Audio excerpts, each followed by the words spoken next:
Hey. Good morning, GD House. We have never been more back. What's up, Rust Dog? We are back. Rust Dog gets the belt today on a Friday. Congratulations to Rust Dog. What about 1 minute to showtime? Let's say good morning, everyone. Good morning, Mrs. Mack. Hi, John Bull. I was going to say something mean, but...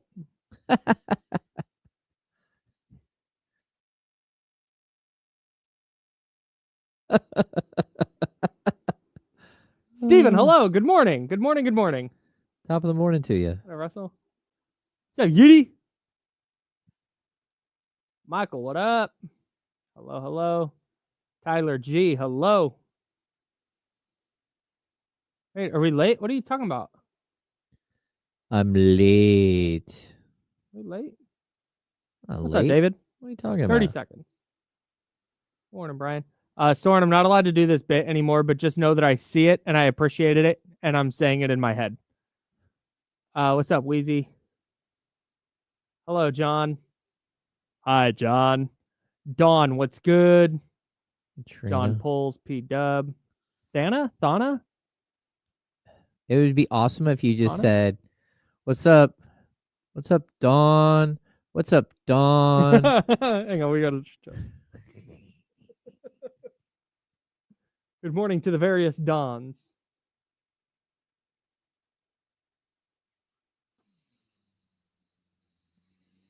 Go beyond the headlines, and for the next 2 hours, go where every sports fan wants to go. Behind the scenes and into the practice facilities, locker rooms, coaches' offices, and press boxes to get the info before anyone else. This is the ESPN 1320 Insiders. Good morning, everybody. A happy Friday to you. I gotta tell you, emotional roller coaster for me today. A lot of feelings, a lot of thoughts, a lot of opinions. We'll dive into the Kings' loss to the Trailblazers last night. A trade the Kings made just before the deadline might be the most significant move Monty McNair has made since Domantas Sabonis. Ever. Ever. We'll talk about it. Well, I was gonna say ever, and then I was like, oh yeah, he did the Domas trade. Never mind. Ever. So I wanna get into all that. I gotta tell you though, I'm trying this thing. It's called reading. Oh no. Yeah. I've gotten big into reading books. I am a person who, when I read, I have a hard time keeping my eyes open. Okay. And so I have friends who will do like, yeah, these are the 3 books I read this month. And I'm like, oh, this is the book I read over the last 3 months. Okay. Because I'm reading like a chapter a night kind of thing. Right. But it's the way, because you have we talk about this a lot. Not that this is some hardship of our job. It's just a reality of it. Is after you're done covering a game, ostensibly working, and then it's 10 o'clock, 10:30. It's really hard to just go to sleep. Like turn your brain off and go to bed. Oh yeah, totally. So I've taken to reading to help me wind down at the end of the night, because I'm doing a couple different things before I'm going to bed. So I've taken to reading, and I'm reading this book right now called All the Light We Cannot See by Anthony Doerr. And it is a Netflix series, and I want to watch the series, but I wanted to read the book first. It is a beautifully written book, super fast paced, just a really, really well done book. It takes place during World War II, and it follows a couple of different storylines. And I don't want to give away the whole premise. I don't know, but that's typically been a book that, like, there's some heavier stuff in it, but it's really engaging, and it's like I said, just the way it's written is great, and it's been really helpful to help me wind down at the end of the night. I read 3 chapters last night that covered 3 different like storylines in the book, and the end of each chapter was absolutely devastating. Just brutal. Because again, you get the idea. It's about World War II. Like, I've seen the Netflix series. Okay. Yeah. So you understand it's not like, I'm not at the end, so don't tell me yet. But you understand that it's not like a happy tale, right? It's like it's tough. It's gut wrenching. It is. Yeah. And so the 3 chapters that I read last night, and so now I'm sitting here. I put my book down. And I have done no work toward going to sleep. I am just on high alert emotionally. And so I spent a lot of time thinking about the Sacramento Kings last night. And I'm excited to dive into it today to unpack the stuff I thought about for an hour and 20 minutes while I was trying to fall asleep last night. I probably could have used some sort of war book to try to get the last week out of my head. Like a lot going on. I've got a lot of them. I've got a lot of history books that I probably should have done the same thing. I typically read during the summer when I go on vacation. Sure, that tracks. I like to just like get away from basketball. Shut things off and get away. Yeah. So the Kings fell to the Trailblazers 108-102 last night. This isn't breaking news, but their defense is going to be a significant problem. Yeah, I tried to tell people like that. It's no, I know, but it's something that you think, okay, you can kind of piece this together, you can figure it out. But if you're going to insist that Keon Ellis, your best defender, can't start or close games, you're going to have a really, really hard time winning. And I know that this, again, this is not deep analysis. This is not breaking news. But you had 3 guys in your starting lineup score 20 last night, and it just didn't matter. And we want to talk about playoffs with this team. You get to the postseason where there's going to be points in games where you go, hey, you know what? We need 3 stops in a row here. I do not trust the Sacramento Kings to get a stop at all. And I don't know that there's a lineup that they're putting on the floor right now that I trust to go get a stop at all. And that is when you start talking ceiling, because that's where we're at. This is no longer a team where like, hey, how do you get to the playoffs? No, we're trying to raise the ceiling higher than that. Last night was glaring to me. The offensive stuff, I think they'll figure out. I don't think they're going to, be held to 102 points very often. But it's the defensive side that I just don't see a path forward where they're going to be nearly good enough to be impactful in the postseason. Yeah, so when I was watching the game, I think it's crazy because a couple of things stood out. I thought Domantas Sabonis had one of his best defensive games I've seen him play ever. Like, his defense in the post was spectacular. Mm-hmm. He is not a true rim protector, but last night, like, he got into Ayton, he got into all of their bigs, kept them at bay. Anytime they tried to like do little jump hooks or whatever, he was right there. I thought he was spectacular. The problem is that he fouled out, and he fouled out because his teammates didn't play defense. His teammates just like allowed him to get abused. It was like Portland. And again, Portland has a lot of talented young players. They're not a terrible team in the vein of Charlotte or Washington. But they're not. Yeah, but defensively they've been really good over the last 10 days, 10 games. They're not an offensive juggernaut though. That it feels like everything they were doing offensively was just, hey, do you want to drive this time? No, you can drive. No, how about, hey, let's skip pass over there. You can drive this time. And it was just free lane to the hoop whenever they wanted it. And that's just not. Again, the offense is even against Orlando, I'm not that worried about the Kings offense. They have too many really, really great scorers to be terrible offensively. Okay. Now the ball movement stuff might be a problem. Yeah, see, I disagree. I think their offense is in trouble as much as their defense. Really? Yeah, because so offense, and defense are so tied together. Like the way to get transition buckets is of course to get a defensive stop and get out on the break, right? But for me, you cannot, like, this is like basketball 101. You cannot take just 5 great offensive players, set them on the court, and say we're gonna win every game. It never ever works that way because you got a bunch of egos, you got a bunch of weirdness going on. I'm watching Domantas Sabonis take 6 shots last night. The night before, I watched Keegan Murray take 6 shots in that game. That's just unacceptable. What we have right now is a me situation, and it's going to take a little while to figure out all of that. But in the meantime, it's horrific to watch. For me, it makes my eyes bleed. Like, I don't want to watch this like 1990s New York Knicks basketball. Yes. It's painful. It is painful to watch. And then I almost there are times where it's almost like, oh, I'm going to pass the ball a bunch of times so no one says anything. That I'm taking too many shots. It's like, okay. And it's not even, I wouldn't even mind that if Zach LaVine got the ball above the break and went, you know what? Hey, I've been dribbling the air out of the ball. I need to get rid of it. I'm fine with that. But the issue is I'm going to get rid of it and then I'm going to stand here. There is so much off the ball. Okay. Like, cut, move, do anything. I think you throw Jonas Valanciunas out there and he's like, what is happening? And just runs around and looks like a giant beast on the court, just like he's the only one moving. Yes. Like, what is happening? Look at him go. And everyone else is like, huh. There was one possession last night where he caught it like at the elbow. Like he came up and he caught it at the elbow and he turned like looking for a cutter. And it's just 4 guys standing on the perimeter.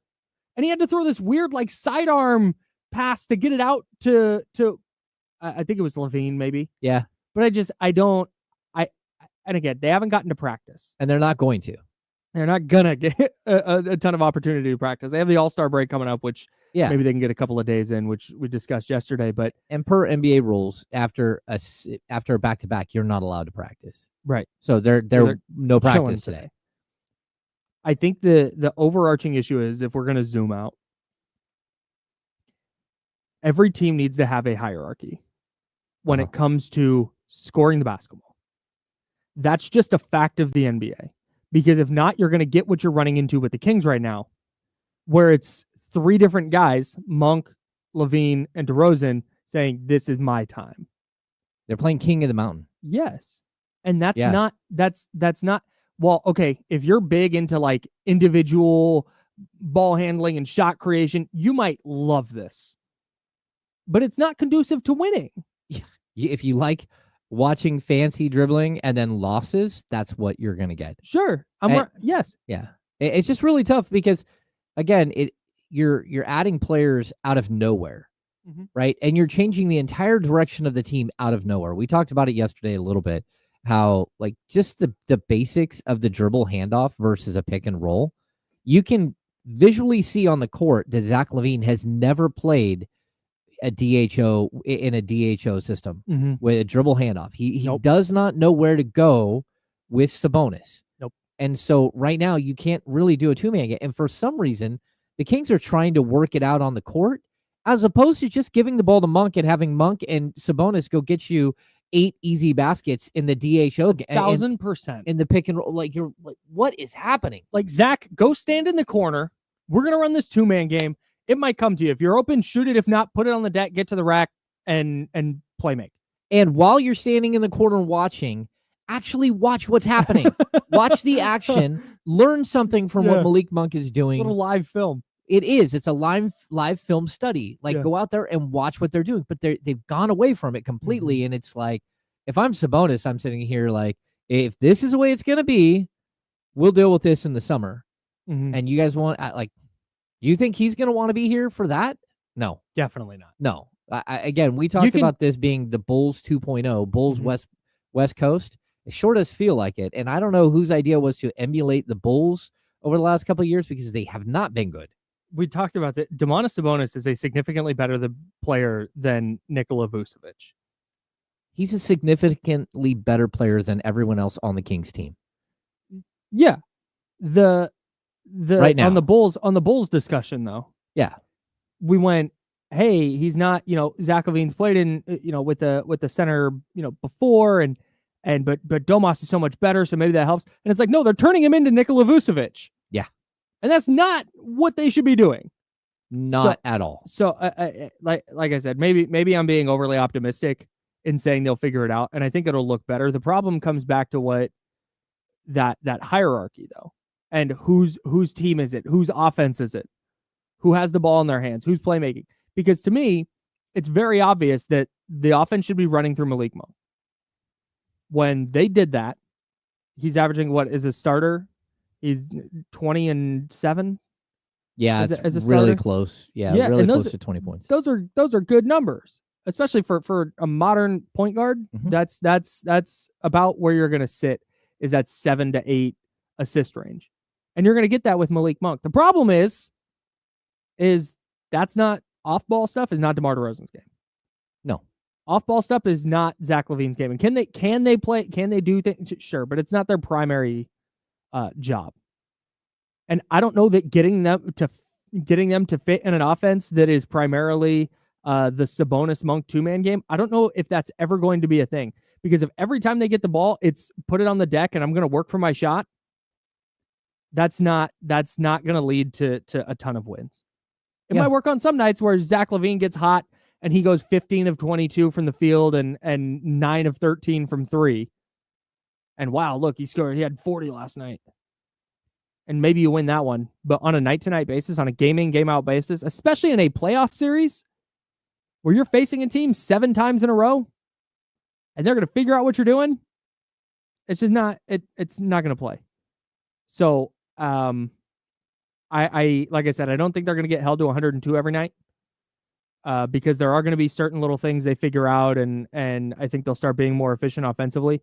But at their core, they've stacked up 2 offensive players in DeMar DeRozan and Zach LaVine who just don't fit with what they want to do offensively or what they should be doing offensively. I'm hoping that it's learning with LaVine. Mm-hmm. Like DeMar is who he is, and you're not going to change that.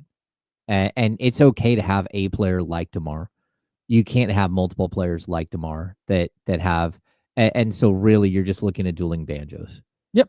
Like that, it just doesn't work. And like, unfortunately, we've seen it in the first 2 games, but like it's early.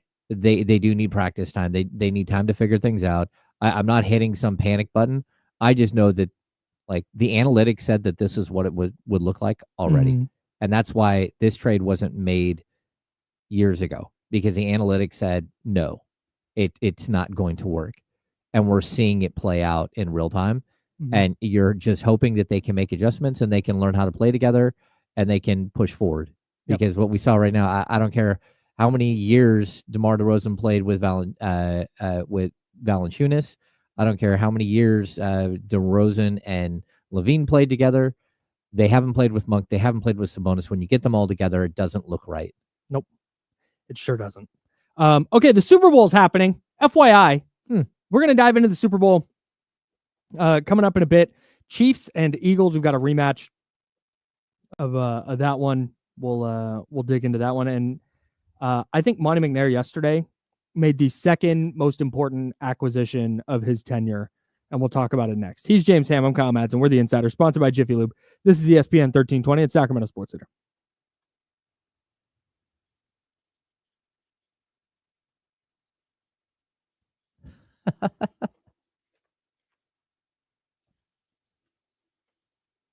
Hey, this is Kyle Madson from the Insiders, and with the big game just around the corner, it is on Sunday. Chiefs, Eagles. Now is the time to sign up for Underdog Daily Fantasy, because with Underdog's Pick'em game, it is super easy to win up to 1,000 times your entry. All you got to do is pick at least 2 players, and you take higher or lower on their stat projections. And you know what stats are: rushing attempts, touchdowns, receiving yards. You pick higher or lower on at least 2 stats, and you can win up to 1,000 times your entry. It's really that easy. And Underdog is also the only Pick'em platform that puts the power to cash out in your hands. So you can either keep riding with your entry or tap the Win Now button to cash out whenever you want. I already have 2 lineups for Chiefs Eagles. Here's the first one. I'm going Travis Kelce higher than half a rushing or receiving touchdown. I just need Travis Kelce to get in the end zone. Then I need Xavier Worthy to get in the end zone. I'm taking Xavier Worthy higher than half a rushing or receiving touchdown. And then this is my favorite entry in every lineup I'm doing on Underdog is Jake Elliott. That's the Eagles kicker, higher than 2.5 extra points made. I need the Eagles to score 3 touchdowns and get 3 extra points, and I'm a winner. I love that. So that's my first 3-player lineup. I'll have another one coming up for you in a bit. And I'd love for you to play along with me, and there's no better time to do it than with the big game coming up on Sunday. Underdog is the best place to play. Pick 'em. Download the app, sign up with promo code KyleM, and deposit now to get up to $1,000 in bonus cash instantly. That's promo code KyleM. Must be 18 plus and present in a state where Underdog Fantasy operates. Terms apply. Concerned with your play? Call 1-800-GAMBLER or visit www.ncbgambling.org. Now we're clear. Clear.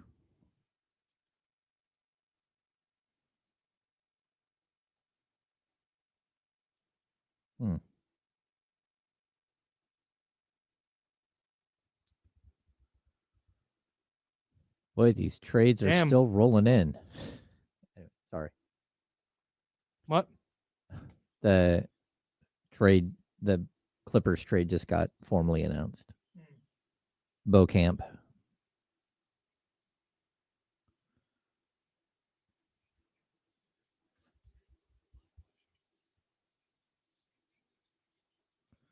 What's going on, everybody?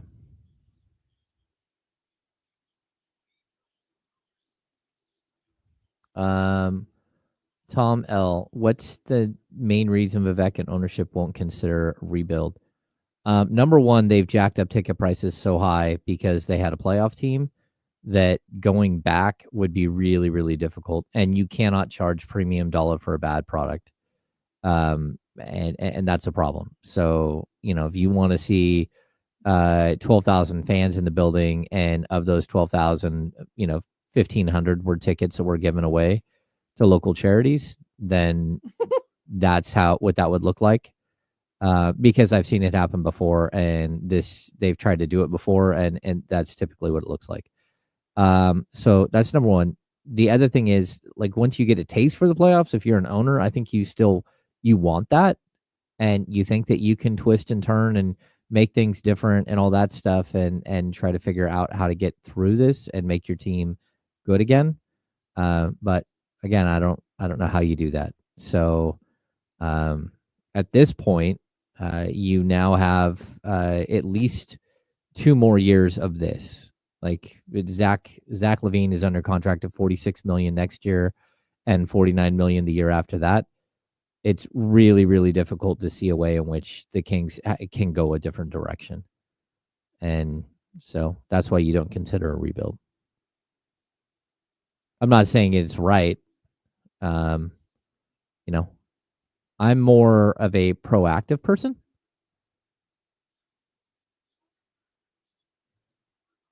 And I would have tried to avoid the situation that they're in long before this.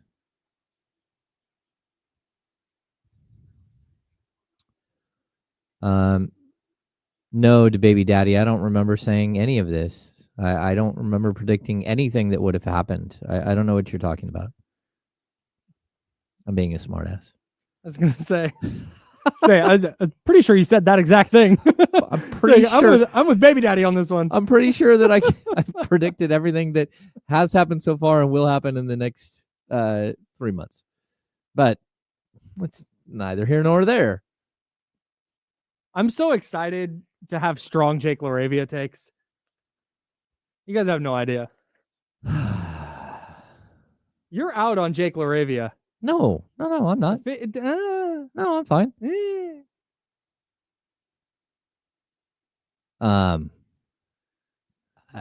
Okay. Not really.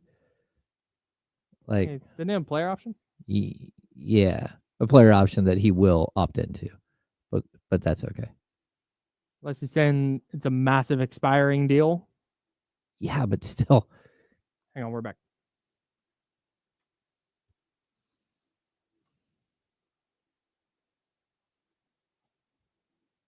Now, back to the Insiders with James Ham and Kyle Madson, brought to you by Jiffy Lube on ESPN 1320. All right. James is over there. I'm Kyle. The Kings made a couple of trades, one of which debuted last night. Jonas Valanciunas debuted for the Kings last night. Mm-hmm. And because of that, we're trying to inject like some layer of positivity into this. Yes. With our giveaway from our friends at Jiffy Lube. Okay. So today's keyword, which you can enter at ESPN1320.com, you go to the Jiffy Lube contest page, and if you enter the keyword there that we're about to give you, Jiffy Lube's going to hook you up. Well, and if you get picked to win, you don't just get it. This is how you enter to win. Entering to win. You're entering to win. The winner will get hooked up from Jiffy Lube with a $50 Jiffy Lube gift certificate and an exclusive Insiders hoodie that you can only get through this contest or if you work here. And they're super nice. They're really nice. There was no expense. Spared. There was no expense spared when I was going to say paid. That's wrong. There was no expense spared in the making of these hoodies. Our guy Jim designed them. They're extremely dope. We got them in red, blue, black. So you win that with a $50 Jiffy Lube gift certificate, courtesy of our friends at Jiffy Lube. All you got to do is go to the ESPN1320.com Jiffy Lube contest page and enter the code word Jonas. Jonas.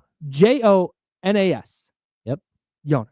Like Jonas, but only it's pronounced Jonas. Right. The Jonas brothers. Yep. I don't know. No, Valanciunas is good last night, man. 6 points, 5 boards, 3 assists, 17 minutes. He just looked like a highly competent center. It was jarring. It was so jarring. And I got to be honest, Donovan Clingan looks like every single 7-foot white center from the 80s and 90s. Yep. Moves like it. I'm just watching Randy Brewer run up and down the court. I'm watching Jim Peterson run up and down the court. I don't know what to say. Still very much figuring it out in the NBA. He just looks like every super tall guy from, like he's not as tall as Mark Eaton, but right there. Yeah, Yeah, he moves. The way he moves, it just looks like the game's still a little fast. Yeah. Gray Ghoster tag. Got it. Good one. Yep. The other trade the Kings made might be the second most significant acquisition in the Monte McNair. I'm here for this take, Kyle. I need to know this take. I love Jake LaRavia for this Kings team. Okay. He's not the best player Monte McNair has acquired. No. Not by a long shot. But what have we been asking for? We've been asking for perimeter players with size. Yep. He's 6'7". 6'8". He's 6'7" or 6'8".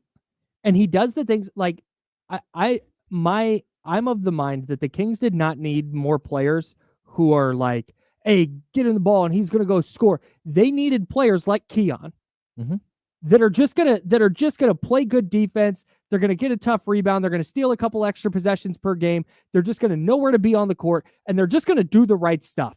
They might not put anything on the stat sheet, and they can have an impact. Yep. That is what Jake LaRavia does. He's going to play his ass off defensively. He's going to shoot the heck out of the basketball. He's not going to create a ton, but he's going to go grab some rebounds, and he's going to hustle, and he's going to play hard, and he's going to do it at 6'8", 7 and a half. 6'6" 3/4 without shoes. 6'7" He's going to do it at small forward / power forward size. Like this is a big deal. When I was watching the Kings last night, and I'm watching that lineup, I texted you. It was Valanciunas with I think it was Keon, Keegan, Trey Lyles, and Devin Carter. And I was like, man, if they had another if Devin Carter was 3 years from now and just like a more functional NBA player, yes, who wasn't a rookie in his 10th game or whatever it is, a rookie that missed the first 6 months. Yeah, and not to say that Jake LaRavia would necessarily play with that specific lineup, but you see all these pieces that you can put together, and he's just a connector to me. For so many of these lineups where you look and you go, they just need a little more defense in this lineup, a little more shooting in this lineup. I think he can fit with everything they want to do because he knows he's a role player and he fits into that role, and he's going to slot perfectly into what the Kings need. He's going to make an impact the second he steps on the floor, and he's going to do it without needing to have the ball in his freaking hands. I hope that you're right with all of that, because basically what you're describing is like a Martin twin. We keep asking for that type of player. Yes. A player that goes out there and is the connector, the guy that helps piece everything together and doesn't require a whole bunch of extra. My only concern is that every time we think that the Kings get one of these guys, it doesn't really work out that way. The Chris Duartes of the world, there are multiple players like this over the course of the last 5 years where you think, oh, that might really work. And then it doesn't. So I think the one good thing is LaRavia is he's durable. He's a guy that's been playing 20 minutes a night for a very, very good Memphis Grizzlies team. And to be honest with you, I'm kind of surprised that they moved off of him. Like they had the Marcus Smart deal that they had to make some moves but they're clearing up salary space and all that stuff. But I was surprised because the guy he can play, he can shoot. He's shown that he has been part of a rotation on a good team this season. Yep. And so you're hoping that he steps right on the court and just does the little stuff, the dirty work. I think some of the biggest issues that I have, even like the last couple of games, is you're watching Domantas Sabonis pick up number one cheap fouls because his guards are getting blown by, right? So that's a problem. But then he's also getting fouls on rebounds, and he's getting fouls on rebounds because no one else is doing anything. Where are you? Where is everybody? He fouled out last night on a rebound where he went up. Where was his forward or his guard blocking out? Get a body on somebody. Get a body on anybody. Why is it Domas's responsibility to go up and get every single rebound?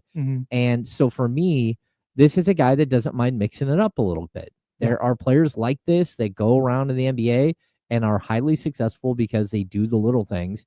And I would realistically go to Memphis in the same way a lot of teams used to go to San Antonio and try to like pilfer their peripheral players because they learn how to play. Memphis players know how to play. They fit guys into a system and they just keep rolling. And this is one of those guys. The fact that you spit out pilfer their peripheral players without even slowing down or thinking about it is extremely impressive. I want to let you know that. Okay. I sat here thinking about how I needed to pronounce that to say it right on the first try. And you just said pilfer their peripheral players just on a line. That was incredible. But Jake LaRavia, 7 points, 4 boards, 3 assists in 21 minutes a night off the bench this year for Memphis while playing really good defense. And what does he shoot from three? He's 44% this year, but he was 34% last year. Yeah. But he came 34% the year before that. He came into the league as a 3-point shooter. Yeah. Maybe the best player to ever come out of Indiana State University, some are saying. That's a Larry Bird joke in case anybody. Yeah. Anyway. No, I just when I saw this yesterday, I just like Jake LaRavia from the little bit of Memphis I watched, because again, he's one of those players that you'll watch Memphis play and you'll be like, man, I bet Jake LaRavia has like 16 and 9 tonight. And then you'll look and he has 6 and 5, but he's just around. He's kind of like a young, like small forward / power forward version of Trey Lyles. Like it's the same type of player where when you put them on the floor, you understand that they're going to do the right thing most of the time. Yes. They're not going to go outside of their comfort zone. They're not going to throw a ball 18 rows deep into the stands trying to do some crazy pass. Nope. And, maybe it isn't like super sexy, but you have other players that can do that. That's it. They didn't need that. They needed this. He's going to play hard on defense. He's going to grab rebounds. He's going to knock down threes when it gets to him. He's not going to try and do too much with the ball in his hands. He's going to pass when he needs to pass. Really smart cutter. I think this is going to be, even if he averages 7 and 3, I think it's going to be one of those, or 7 and 4 he's at this year. Even if he averaged 7 points and 4 boards, this is going to be one of those additions that if the Kings do kind of get on a little bit of a roll here, there's going to be a lot of nights where we're going, man, Jake LaRavia had some really good minutes. Yep. And he's just a player they didn't have. He's not a 6'8", 6'7"-ish. Yeah. No, I was 6'8" with shoes. Taller than 6'6". 6'8" with shoes, so that's fine. I mean, again, I don't think he is a lockdown defender. I think he's a good team defender. I think he's going to be a hustle player. He's going to do a lot of the dirty work, and that's it. It's not. Yeah, you have to have those guys. But again, and this is where, I think you can feel good about him in a lineup with Keon Ellis and Keegan Murray, and then let's say Monk and Sabonis. But if you want, you can put Levine and Valanciunas or whoever. Like, you just need a person who can handle the basketball. You feel good about him being out there because, okay, Keon can take the best guard and Keegan can get the best wing, and Jake LaRavia can competently defend the third guy. And right now they just don't have that. Yep. So I'm a huge fan of the fit here. And I think that Jake LaRavia is going to make an impact for the Kings. Yeah, and today we're going to get a chance to like at 2:00, the Kings are holding a press conference again today with Jonas Valanciunas and Jake LaRavia. So we'll get a chance to like hear him a little bit and how he thinks he fits and all that stuff.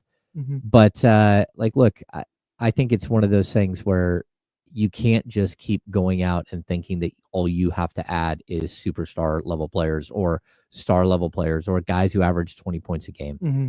That's not how functional basketball works. Look at every team that around the league and just really for as many stars as like the Knicks have, it's, Hart that is such a huge part of what they do because he does all of the dirty work. Mm-hmm. And really good teams, that's what they do. They have these other guys, the Lou Dorts of the world. Yes. And got to have them. Those guys get elevated as role players because of the stars around them. They get elevated because they are very good in their roles. I don't think OG Anunoby in a vacuum is a player that somebody believes is a NBA star. Mikal Bridges, same deal. Mm-hmm. But you plug him in with Jalen Brunson and Karl Anthony Towns and Josh Hart, and you put him in the roles that they play, and you're like, wow, that's an awesome player. Yep. Drew Holiday, same thing. Drew Holiday has built a Hall of Fame career off being the guy who's just perfect in his role. Not a superstar in the Jason Tatum, Jaylen Brown vein, but really elite at what he does because he just does the right stuff. Yeah. To be honest with you, the Doug Christie role. That's the great, yes. Like he needs to find out. And I mean, it's Laravia's like more in line with Scott Pollard, and how he fit in and help the team than he is in line with Doug Christie as a starter, but as a guy who is, your 8th, 9th, 10th guy. That's what you're hoping for. You're hoping that he can earn solid minutes by doing the right thing all the time. Yep. So yeah, we'll have to see though. There's so many moving pieces, and to try to put this thing together again for a first year coach in the middle of a season after you lost your 1A, it's just really, really difficult. This is like jumbled up and there are pieces everywhere and you've got to try to put it together if you're Doug Christie. And this is a tall task. Yeah. Yeah. It's not going to be easy for sure. Yeah. The other thing that jumped out to me last night and something that I think is going to be worth discussion going forward is I'm more concerned than ever. I shouldn't say concerned. I am more sure than ever, more confident than ever. I think this is just Keegan. I think this is just kind of who he's going to be as a pro. And this is not a knock on him. It's not that he's a bad player, but he's averaging 12 and 7 this year. I think. Yeah. 12 points, 7 boards. Yeah, I think he's going to be a better shooter than he is this year. But this leap from Keegan Murray, Kawhi Leonard was the name that came up a lot early last year. Because it's like, wow, look at this jump he's taking defensively. We already know he can shoot. If he can create a little bit, oh my God, a powerhouse. An absolute juggernaut. And it's just becoming more clear to me that I was worried about it last year, and it's just being cemented this year. I don't think he's ever going to get into that like max extension, max contract type of player. I think he's going to be an awesome role player. And again, there's nothing wrong with that. We just talked about all the guys on the Celtics who are going to go to the Hall of Fame because they play really good roles. But I kind of think this is just him. He's 24. He turns 25 before next season. It's not like this is some 22-year-old still figuring it out. You mentioned it. 10 shots against OKC, 11 shots against Minnesota. 11 shots against Minnesota in a game where he scored 17 in the first quarter. 6 shots against Orlando and then 10 last night. And all of it was in the first half. He had 1 shot after halftime. It's just, it's not like I said, it feels disappointing because the bar got set so high for him. He came out blazing his rookie year. It's like, man, arrow pointing way up. Year 2 got way better defensively, not as good offensively, but hey, you know what? He can bounce back offensively. Combining that with that defense, ooh, there might be an all-NBA type of player in here. There might be an all-star type of player here. And then, he's a role guy. Yeah. Not that that's bad. I'm just lowering my personal bar for where I think Keegan's going. Well, I think he went from being like a max rookie scale extension player to a 4-year, $85 million player. Yeah. Which is not bad. Yeah, it's not bad. I mean, again, I would put him in the same exact like bucket that you put Cam Johnson. And just look at Cam Johnson throughout his career. This is who he's been. This year is, and like him averaging over 19 points a game. That's just Keegan would do that on the Nets too, I think. Yeah, well, I think anyone would do that on the Nets because they don't have anyone else scoring. But I also, like, realistically, Cam has never been that player, and then all of a sudden he is that player, and that's where you're like, okay, red flag. Like, I don't believe that that's who he is, and I think there would be a more likely that that the Kings, if they would have gone out and got Cam Johnson and put him on this roster, would have instantly dropped to 12 to 13 points a game and gone back to who he is as a player. Still a great shooter, still a very, very good athlete, still a good defender, very switchable, all those things, but just shave 6 points off his points per game because personality-wise, that's who he is. He's not going to be able to step in and go, hey, I'm the guy who's averaging almost 20 points a game. Give me the ball, where Malik Monk is. Yep. And DeMar DeRozan, he doesn't care. He's going to go, if you're not going to give him those shots, he's literally going to walk over and just take the ball from you and then go dribble and go do his thing. Yep. He doesn't care. And that's where I think, like, Keegan's personality plays so much into this, and the leap that he hasn't taken, I don't think the Kings have helped him. I'd feel so much different if he was 22 years old. Oh, yeah. But he's 24 now. He'll be 25 at the start of next year. Yeah. Like, this might just be who he is. And again, not that that's a bad thing. Yeah, and just he'll fluctuate between, like, where he fits with the Kings. 12 and 16 points per game for his career, and that's what he's going to be because that's kind of where the team has kind of pushed him. Yep. And really, that's what they've done. Yep. You just went out and got a whole nother scorer that can go take more shots away. So, interesting. All right, let's talk about the Super Bowl. We'll do plenty of more Kings, but the Chiefs and Eagles are playing on Sunday. The oxygen has been sucked out of the room by the NBA trade deadline and all the stuff going on with the Kings. So we're going to spend a little time talking football. Oh, yeah, we'll do that next. That's James. Pretty significant game on Sunday, I've heard. I love football. That's James and Kyle. We're the Insiders, back in a second on ESPN 1320 at Sacramento Sports Center. Clear. Let's open the next segment with this guy. Yeah. Cool. What's going on, everybody? Why are people so anti-Super Bowl? I was telling Kyle earlier, and like that the NBA has just totally stolen their thunder this week. In the way that the NFL has tried to steal the thunder of the NBA on Christmas Day, I feel like they just absolutely stole all the thunder. Yeah. But you get to Sunday and I'll get a call from my mom or a text from my mom. Who is your team in the Super Bowl? My mom watches one football game every year, and that's it.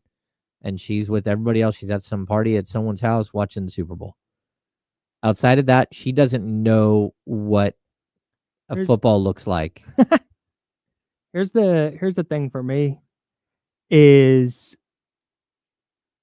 I didn't want to watch the Dodgers and the Yankees play in the World Series. Yeah. Those are like the two best teams in baseball. It's a World Series. And it's the World Series. Yeah. It's like I can hope both teams lose on Sunday, but I'm still going to watch. Yep. I'm still going to be locked in. Is it the matchup I wanted? No. Would I have preferred to watch the Bills and the Eagles? Sure. Would I have preferred the Commanders swung an upset? Absolutely. They're not boycotting the Super Bowl. It's crazy. And Can you imagine just waking up on Super Bowl Sunday and not watching the Super Bowl? No.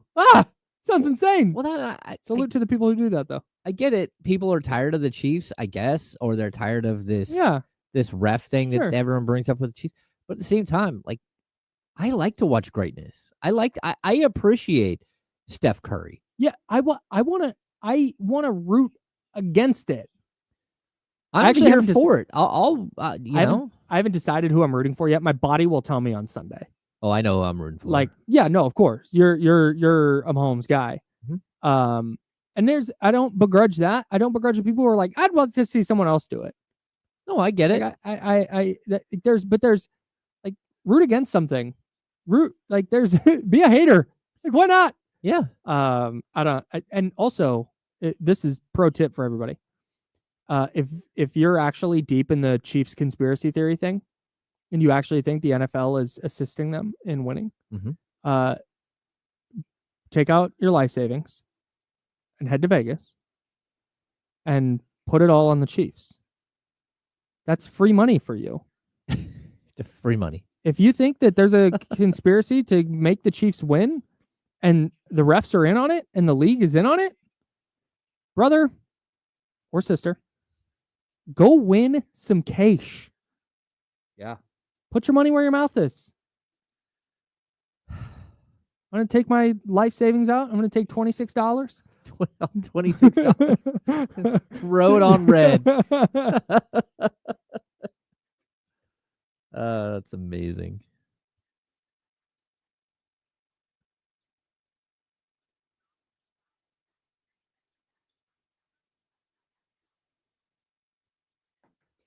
Great question from John Poles that I forgot to answer. I'm a big chips and guac, chips and dip, chips and salsa guy. Give me a tortilla chip with something to dip it in. Oh yeah, I'm there. I love a good chicken wing, but chicken wings are very hit or miss for me. Okay. They're also messy. Like I don't want to have to deal with that while I'm checking stuff on my phone. Mm-hmm. I don't want to. Okay. I love a potato skin as well. Potato skins deeply underrated. They are deeply underrated. I'm a huge potato skins fan. I've never made my own potato skins though. That's shocking to me. Like not like maybe we. I bet you'd make like some fire the box stuff. Like, but never like I've never baked my own. Yeah. Huh. Maybe this weekend. See? It's just how it goes. Just sometimes you watch and you're like, there's something in my bones that doesn't like this. I'm going to find that out on Sunday. I love guacamole. Guac is just good. Guac is yeah.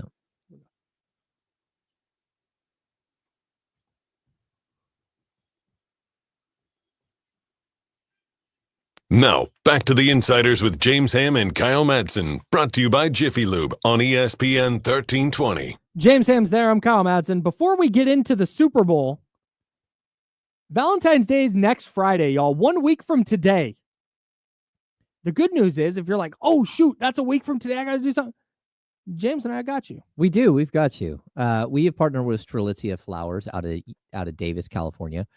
Absolutely spectacular. They've been in business for over 50 years. Local business. Started their company by going and selling flowers on the campus of UC Davis out of a bucket.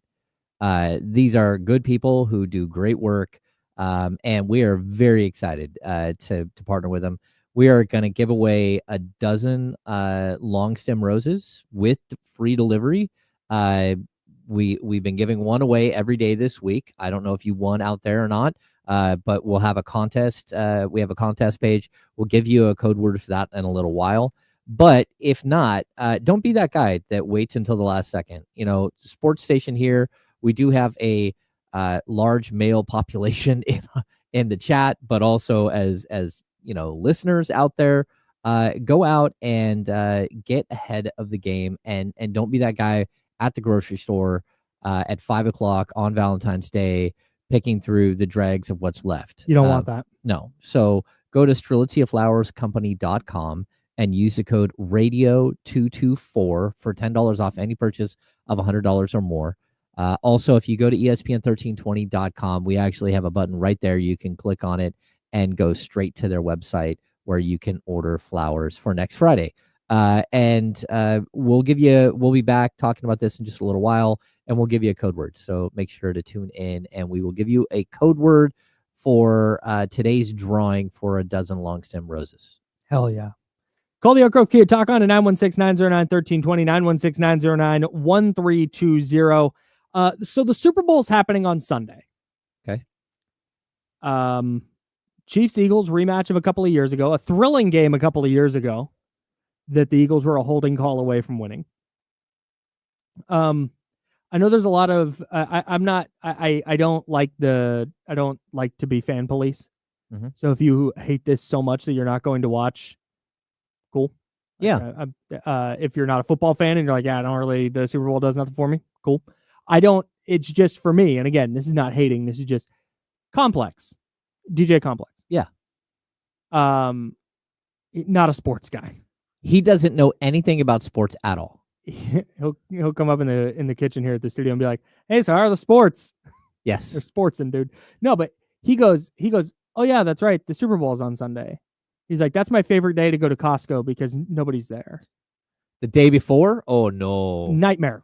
Yes. Absolutely. If you're right now, honestly, if you got to go to Costco at any point before the Super Bowl, Godspeed. No, but he's like, that's what, and I can't compute in my brain that that's a thing that people do. That you can just wake up on Super Bowl Sunday because it's just been an event my entire life. Oh yeah. I don't remember what happened in the last time the Niners were in the Super Bowl because I was 4. But I remember January of 95. I remember my parents having people over at the house, and we just had Super Bowl parties down the street at a neighbor's house every year. So that's just been a thing my entire life. I can't put myself in the space of the person who just wakes up on Super Bowl Sunday and is like, it's a normal Sunday. There's nothing going on. I'm going to go to Costco now. What? There's a whole global event happening. I mean, what are you talking about? In all honesty, I would watch just for the commercials. Like that. If I would just sit there and watch. Do you do a Super Bowl like shindig, little party? We probably will have like a small group of people over this year. Do you shush everyone when the commercials are on? Yeah, sometimes it's tough though. It is. It's tough. You don't want to be rude, but you have to be like, hey, there's a commercial on. There's so many times where because you'll get the post Super Bowl write-ups of like, here's the all the commercials ranked. And I'll go read those and I'm like, I remember 4 of these. Oh, yeah. Because I don't, if you're not listening or you're not paying attention, you're just it's a commercial. It's on for 30 or 60 seconds and it's over. Yeah. We got the new TV. Yeah, that's big time for you. I'm excited. Just in time for the big game. To have to watch it on the new TV and then the bar at the bar cooking. These are, regardless of what you feel about the Chiefs and the Eagles, I haven't decided who I'm rooting for yet. Okay. I'll find out Sunday. I'm rooting for my underdog lineups first.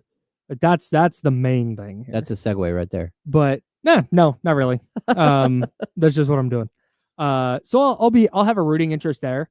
But I literally, if I've flip-flopped so many times on, I'm definitely rooting for the Chiefs because I cannot stand the Eagles.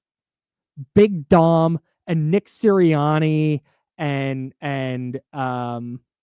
the fan base, they the just tush like push. I'm fine with the tush push, to be honest. Figure out how to stop it.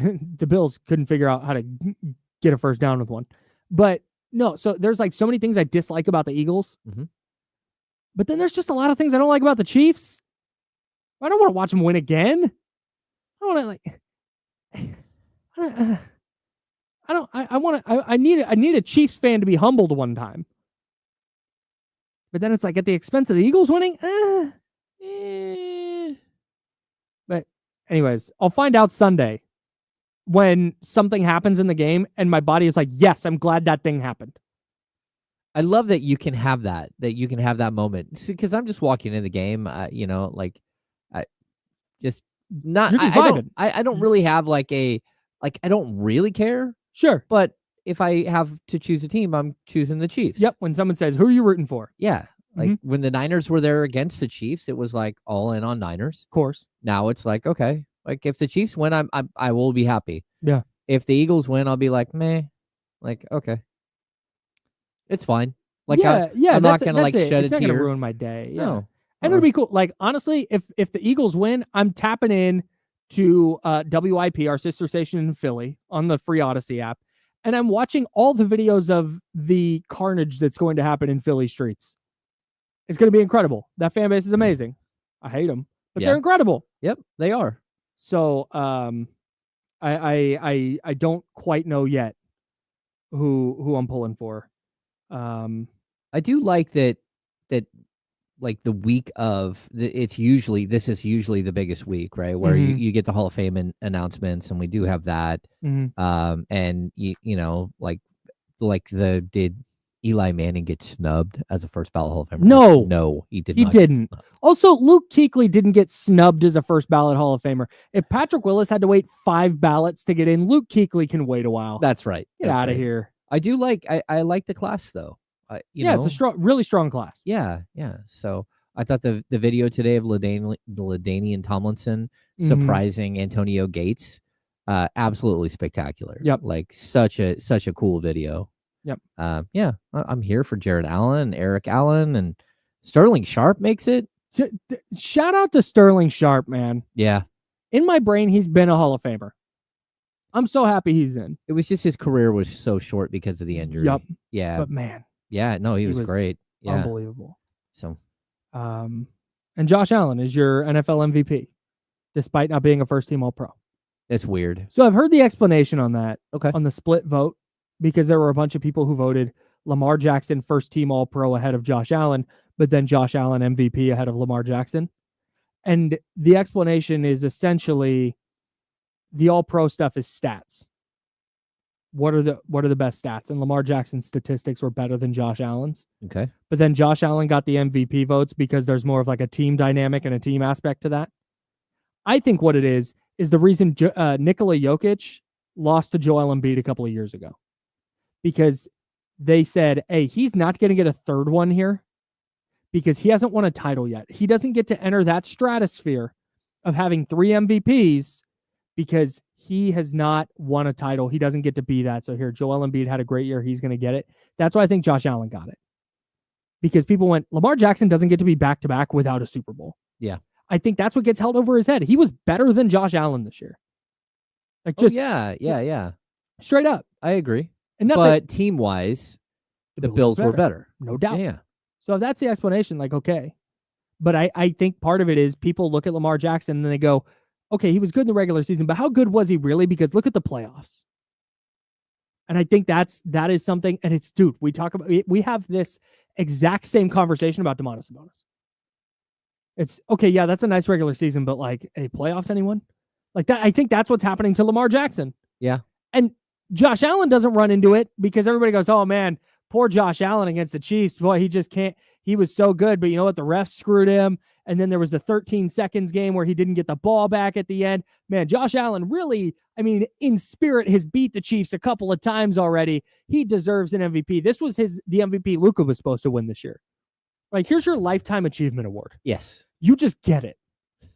Just don't faceplant, don't get hurt, and faceplant, and you're going to be the MVP. I think that's what happened. Well, now there's a potential because he's a Laker for him to get 6 MVPs. So we'll see. 6 MVPs in the next 5 years. Yeah. It's gonna happen. They'll override the rule about the 65 games. No, Luka gets it. We're good. All right. We got more Kings coming up. We got more Super Bowl coming up. We're going to give you some free stuff. Mad Props at 11:45. Jesse Tapia is going to hop in for Mad Props. It's going to be a ton of fun. Plus your calls on the Elk Grove Kia Talk line at 916-909-1320. All that coming up in a jam-packed second hour. He's James Ham. I'm Kyle Madson. We're the Insider, sponsored by Jiffy Lube here on ESPN 1320 Sacramento Sports Center.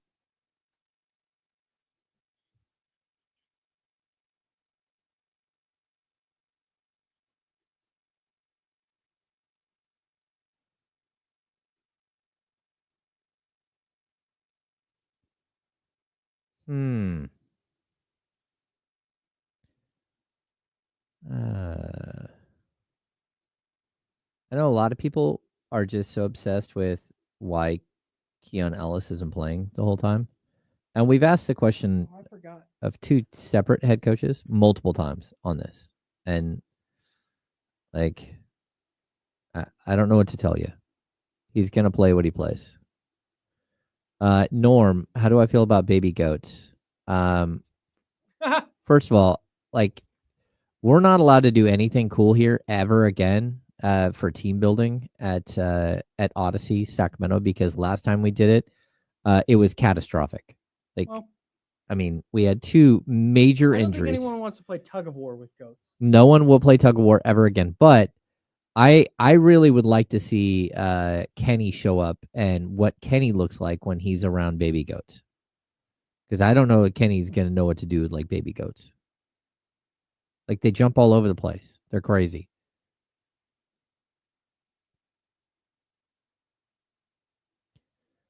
Yeah, like everybody's like, hey, start Keon. Like, they're not going to start Keon. They're not going to, unless they're benching Keegan Murray and they get worse there. Like, I'm just like, you guys can want all you want. I get it, but Malik Monk, I want that. Malik Monk is your starting point guard, and you don't have another point guard on the roster now. That's a problem. Zach LaVine makes $43 million. He's not going to the bench. DeMar DeRozan's going in the Hall of Fame, and he makes $24 million. He's not going to the bench.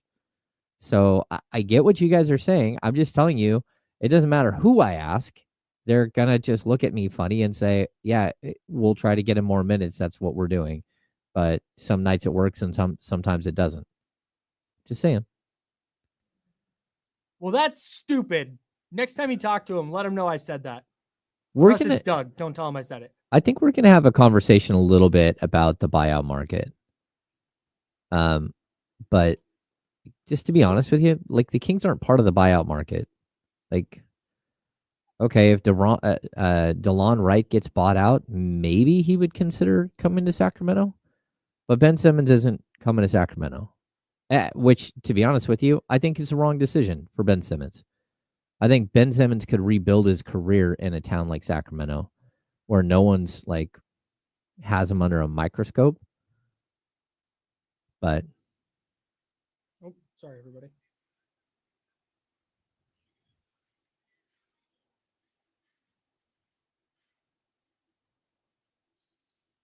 Sick. Oh. Did you hear that? I heard a little bit. Is that new? Did the stream hear that? Not really. They heard it was way off in the distance.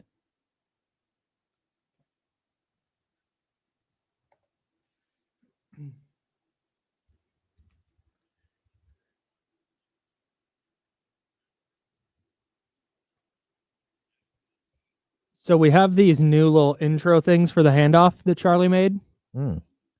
And there's going to be a flag thrown every time we play it. Uh-oh. Here we go. Hey, the second hour's coming up. Everybody lock in.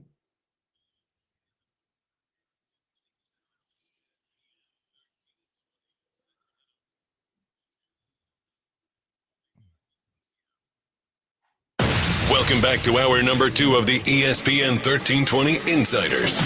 Get ready for the most up-to-date sports news and talk with the ESPN 1320 Insiders. Hour number 2. That's James Ham. I'm Kyle Madson. We're rocking with you until noon, and then we'll hand it off to D-Lo and KC, and they will take you up to the weekend at 4 o'clock. Of course, the Super Bowl this weekend. You can go down to Sky River Casino and watch the big game at 32 Brew Street with D-Lo and KC. If you want to do that, you got to call ahead and get a reservation. If you just want to go hang out at the Humidor with them, starting, I think, at 2 o'clock up until the game starts, that you can just walk in and hang out. They'll be chilling in there. And if you want to watch the big game, though, at 32 Brew Street, which I highly recommend, tons of TV, great food, great drinks, you got to call and make a reservation. Again, that's inside Sky River Casino to watch the big game with D-Lo and KC. All right, there's a couple of things I want to do. Okay. I want to get to our caller that we have on the Elk Grove Kia talk line. I want to give away flowers, and I want to talk about the Kings and the buyout market because the trade deadline is passed. Okay. So if they're going to add players, it would likely be via the buyout market. Let's do flowers first. Okay. Let's give away a dozen long stem roses with delivery. Let's hook up the homies with that. Okay. And then we'll get to our caller, and then we'll talk buyouts. Okay. Okay. That's what we're going to do on the fly. Here we go. James Ham. Love is in the air. ESPN 1320 is excited to give you a chance to celebrate all kinds of love this Valentine's Day with Strelitzia Flowers. You have a chance to win 1 dozen long stem roses with delivery courtesy of Strelitzia Flowers. To enter, all you have to do is listen to us here on the Insiders. And for the code word, enter the code word on the contest page at ESPN1320.com. You can also visit StrelitziaFlowersCompany.com. Use the code word radio224 for $10 off any purchase of $100 or more. Kyle.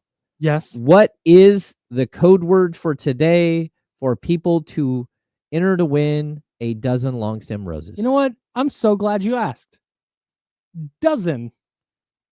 Dozen? Dozen. DOZEN. All right. Excellent. Everybody go right now. Enter to win. We have given away 4 already this week. We've got 1 more to give away this week. Super excited. They hand deliver everything. So this is like beautiful, gorgeous, long stem roses that will melt somebody's heart. So again, go to ESPN1320.com right now. Click on the Strelitzia Flowers logo and enter to win using the code word DOZEN. DOZEN. Let's hit the Elk Grove Kia talk line, 916-909-1320, 916-909-1320. Don, you are on the Insiders with Kyle and James. What's up? Yeah. Hi, guys. How you guys doing this morning? Doing great, buddy. How are you? Good. I just want to call to talk about kind of Doug Christie and coaching here. And I just feel like he has a really tough conversation that needs to be had. Because with Monk and Keon and DeMar, you're 4-0, and this team really needs some scoring off the bench. And it's like, God, I know Zach's a $45 million player, but I don't know. It seems like it's just a really unnatural fit with Monk and DeMar and Zach all in the starting lineup. And there's only one ball, and they're not great at cutting or setting back screens or things like that. So I don't know. To me, this kind of might be Doug Christie's moment where he just has to make a really tough call and pull everyone together on this thing. And I don't know, just kind of curious what your thoughts are on that. Hey, Don, what's your name? Oh, it's Dan. It's Dan. Dan. Close enough. I know about the whole Dom thing, but yeah, Dan, Don, whatever. Hey, shout out to you. Thanks, Dan. Appreciate the call, man. It's one letter. Okay, thank you. Perfect. Look, dude, I'm here already. I'm in this start Keon boat. Yeah. There's literally tens of us. We're just over here hanging out. I think there's more like thousands of you because I hear it all night long. Let's go.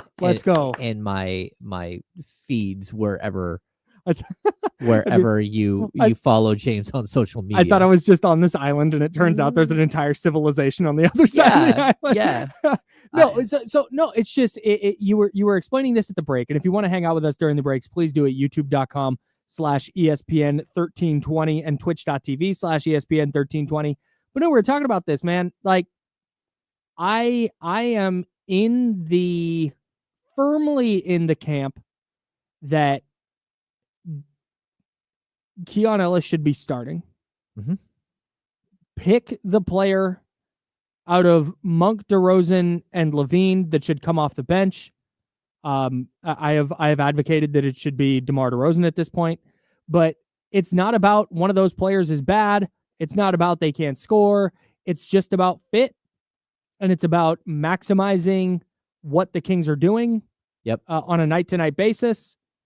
The problem is what you brought up at the break, and everybody's going to tell you. You can't put the toothpaste back in the tube with Malik Monk. Nope. He's their lead guard. He's your only point guard on the roster. He's the only straight up. Yeah, in the most traditional sense point guard that they have. Zach LaVine, you just traded for him. He makes $43 million or whatever it is. He can't come off the bench. Okay. That's why I get to DeMar DeRozan. Everybody goes, whoa. Hey, he's a Hall of Famer. He can't come off the bench. Averaging 20 a game. Yeah, I would love to have that 20 a game off the bench. Okay. He can still do it. Manu Ginobili. They're trying to give Hall away. Hall of Famer off the bench. Right now, you're just trying to give away your Jake LaRavia minutes right there. Keon into the starting lineup. Well, DeMar off the bench. There goes Jake LaRavia's minutes. Well, if I gotta give up my Jay LaRave minutes, I'm not doing it. I mean, I take back everything I've ever said. I want off this island. No, but man, it's just it makes the most sense, and I completely agree with our caller Dan. Like that's the right move. The problem is the Kings aren't in a spot where they're going to make that move. Yeah, I had someone on Twitter last night. Stock Jock 16. Oh, the great Stock Jock 16. Let's push our media to ask tough questions. They did a good job versus Monty the other day. Please ask Doug why he isn't starting and closing with Keon when it gives the Kings the best chance to win. Like I'm not gonna keep asking a question that number one has been asked multiple times, and number two, I know the answer to. So that's it. Like there is no holding anyone to the fire, feet to the fire. Like I hate to tell you. It's not like that's just it. I will go to their next home game, and because the only press conference question I've ever asked, I asked Mike Brown, like, hey, you guys are 9-0 or whatever it was when Keon Ellis starts. Why doesn't he start? Yeah. And he gave some answer about Kevin and I don't even remember. I didn't feel like it was a satisfactory answer. But you're gonna ask. Mm-hmm. And if let's say you ask that, you open Doug's nest presser and you go, hey, why don't you start and close with Keon? And he'll give some answer. And then I can jump in and be like, that's not good enough. You can't handle the truth. Yeah, he's gonna say, because Monty McNair got asked kind of the same question twice the other day. And he basically said, well, I kind of just answered that. And that's what you're gonna get. So we're gonna ask. Yeah. In fact, like I said, I will do that. I'll go and go, hey, Keon seems to be playing great. Is there any consideration to having him in the starting or closing lineup? And he's gonna say no, because you have Zach LaVine, who's a great scorer, and you have Malik Monk, who's their point guard, and you have DeMar DeRozan, who's a Hall of Famer, and then you Keegan out there for size, and you're not going to take Domas off the court. Those guys are going to start for sure. And so it's just about figuring out the minutes and the rotations to make sure Keon's on the floor as much as possible, but they're going to start with that group, and those are talented players, and you feel like they're going to figure it out, so he's going to give them time to figure it out, blah, blah, blah, blah, blah. Like, I promise. That's it. He's not going to go like, oh, my God, I haven't even thought about that. Wait, I can start him? Yeah, that's just a thing. So I get the wanting to ask hard questions and stuff, and I think for the most part they typically do. It's just those questions aren't going to necessarily get asked and lead to some like blow up confrontation. Well, yeah, and we can't literally ask the same question every single game.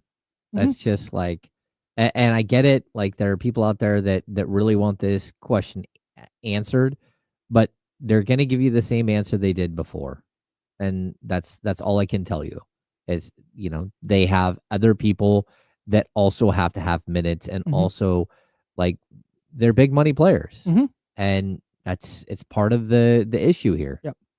Now, if one of those players, be it Monk or DeRozan or LaVine, walks up to Doug Christie and goes, hey, we're sputtering. We're a game below 500. We are clinging to a play-in spot.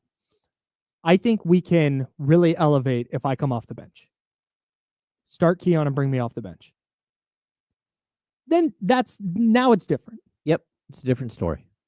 But like I said, I would obviously be super down to start Keon, and I would just sit down and have a tough conversation with DeMar DeRozan. Yeah, but that's also not the reality of the NBA. Well, that, and go back to what Mike has said before he was let go here. He's like, if I start the best 5 players, why he didn't want to start Malik Monk.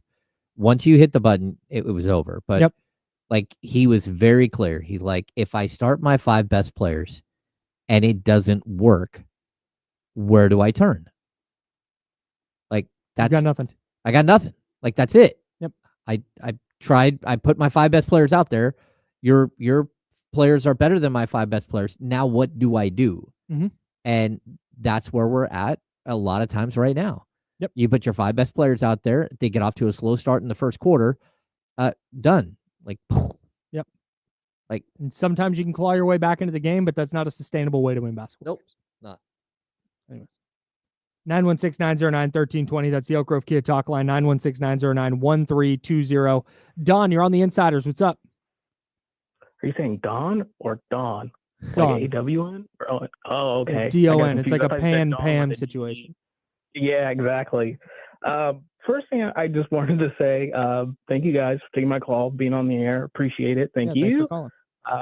I also wanted to say, you guys are absolutely right, but I feel like the only thing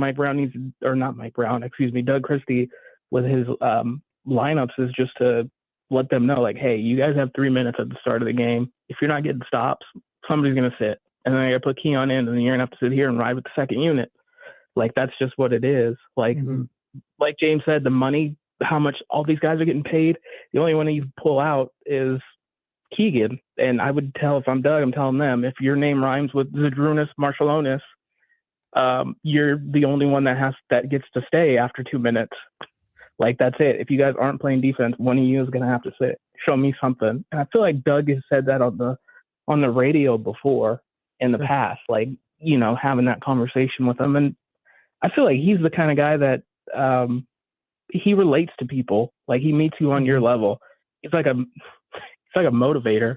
I listen to Doug Christie and then I'm just doing push-ups and I'm like, oh God, this guy's awesome. I've tried that in the middle of the media room and people look at me weird. Like, that's great. Yeah.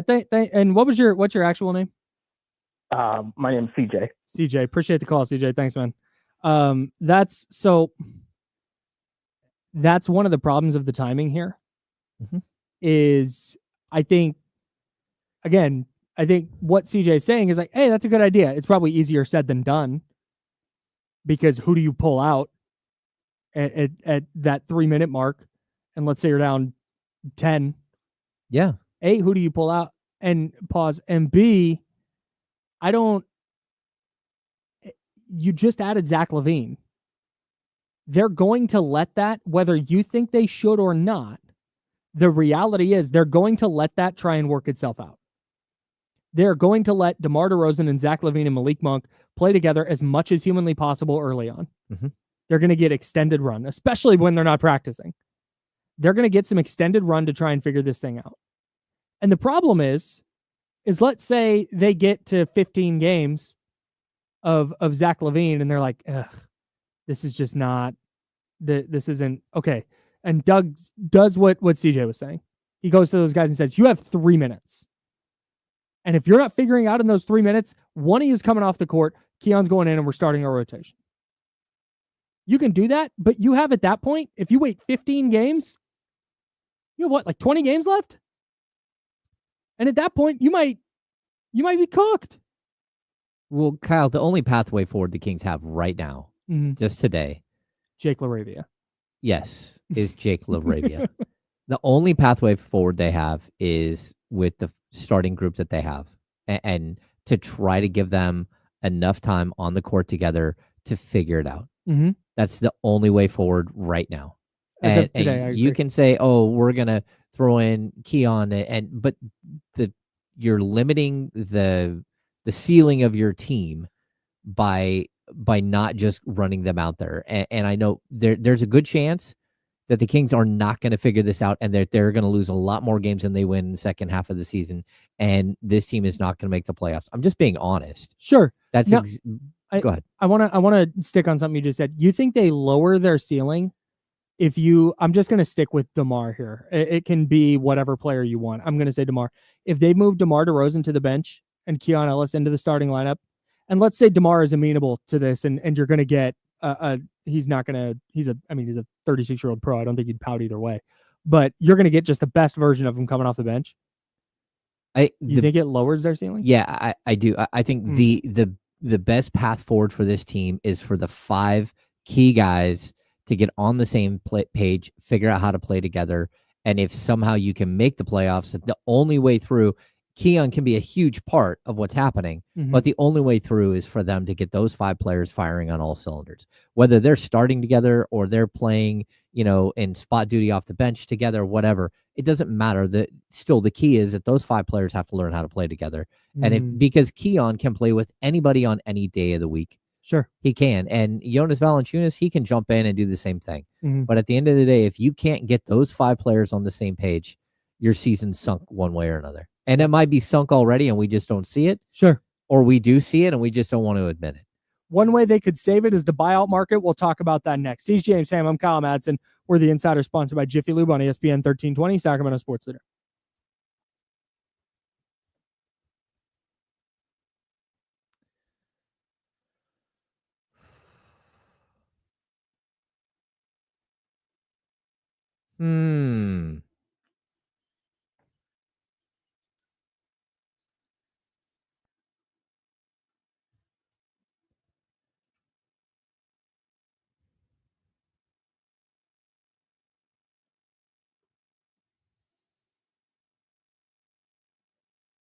Hi, Charlie. What's happening? Why are we getting flagged? What? Oh, you'll find out. Oh, You'll find out.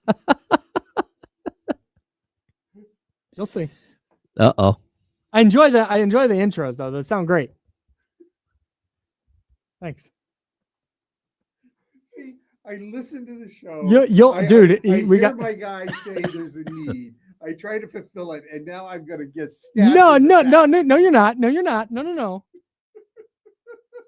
I wasn't even. Did I say you made them? Oops. I didn't mean to. Oops. Well, no, you're not. They sound great. They sound awesome, and it's appreciated. We're just gonna. I don't know. We'll see. Maybe I'm wrong. I don't know. We'll see. Hang on. No, we can actually find out right now. Hang on. I'm gonna debut the little intro thing on the stream right now, and you guys in the chatty house, let me know what you think. So every day during the handoff, Charlie was kind enough to make a little intro for Damian, Kenny, and also Jesse. And here is what those sound like. So here's the. I'm just gonna play. Are they all the same? Yeah. Just with a different name. Okay. So here it is. I'm just gonna play Damian's. Here you go. It's time now for the handoff. Running it inside, here's D'Lo, Damian Barlin with James and Kyle.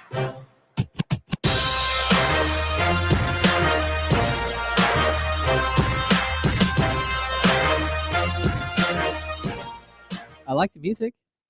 Yeah. Are we throwing a flag on it? He did say running it inside, right? Boy, did he. Just saying.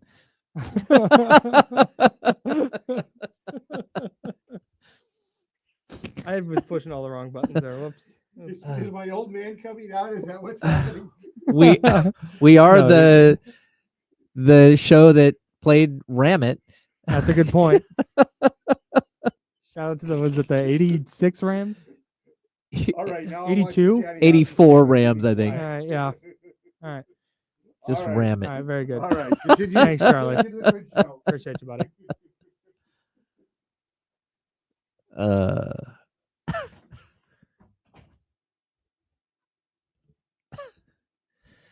Charlie. That's funny. Joe, don't no. Hey, you don't no. Come on, Joe. I think everyone for their Super Bowl party should have, when people show up to your house, have Ram It playing on loop in your home. Is that a thing that happened? No, that's what you should do. Just like when all your guests show up, just have it playing on loop. Zabo saying Charlie gets superstar calls. Oh. He's the Kansas City Chiefs That's incredible. of this. Someone says push but no call. To play on. Charlie requests, he writes the script and then sends it to a voice guy, and then we have voice guy sends back the voice, and then we have a sound guy who puts it all together.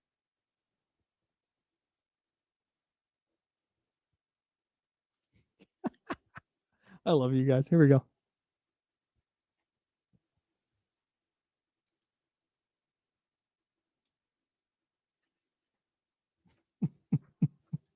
Now, back to the Insiders with James Ham and Kyle Madson, brought to you by Jiffy Lube on ESPN 1320.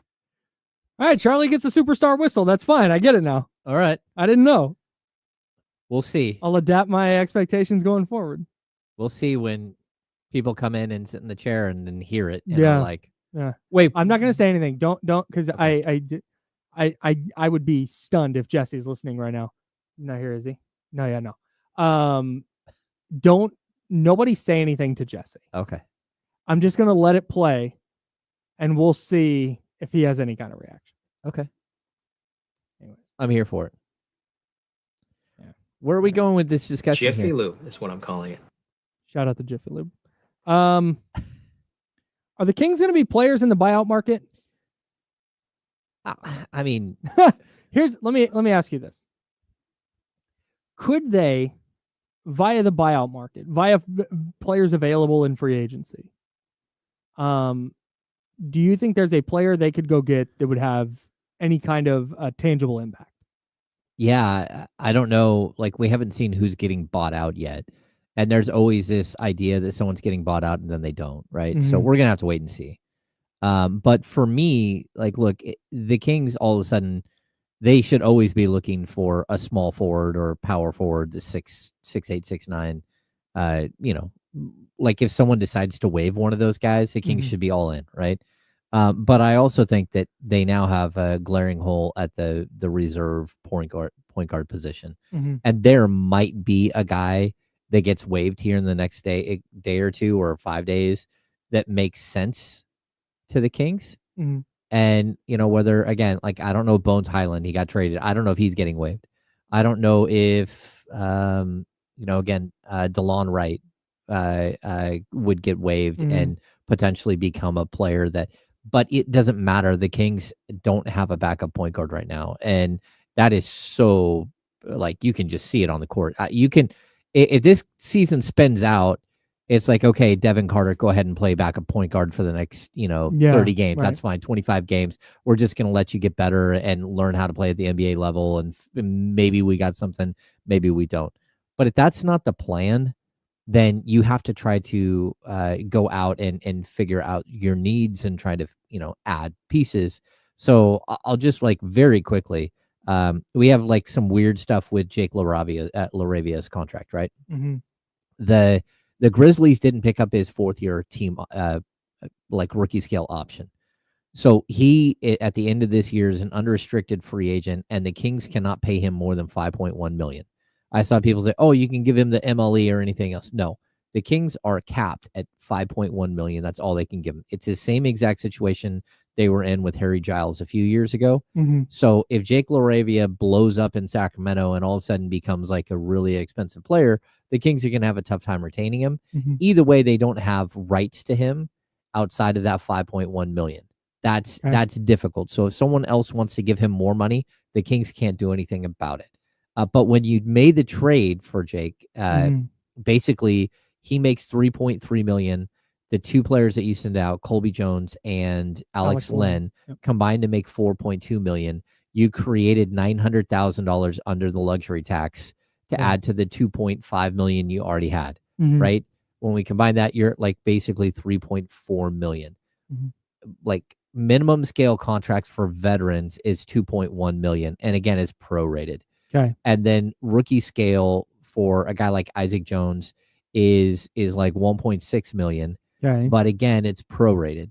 So the Kings probably will bring in Isaac Jones on a regular contract. I don't have that guaranteed at this point. But if they did, it would be like less than $800,000. Yeah, so it's going to be like roughly like $700 or $650,000, whatever it might be. So that's going to be one thing. And they should have enough for a second league minimum scale contract that they could offer to any of these veterans. Okay. So a guy like Ben Simmons is floating out there, and he's going to go meet with, I think, two teams, the Cavs and the Clippers. When news comes that he's getting bought out, and in that same breaking news, it's like he's talking to the Clippers and the Cavs, he's going to one of those teams. He is going to one of those teams. It's not he's starting there, and then he'll peruse. Like, no, he's going to one of those teams. Yeah, exactly. And very, very few times has it been where a player gets bought out on a contract, goes to another team and makes like a more than the league minimum. Yeah. Right. Usually during buyout season, players go where they want to go,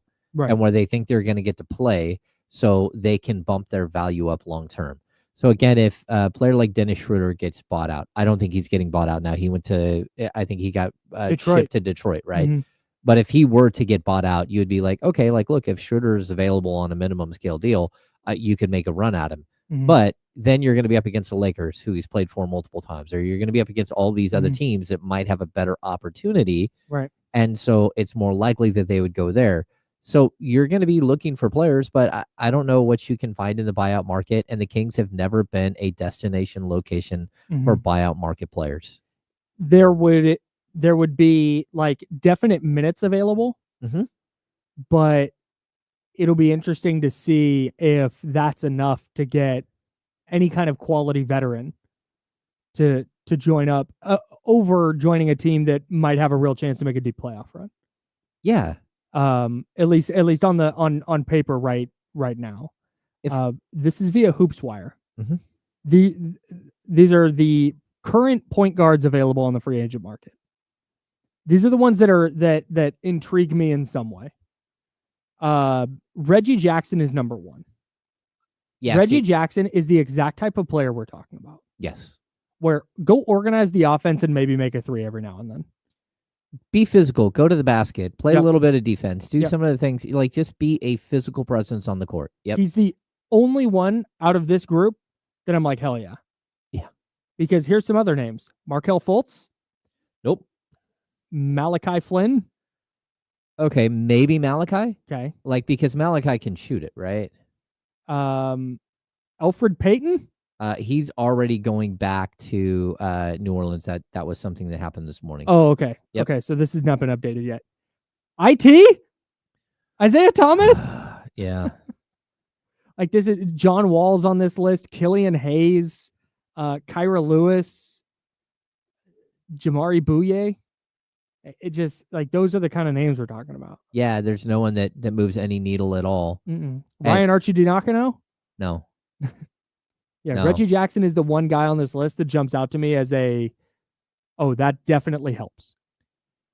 So Yeah. to that end, I don't know that the Kings are going to be super involved in the buyout market because they're not just going to go sign somebody to sign somebody. Nope. And I would also like look at the G League, see if there's a player that's playing out of his mind at the G League level as a point guard, maybe a defensive minded guy or whatever. But the reason why I would look at the G League too is because those guys are playing right now, and like they're ready to step in. Like, they may not be of the level that you want them to be as far as players, but they've been like literally playing nonstop, as opposed to some of these players that you might look at on the buyout market that just haven't been playing for 2 months. You know, like I think Corey Joseph is another guy who could get bought out, but are the Kings going to go get Kojo and just to make sure they have a backup point guard? If the Kings sign Corey Joseph, John Bull is going to be a guest on our program. I don't think I've ever known a person who enjoys watching a player less than our guy John Bull enjoys watching Corey Joseph. Yeah, he's like, again, one of my favorite Kings to cover. He's one of the nicest guys. By ever. all accounts, one of the coolest dudes in the NBA. Yeah, he was here the other night. Like, he played for Orlando. Yeah. Did he get traded, or is he?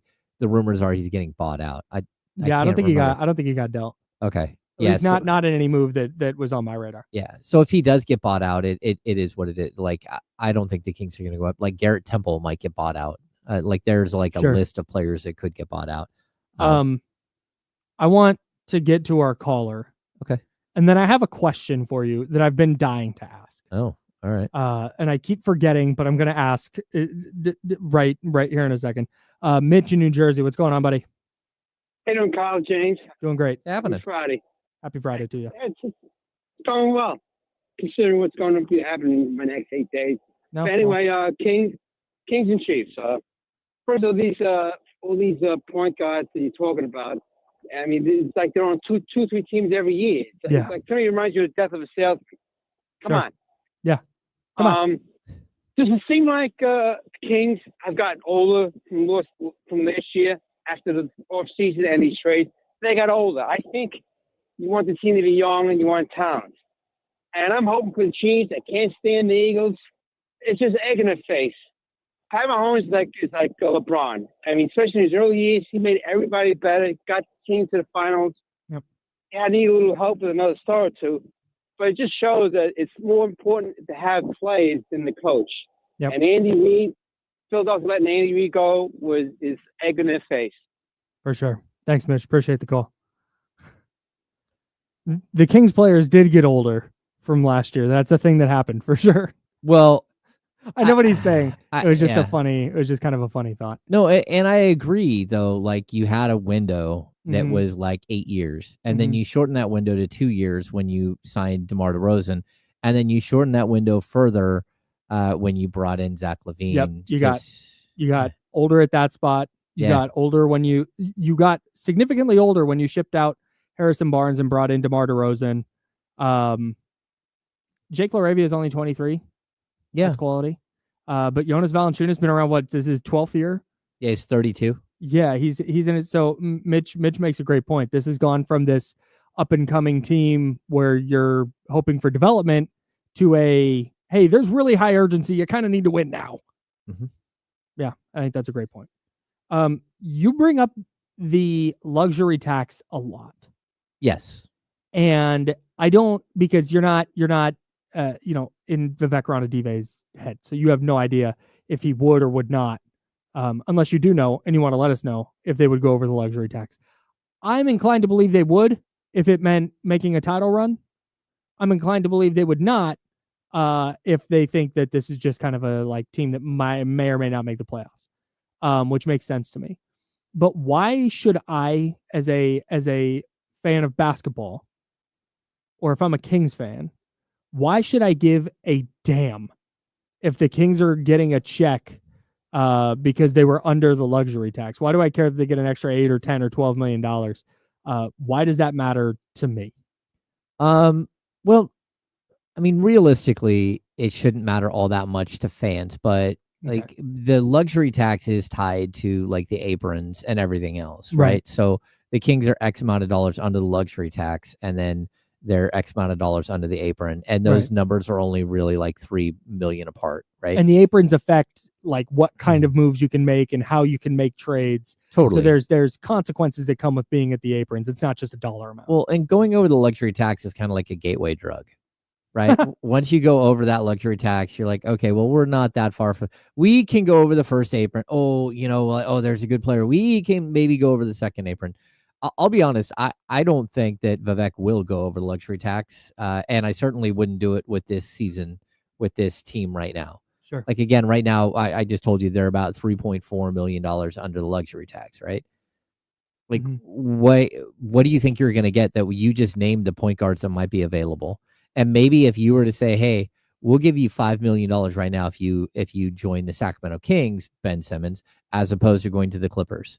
And the Clippers are like, yeah, we're giving you a league minimum deal, but you just got bought out of $38 million. Mm-hmm. Can you just take a league minimum deal? Well, what if he said, okay, yes, I would do that. Okay, will that make the difference? And maybe that type of move would. Maybe you're like, okay, it would make the difference. But if it's more like, hey, Isaac Jones and then one more player. The Kings are at 12 rostered players right now. There are 3 under the maximum, but really 2 under the minimum. They need to sign 2 players. One of those, I believe, will be Isaac Jones. One of those could be. It could be Mason Jones. They could say, okay, Mason Jones as well. We'll do. Yeah, salute. Thanks for hanging out. Here's an extra $800,000 this year, right? Yeah. So you're in kind of a weird spot when it comes to the money. But for me, I'm not gonna, as someone who covers this team, say, hey, Vivek, you really, really should spend $5 million right now for a team that I don't think is going to be great, and push yourself over the luxury tax just because fans want to hear you that you went over the luxury tax. Yeah. Now, there's this weird thing that happened, which luxury tax teams kept trying to get below the taxes here. And according to Bobby Marks, on January 23rd, teams were 18, every team that was under the luxury tax was scheduled to get roughly $18 million in tax revenue, right? Payout. Damn. That's the money that Golden State's over the tax. All of these teams that are over the tax, Minnesota's way over the Phoenix is Milwaukee, paying $160 million, right? Right. So they all pay into this pot, and that pot gets distributed to the non-tax. All the other teams that don't go over the tax. Okay. So right now, that number went from $18 million, a potential $18 million payout, that after we get through the trade deadline, is dropped all the way down to $11.4 million per team. And that's because, number one, teams cut their salary, and number two, a couple of teams cut their salary so much that they went from tax-paying teams to non-tax-paying teams, and now you have more people in that pot. So why does that matter? Well, it matters that it went down because, to go over the tax is now less I guess my question is, why should I care that Vivek Ranadive and Kings ownership is now getting $5 million less in the tax? Okay. Well, I would say this very quickly. If you go over the tax, whatever dollar amount you go over the tax, the team has to pay $1.50 for every dollar. Right. So if you go, let's just say $5 million over, that's $7.5 million, and on top of that, you have to pay that player salary. So that's another $5 million. So now you're $12.5 million. On top of that, now you don't get the $11.8 million. Right. You think, okay, why does that matter to me as a fan? Why does that matter?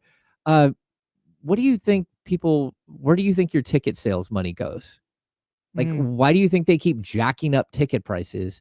And sure, like this team is like their value as a franchise has gone over $4 billion from $535 million when he bought the team.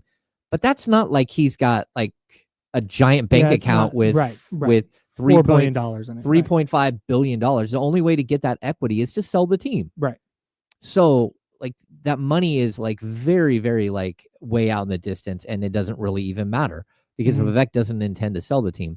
What should matter to fans is that, like, number one, your money goes to pay towards player salaries. Number two, if you're asking them to go into the tax, just go into the tax, that's $20 million, $28 million or something that you're just saying, hey, go $5 million over the tax. Okay, 12.5. You start adding it up, you don't get to 12 million. Now you're like $25 million. Where do you think who's going to pay for that $25 million? So it's you, the fan. By virtue of a bunch of teams that were over the tax going under, and that tax payment dropping from 18 to 11-ish million. It makes tickets more expensive, potentially? Well, if you were to go over the tax, it could make tickets more expensive. I see. And like right now, I think it just makes it less incentivized to go over the tax because 18 million versus 12 million, that's a pretty substantial difference. But again, it's not just about the tax itself and that payment itself. It's about how much you pay when you go over the tax and all that stuff. It's an accumulation. The Suns owe $152 million just in luxury tax. And where are they at in the standings? 12th. Yeah, 12. Did they pass it? They might have passed Golden State. Okay, and if they owe that much, just so if you understand they owe that much, that means that their salary is like over 200 I'm sorry, million. they're ninth. They're 25 and 25. Okay. So their luxury tax dollar is one aspect of that. In order to get that high on the luxury tax, they're already paying 200 million in salary. So for a team like the Kings, not only are they paying like 32 million more for their team, but then on top of that, they're paying 140 million or whatever you said it was. Oof. It's 175 million more. Golly. So they're paying as much in salary. Shout out to Matt Ishbia, man. in luxury tax as the Kings really are paying for their team. All right. Jesse Tapia is going to join us next. We'll have mad props. We're talking Kings. We're talking Super Bowl. Going to play a fun game that's coming up next on The Insider, sponsored by Jiffy Lube. It's ESPN 1320. I don't know why I look at the Insider sign like I need to look and see what the name of the show is, but I do it every time. This is The Insider, sponsored by Jiffy Lube on ESPN 1320, Sacramento Sports Center. Clear. Jesse, you're out of program 1, so you're good to jump on. What's happening, everybody? Sorry, I didn't fire up that computer.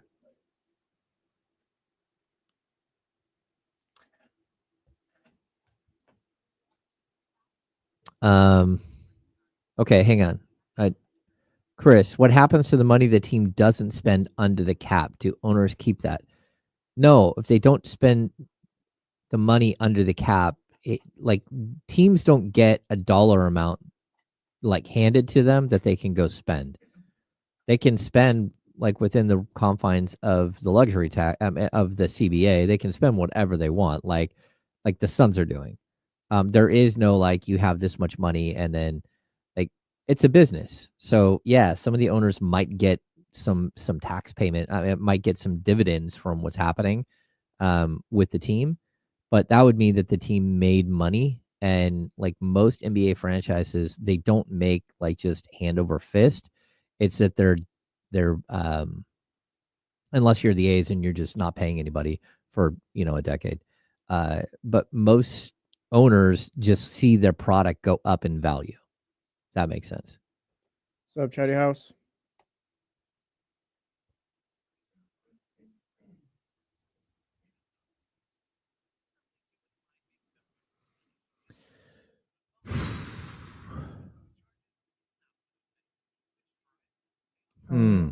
Debate. Got it. John Bull, Miss Mac, Russell, what's up, guys? King of Backtown.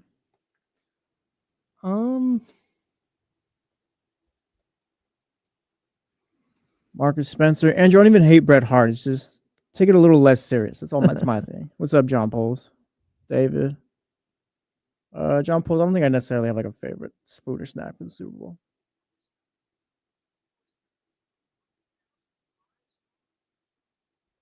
What's up, Joe?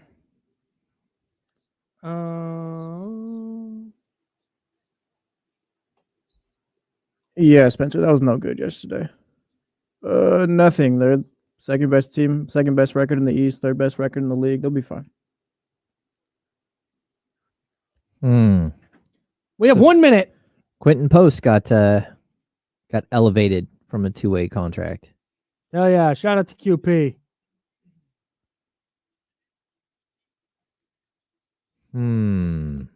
Typically, I feel like, hey, we do our show and then it's D'Lo and KC. I have never felt more like just an opener than I have today.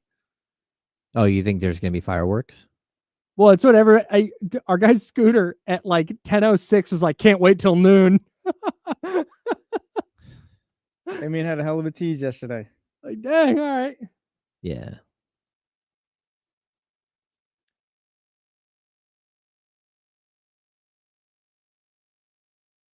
The text.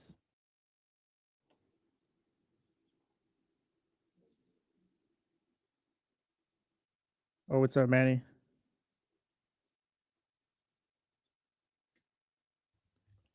Here we go.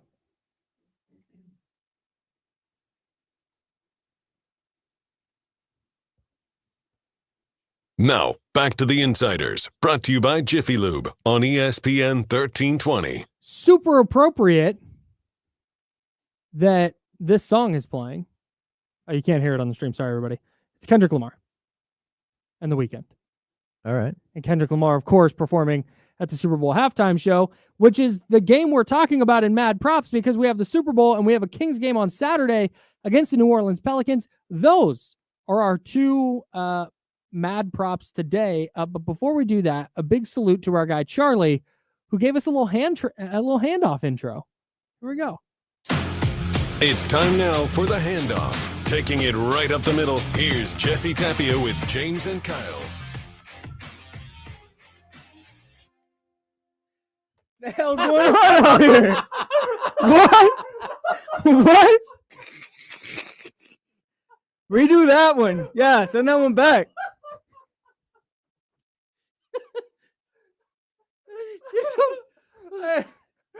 He did not know that there was like. Were you listening on your way in? And I didn't hear that. A No. little bit about it. No. Okay. Oh man. Woo. Hey-o. They said I played that for the chatty house, and they were like, "No, play on. Charlie gets a superstar whistle." The hell he does. That is out the league. Oh man, that was no, great. that's crazy. What a way to start Friday. Are they all different, or does it say the same thing every Let's play time? Kenny's. Oh, I just had it turned down. Hang on. This is. I think it's the same. I think he said it was the same. The names are just different. It's time now for the handoff. Running it outside, here's KC, Kenny Caraway with James and Kyle. He got running it outside. I guess, yeah, Damien's going to get... It's time now for the handoff. Running it inside, here's D'Lo, Damian Barlin with James. You got taking it up the middle. Yeah, no, I got the bad one. I can't handle this. Oh my god. Maybe we'll just run back the old original intro that we had. And Jesse. Yeah. It's time now for the handoff. Taking it right up the middle, here's Jesse Tapia with James and Kyle. Right up the middle. It's just insane. No, I don't think so. Oh man, let's get to Mad Props. There's a much more normal intro. Right? No, it's just not going to play now. It's time for Mad Props. 2 games, 2 props. Which number will be higher? That's for Kyle and James to decide. Here's Mad Props. Oh man. We'll start with you, Justin. What do you got, Kyle? We've got the Kings game Saturday against the Pelicans, the Super Bowl, of course, between the Eagles and the Chiefs I've picked 2 stats from each of those and pitted them against each other, and we got to figure out which one's going to be higher. Zach LaVine points against the Pelicans or Saquon Barkley carries against the Chiefs. Oh. Saquon Barkley carries. I'm going to Okay. Saquon Barkley. You said rushing carries. Yeah, Yeah, carries. carries, yeah. Yep. Okay, I am gonna go Zach LaVine points. Yeah, that's where I'm going as well. Maybe Saquon just has an unbelievable game because he's just an unstoppable force of nature. I feel like the Chiefs and Steve Spagnuolo are going to have a plan to like really limit him and force the Eagles into throwing, where we see Saquon Barkley have like 15, 16 carries and Zach LaVine gets something more than 16. That's where I'm landing. See, I'm at like 20 with Saquon. So Okay. we'll You don't see. think LaVine gets 20 again? I don't know. It kind of seems like it'll fluctuate. Like some guy's gonna get 25 this game, and someone's gonna get Yeah. like it's gonna like it'll be kind of in the middle. Yeah. Their game. So I'm gonna count on Saquon. James Ham, Keon Ellis made threes or Juju Smith-Schuster receptions. Oh, I meant to bring up Juju's page here so I can give you some context on how many catches he has. His last, his last 5 games, 2-0-1-2-0. I'm gonna go Keon. Yeah, give me Keon in this one. Just more than 3 sounds right. I'm going with Juju because I think a rando is going to make a couple of plays, and I think Juju Smith-Schuster is going to have like 3 or 4 catches in this one. I don't think Keon gets 3 or 4 made threes. So I'm going with Juju Smith-Schuster in this one. Jesse, Domantas Sabonis points, rebounds, and assists, or Eagles Chiefs total points? I don't know. Is Domas gonna take more than 6 shots? Buddy, great question. I guess I'm gonna go Eagles. I don't know. I'm kind of 73 was the total last time. 73 for Domas or the Eagles The Chiefs. Super Bowl? Eagles Chiefs. Okay. I'll go Eagles Chiefs. Yeah, I'll go Eagles Chiefs. I don't know. Domas is kind of being weird with how aggressive he's been in the last couple games. Yeah. I'm James? with you. I'm going Chiefs.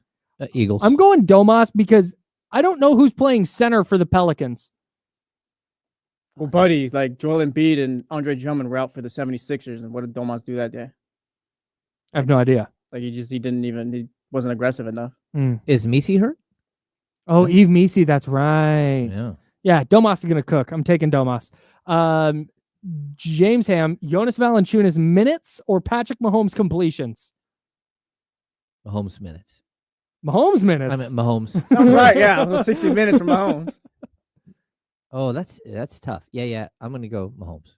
Jesse? Yeah, I'll go Mahomes too. I'm going that route as well. I think there's a lot of dink and dunk. A lot of easy completions. Yeah, I do think that that Valanciunas against his former team is probably going to play quite a bit. But again, it depends on foul trouble and everything else. Yeah. And you can't, especially against that team, you can't really play both of them. Yeah. Jesse Tapia, Malik Monk assists or Travis Kelce receptions? Travis, I feel like I'm going off football with this one. I'm going to go Travis Kelce, though. He eats in the playoffs. I'm going to stick with Travis Kelce. I'm going that exact same route. He did not have a big AFC title game. I think they're going to figure out ways to feature him. I don't feel great about that, though. I think the Eagles are going to have something for the Chiefs. Like, they're not going to blow them out, but. No, but because of that, I think it's going to be a lot of just like, hey, Patrick and Travis go create something. Yeah, that's fair. And I think they're going to figure out Patrick Mahomes specifically is going to figure out a way to get Travis Kelce the ball a lot. James? I'm gonna go Malik Monk.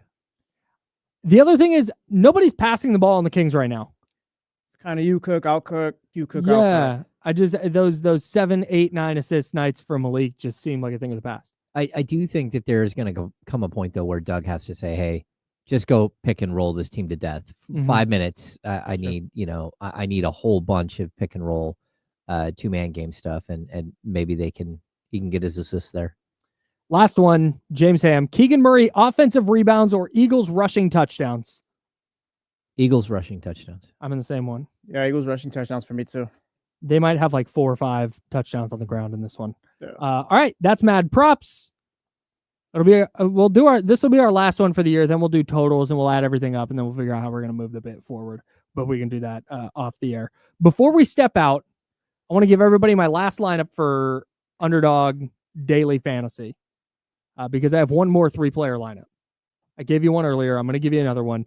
Underdog's Daily Fantasy. Their Underdog Pick'em game is super easy. You pick 2 or more players. You pick higher or lower on their stats, touchdowns, rushing attempts, like receiving targets in the first drive. They have so many stats to choose from. And the big game with the Eagles and Chiefs is the perfect time to sign up because Underdog is the best place to play Pick'em. Download the app, sign up with promo code Kyle M, and deposit now to get up to $1,000 in bonus cash instantly. That's promo code Kyle M on the Underdog app.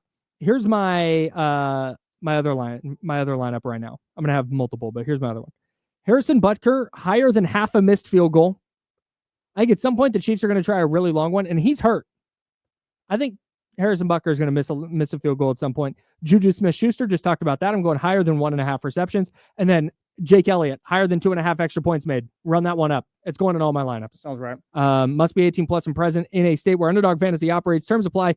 Concerned with your play, call 1-800-GAMBLER or visit www.ncbgambling.org. All right. That's where we're at. I feel good about it. I got the Eagles going to win some money. I am taking... I'm taking the Chiefs because if they lose, I won't feel dumb. Everything in my body is like the Eagles are just better. The Eagles might just overwhelm them in a way that no team has been able to, and they win by like 2 scores. I don't know if I'll go that far, but it's just I'm kind of along the same line of thinking of you. Like the Eagles are just better, like in each. Yeah, I think they're just better equipped to handle the Chiefs than like the Niners have been in the last couple of Super Bowls. But I'm still taking the Chiefs. I'm just rocking with them. Yeah, I'm taking Chiefs. All right. Rolling with my homies. Yep. It's his fantasy team. Yeah, I know. Shout out. That's why I know. Rolling with my homies. Everybody who has been watching this show on YouTube has been in the chatty house all day talking about how much they can't wait for D'Lo and KC to start. Yeah. D'Lo's got some stuff to say about De'Aaron Fox. And that's coming up. Yeah, I knew. You're going to want to stick around for that. So what James and I are going to do is we're going to get out of the way. We're going to let D'Lo and KC jump in here. Jesse, thank you so much for hanging out. James, great week. Can't wait for next week. We'll be breaking down the Super Bowl, be breaking down the Kings as they continue moving forward. We'll also have the All-Star game, NBA All-Star stuff coming up as well. We've been the Insider, sponsored by Jiffy Lube. That's James Ham. I'm Kyle Madson. Until Monday at 10 a.m., have a safe weekend. Drink water. Be nice, people. Appreciate you, chatty. I'll see ya. See you, friends.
Yeah. We got them screaming D-Lo, KC, D-Lo, KC, D-Lo, KC, D-Lo. We got them screaming D-Lo, KC, D-Lo, KC, D-Lo, D-Lo. We your number one spot. We your number one spot for some sports, huh? Got the city going crazy when we work, huh? We top 2, but we ain't 2, we in first, huh? And when you need the real, we is who you search, huh? D-Lo, KC, D-Lo, KC, D-Lo, KC, D-Lo. We your number one spot. Let's go, baby. Let's go. Let's go. Let's go. One more time, cause that's the only Young Zell we're hearing today. Damn, I was upset they lost. Not like angry. You gotta get it. You gotta talk into that microphone. Oh, where was I was like, where's Casey's mic at? Like, oh. I was upset last night. Not mad. I was just like, damn. Oh no, you hit him with the I'm not mad, I'm disappointed. Yeah, and it wasn't at anybody in particular, it's just that they lost again. Yeah, I got you. I'm Damian Barling.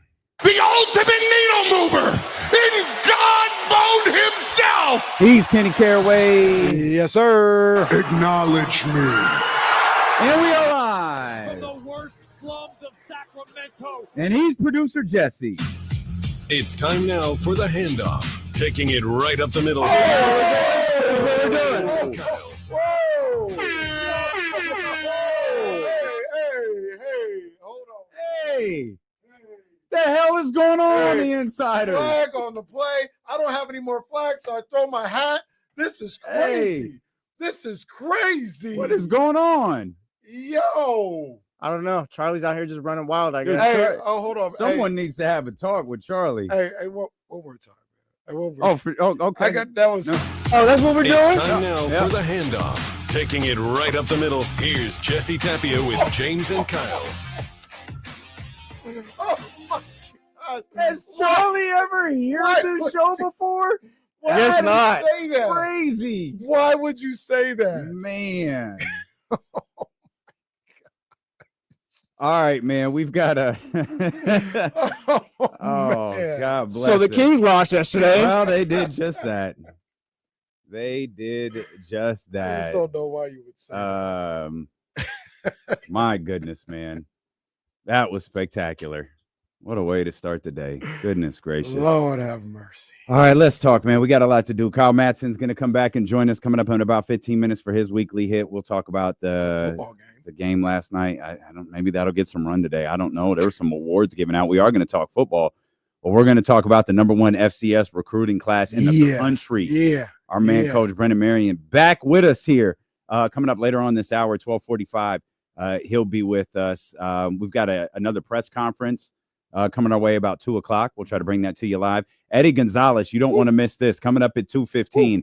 Look, we're gonna talk about my conversation with De'Aaron Fox. I'm sure a lot of you already got the gist of it because Carmichael Dave talked about.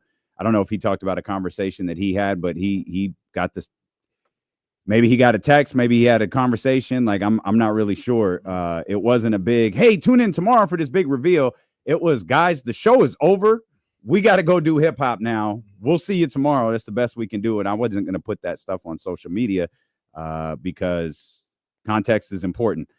We're going to gossip significantly more about Kevin Durant today than we are De'Aaron Fox. So make sure you're with us at 2:15 because Eddie Gonzalez has got some things to say. And then James Ham will be back after the press conference coming up around the final clock hour. For those that are unaware, Valanciunas, Jack LaRavia, Monty McNair, they're going to be at the podium today getting introduced as the newest members of the Sacramento Kings.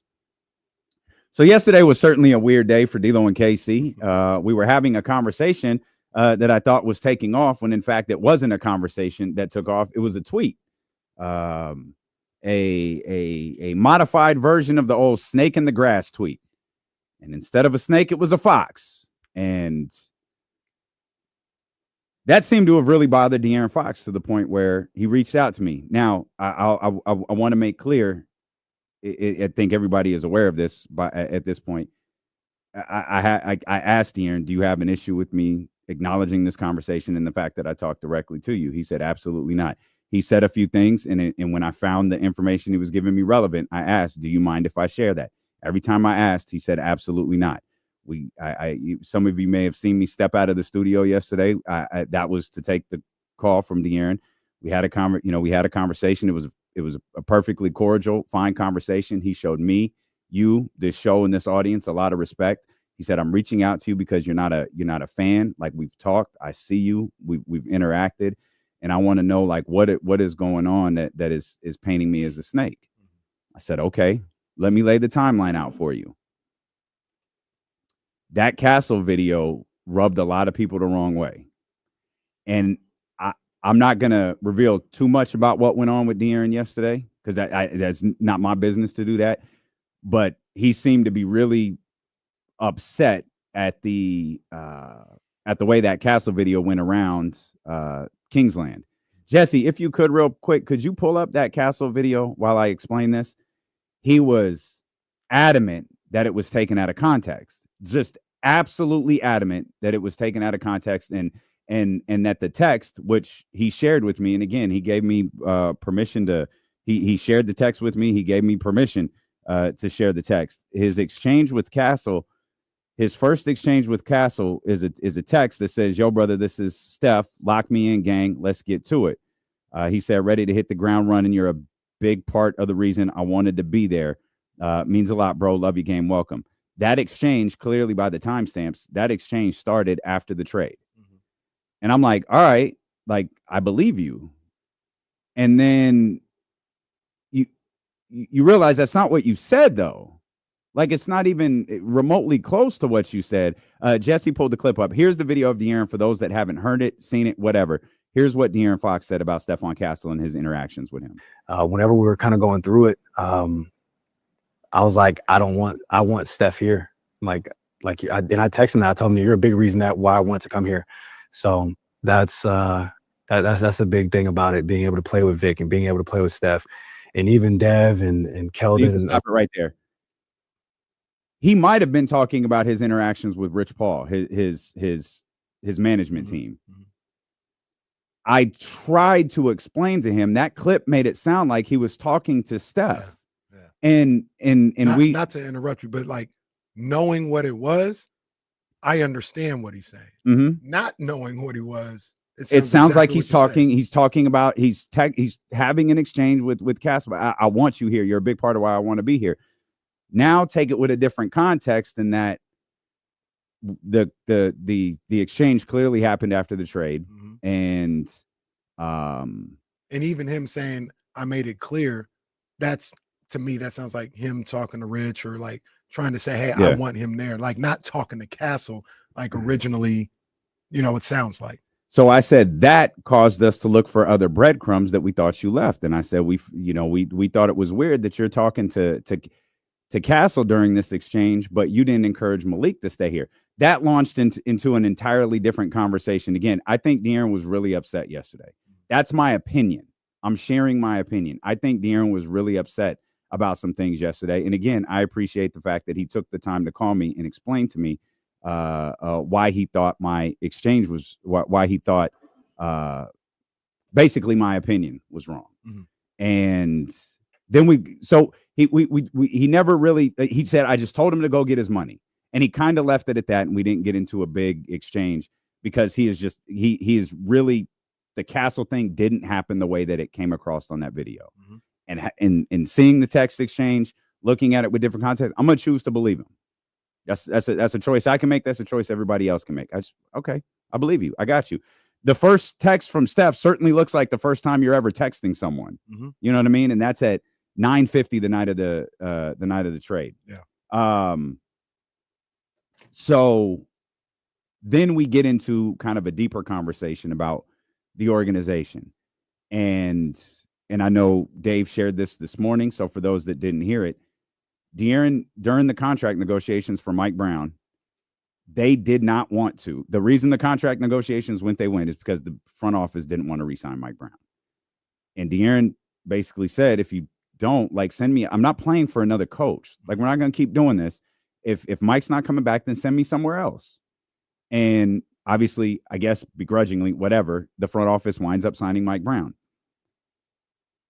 We know how that story ends. And Mike gets fired. De'Aaron took that as, okay.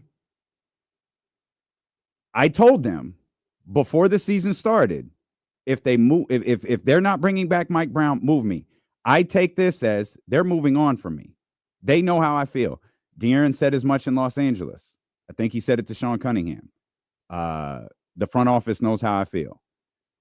De'Aaron was, in fact, from his own words, pissed off that he was left to answer questions about this, especially coming off of the heels of that Detroit game where Mike said what he said, the game ended the way that it did, and everyone's emotions are sky high. So the fact that he had to be the one to answer questions the day of that Lakers game, yes, that absolutely bothered him. The season had been spiraling, everything had been spiraling, and it's all compounded by the fact he told them, if you move on from Mike Brown, I don't want to be here anymore. I asked him directly, did you have it in your mind that you wanted to leave Sacramento before the season started? Definitively, without hesitation, he said no. And then he goes into the Supermax. I said, D, you don't have to explain that to me. I get it. I understand how the business works. And I know you don't listen. I know you're responding to a tweet. We've had your back this entire way. We never thought you declining the Supermax meant anything. And then I asked him when was the first time he really honestly thought he was leaving Sacramento.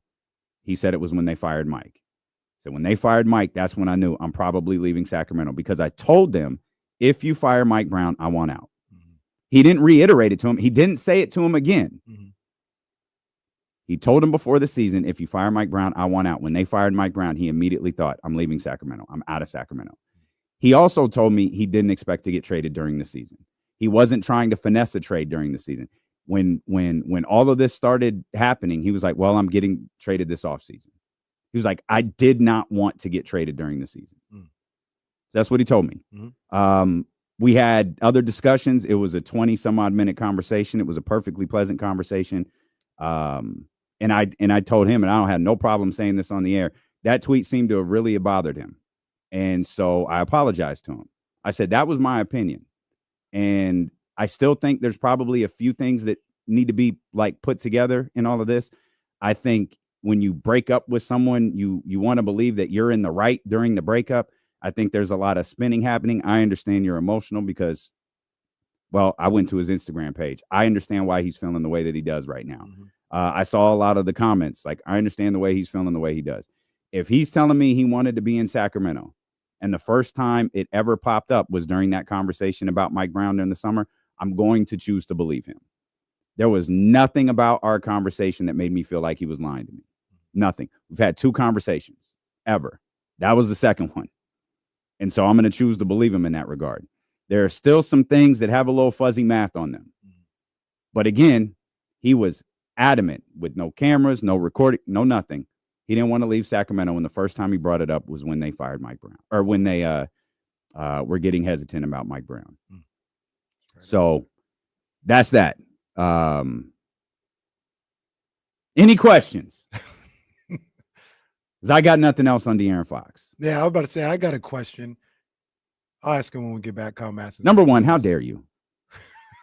I know that. I brought that up months ago. You did. I'm helping you out. Who said it? Who said it? Mindy Project. All right. No, he gets points for that. that. That's good. I'm that's good. Surprised. That's very good. That's very good. All right. It actually doesn't pertain to De'Aaron directly, but yeah, I got a question. Okay, that's fine. I have one too. It's time now for the handoff. Taking it right up the middle. Jesse Tapia. How did this get approved? My goodness, we'll bro. come back. All right, that's the last time we're running that one back. Bruce All right. is listening. This is crazy. D'Lo and KC on ESPN. Second graders. 1320. Oh man.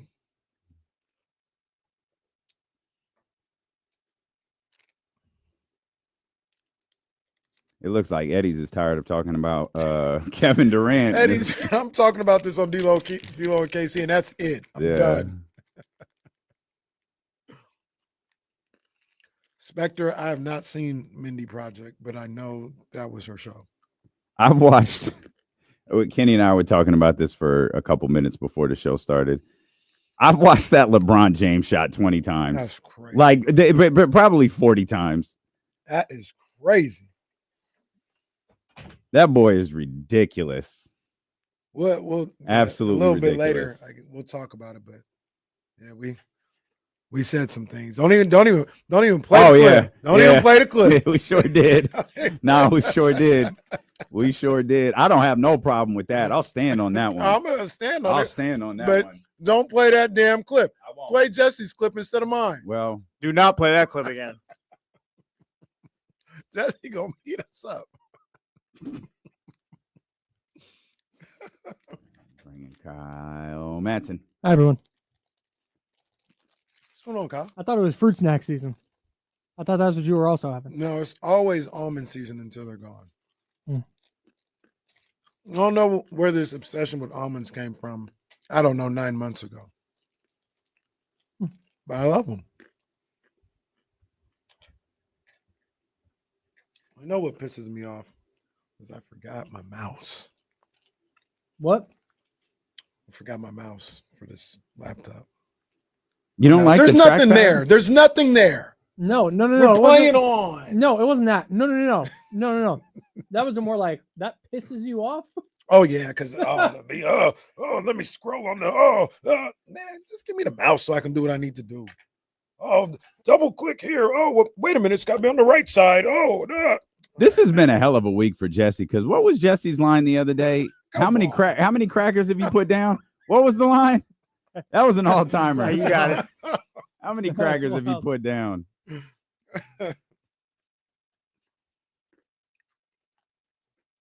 MP, don't play like that, man. I don't want no rodents. Matter of fact, I got to call Nick, man. It might be time. It's like every 2 months, man. They got to come out. So.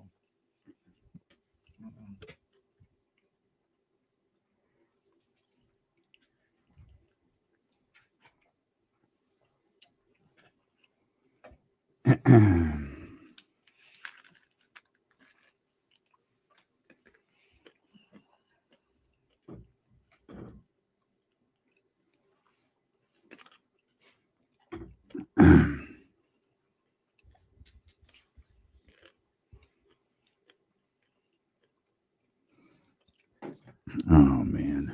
KC, if you like crackers, you gotta come to my Super Bowl party. Okay. Yeah. In the world. You too. What in the world?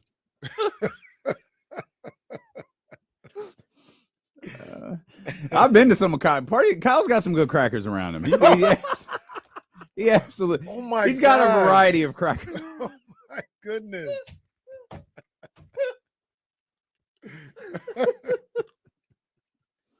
Oh man. Oh man.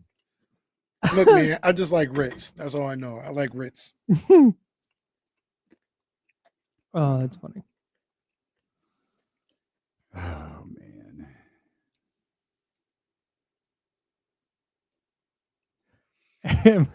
When you first said that, I was like, wait, when have you been to a party? But like a pretty significant event in my life that you were at. Wait, what'd you say? I was trying to think. I was like, did Damian come to a Super Bowl party? Like, when is Damian party? And then I remembered. Oh yeah.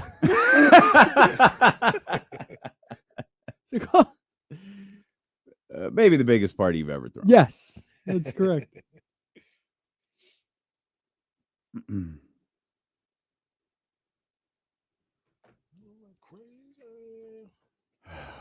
Man.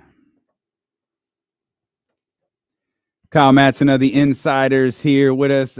Quick shout out to Poppy and Pot, P-O-T.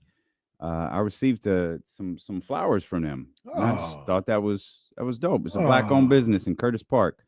So Poppy and Pot, salute. You'll be getting a lot more business from me. Thank you for these. Yeah, those are beautiful. These and the card says to infinity and beyond. I love that. You know what that's from? I think it's from Kyle. Yep. It's from Toy Story. Oh, wait, Kyle sent you the flowers?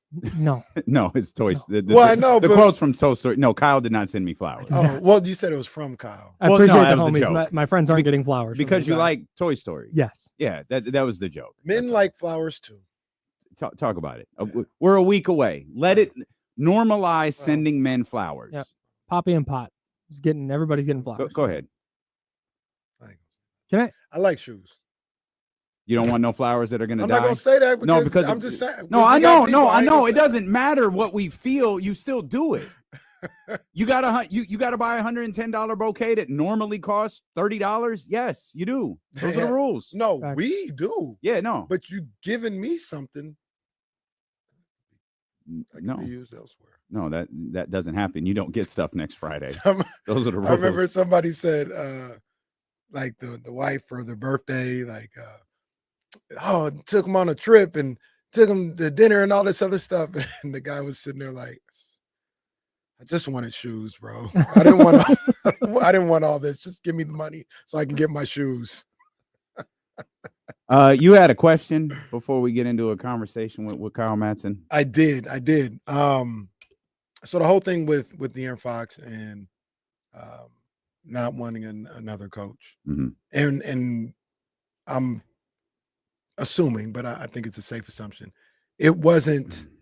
It's not anything about Doug. It sounds more like stability of I don't want another coaching change, essentially. And he likes Mike too, but I definitely don't want another coaching change. Yeah, this was before I assume before any thought of Doug Christie, because this was during the offseason. If they had not extended Mike during the offseason, I don't know if they would have let him coach out a year, if they would have fired him, if Doug Christie was the option, if they would have done a full coaching search.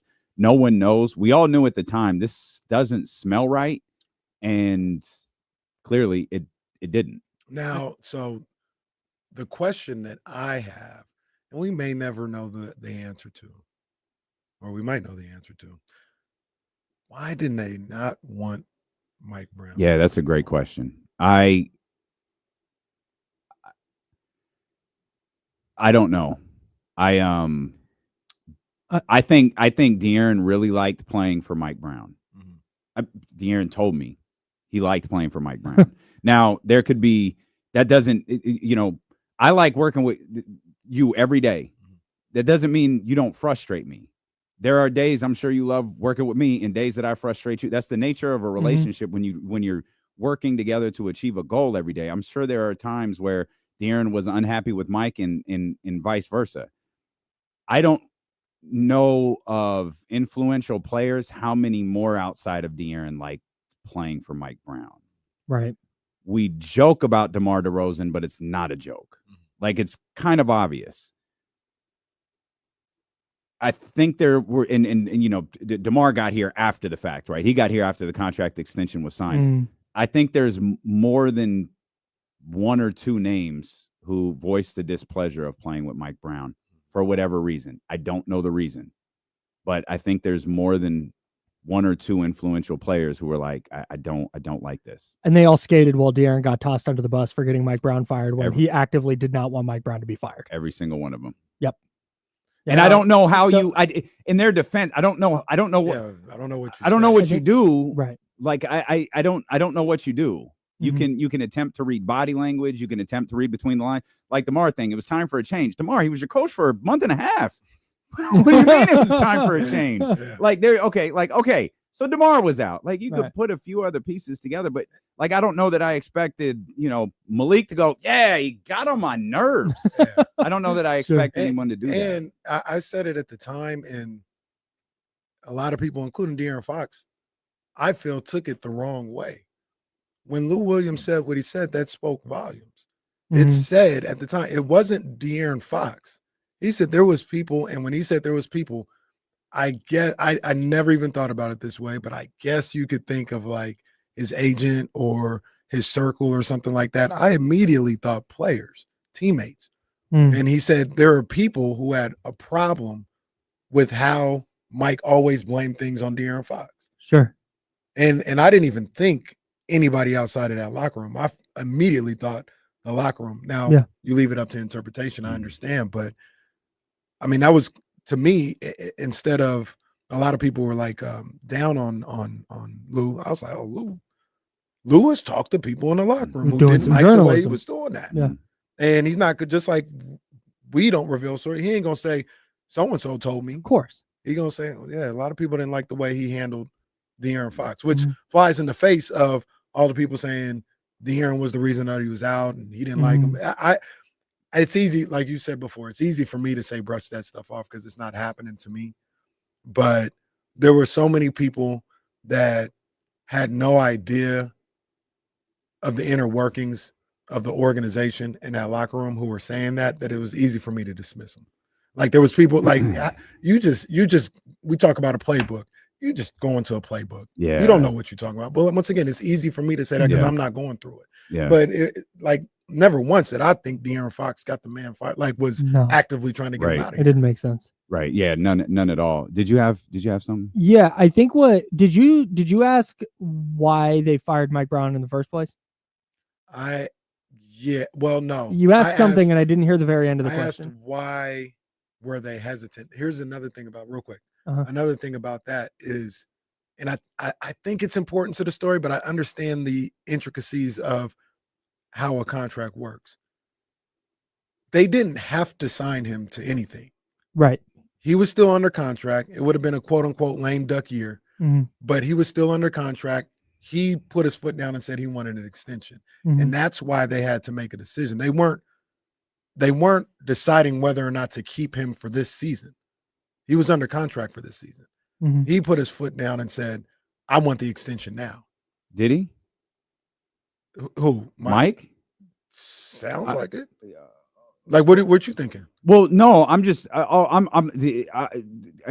so one, I'm done reporting. I'm never ever I'm telling one person, and it's the dude sitting across from me. If I ever get news, if one day we're talking glowingly about Jared Allen, bet your ass Jared Allen is showing up in a Kings uniform in 3 days, because I'm never breaking news again. It's too late. You're the new Shams now. Because what happens is sometimes you say stuff and people think you're reporting it versus right. Yo, look, I heard Mike Brown didn't like John Collins. Then it gets reported Mike Brown turned down a trade for no. That's not what I said. I said Mike doesn't like John Collins. I'm going to take what you did. I think Mike preferred to have an extension. No one wants to coach the final year of their deal.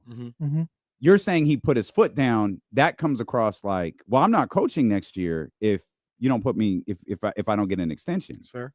And I don't know if that happened or not, but pushing to get an extension done and going into the final year of your deal. Yeah, absolutely. Mike should have done that. And I think it would have. Every coach should do that. I have another thing to say, but I don't want to relitigate all of that.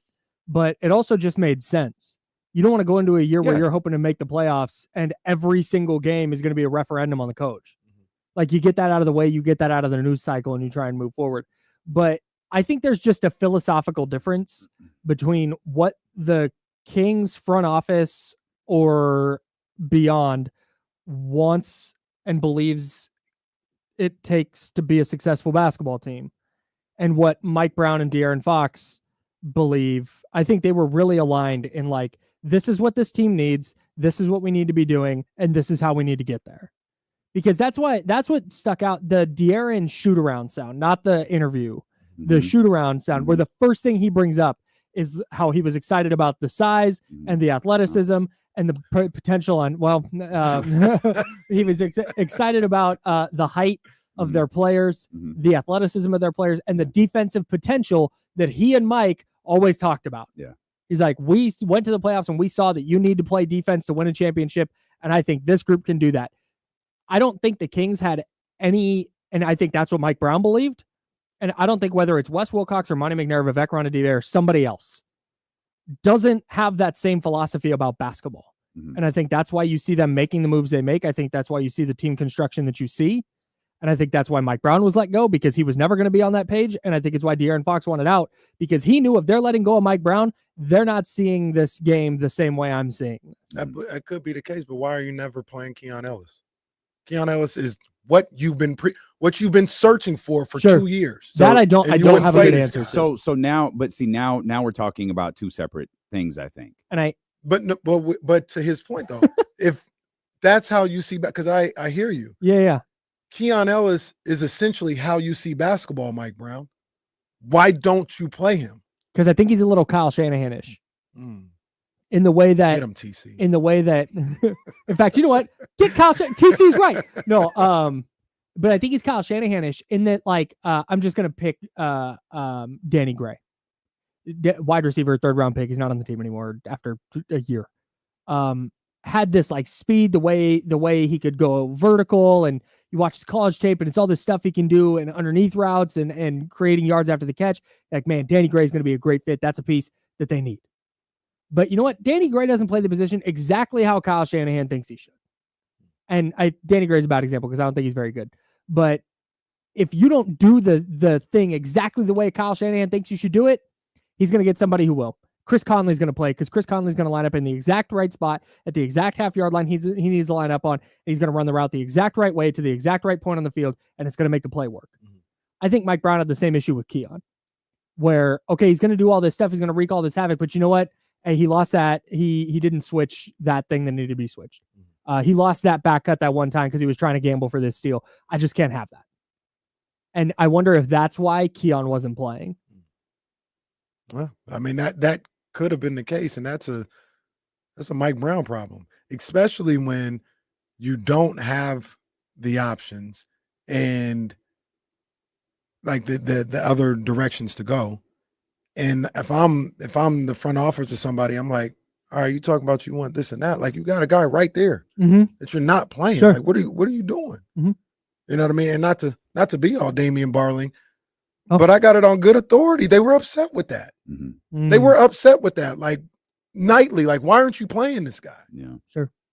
And that goes to something you know, sometimes we ask questions on this show that in time get answered when we're not looking for the answer anymore. There was obviously a very clear disconnect, not just between Mike Brown and players, between Mike Brown and this front office. Yep. And I don't know how, when Monty McNair signs here, Jill Adge does a 40-minute podcast on the guy who I'd barely heard of before because he lurked in the shadows of Daryl Morey in Houston. Yep. The one thing she just kept elaborating on is he works with the coaches. Like he helps with, you know, analytic wise, what works best. And like, that is his bag. And it's like, well, God damn it, that didn't work here. He wasn't able to do that here. He was able to do it with Mike D'Antoni for so many years, but he wasn't able to do it here. And we wondered, like, you know, there's the Mike talking about defense. And then all of a sudden, you know, Monty McNair, sitting at Summer League talking about, well, our offense needs to stay good. Like, we still need to be a strong offense. We get a little better defensively. And that was kind of the first clear, oh, man. Yep. Yeah, these two aren't. Yep. They're not in lockstep with this. Let me ask both of you guys a question that I don't know if we ever asked. I think the answer might be clear. Did they ever want to hire Mike Brown? Did they hire Mike Brown because it was safe? And they may have all wanted Mark Jackson, but we all know what would have came of that as far as the scrutiny, all this other stuff. Mike Brown was safe. And they went the less controversial route. I don't think they wanted Steve Clifford, especially seeing how Monty McNair keeps talking about basketball and everything. Maybe they wanted Mark Jackson. I mean, there's a lot that comes with that. The safe pick might have been Mike Brown, and that's what they went with. And just because you took that for that reason, that doesn't give you an excuse not to work with him. Well, if that's the case, then they failed. Yeah, that I think they wanted to try and replicate Golden State. Like they went, oh, he's been there for a while. Let's do like Monty and Wes, or they like someone else. They like someone else. They, as in someone else. Well, back then they wanted Mark Jackson. That's why I say Mark Jackson. Trying to replicate the Golden State thing. It's okay. Didn't do that. How about Mike Brown instead? But that's what I'm saying. Like, there's a lot going on there if you go get Mike. Like, I sure as hell didn't want Steve Clifford. I'll tell you that. I don't think they did either. Steve Clifford last year coming out and being like, yeah, this roster stinks. It's like, oh my God. He was so finished with them kids. He was done, dude. He's like, if we make one mistake, then we're gonna lose. We stink. Who were the young guys? Darvin was one. Will Hardy? I don't feel Will like was Will already Hardy scooped was. up. It was the guy who is in Charlotte now, the brother on Milwaukee staff. Jill's in here; she would know his name. But they had talked about him. He's the Hornets. He was the Bucks coach. Yeah, he's the Hornets head coach now. Charles Lee. That's it. Thank you. He was the Bucks coach. Yeah. Okay. Famous Revolutionary War General Charles Lee. Not a particularly good one. Okay. Is that Adam Burr and Lee? Nope. Aaron Burr. I remember that was a milk commercial. He couldn't get the answer off because Burr with the peanut butter. you know. I don't remember that. You don't remember that? No. He like dedicated his life to that moment, and they were like, "You win $1 million if you call in right now with the right answer." And he got in, and he didn't have any milk. He took a bite of a sandwich, almost like the saltine challenge. He took a bite of this peanut butter sandwich, and he couldn't wash it down with anything, so he couldn't. Let me get some milk. It was a milk commercial. Yeah, I see. Okay. He couldn't say Adam Burr. Aaron Burr. Aaron Burr. Yeah. Who shot Alexander Hamilton? He did. Have you seen Hamilton? I started it. I didn't finish it. How many times? Vice President of the United States of America, by the way, murdered a guy. How many times have you seen Hamilton? Seen it? Seen it on Disney Plus. Like twice. Seen it in person. Once. Oh, only once. Mhm. Oh, I was certain you were going to say. No, I don't have it to go see Hamilton that many All times. right. I got you. But I've listened to it a lot of times. Okay. And I've read You have books listened to it. and yeah. You will work out to the Hamilton. Oh, yes, absolutely. All right, that's different than Moneybag Yo, which is what I might work out to. It's like Hamilton, little K-pop, Chapel Roan. Let's go.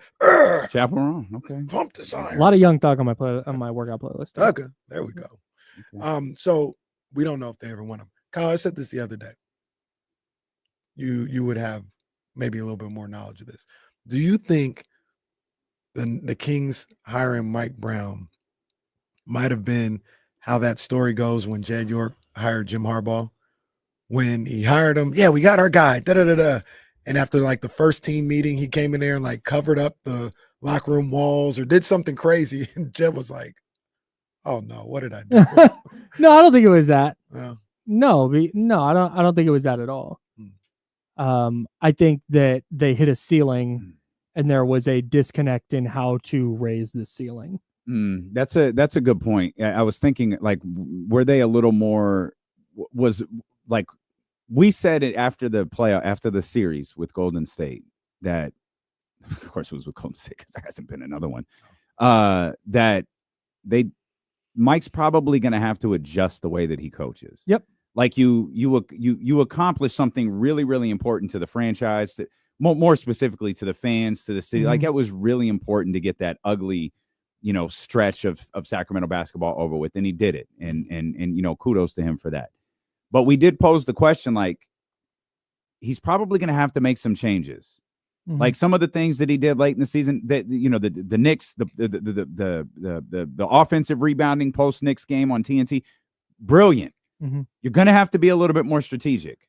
You're going to have to be a little bit more aware. The practice nonstop. You're going to have to be a little bit more aware going into the second season. He was not. And right out of the gate comes the Chris Duarte, Kevin Huerter stuff. Yep. And that was the first, like, all right.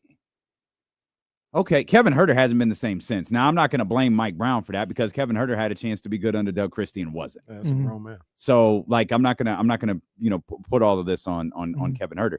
But I do think that was a misstep, and I think it was the first in a series of missteps that Mike had throughout last year that just seemed to be compounded headed into this year. And by the time we got to the start of the season, I think more than one guy was checked out. I don't think one of those guys were De'Aaron. I think more than one guy was checked out from Mike Brown. Not from winning basketball games, not from being successful, not from busting their ass. They were checked out on the guy screaming at them nonstop. Yep. It was just and running 2-hour shoot-arounds. Yep. They were just not listening. Like being there, standing there, watching, hearing that he was talking, but not processing. Yeah. Yep. White noise. Info. Yeah. So the other question, full of questions here today, that I really did think this was going 15 minutes, man. Yeah, sorry. What do you want to talk about? I don't care. I just don't want to okay. talk about De'Aaron anymore. Like, and it's fine because when Coach Marion joins us, we won't.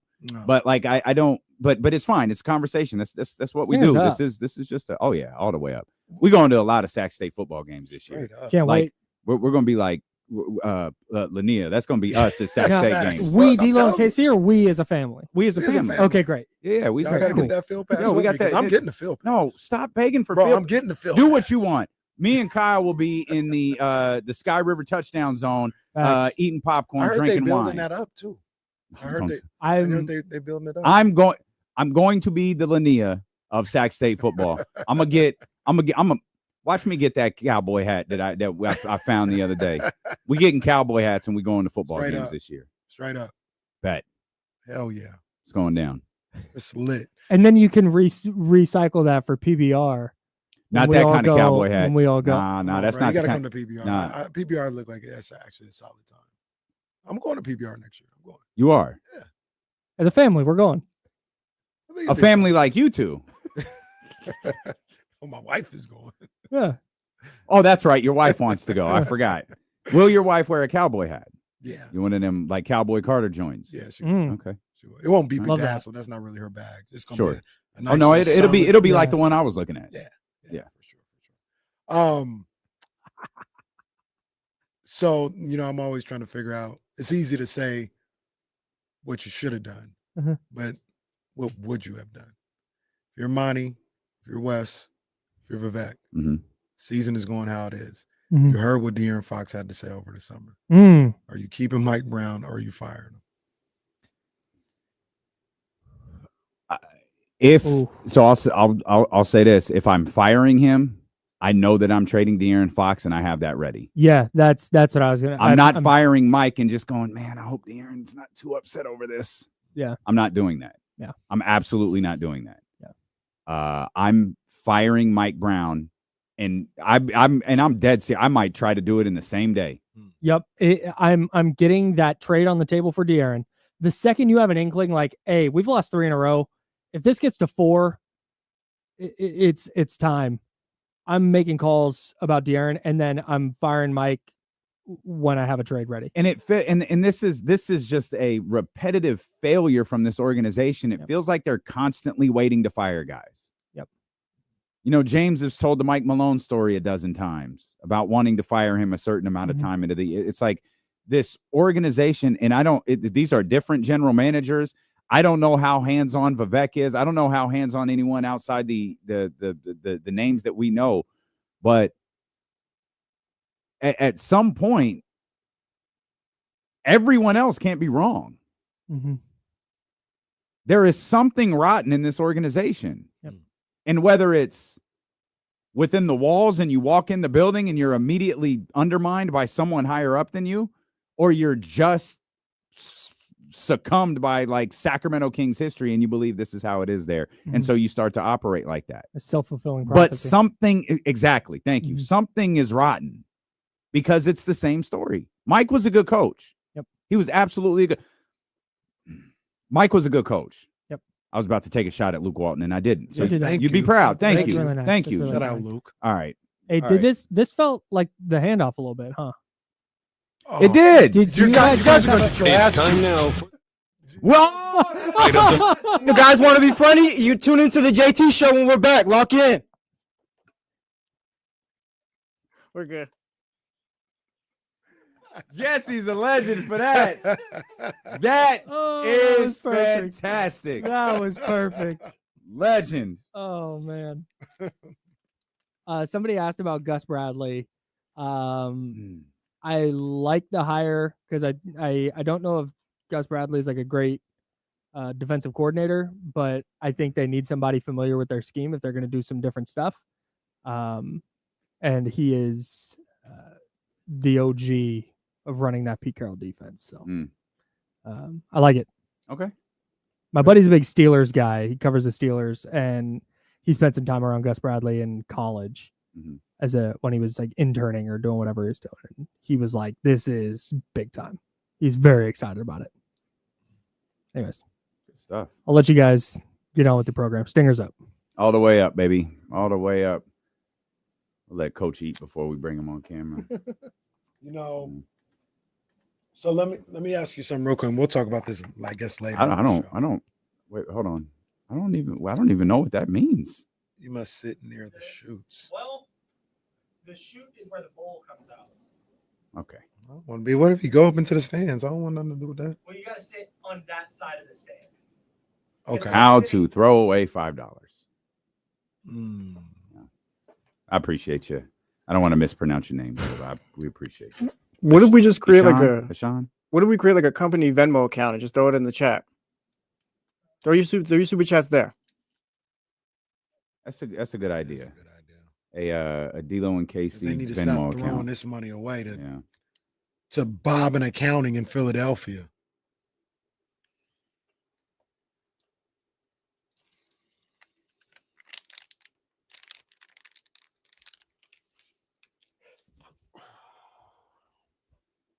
Oh, I'm gonna bring Coach in here. Coach, what's happening, baby? Coach Marion, what's up, big dog? Coach, you're muted. Coach, can you check that on your side? You're muted.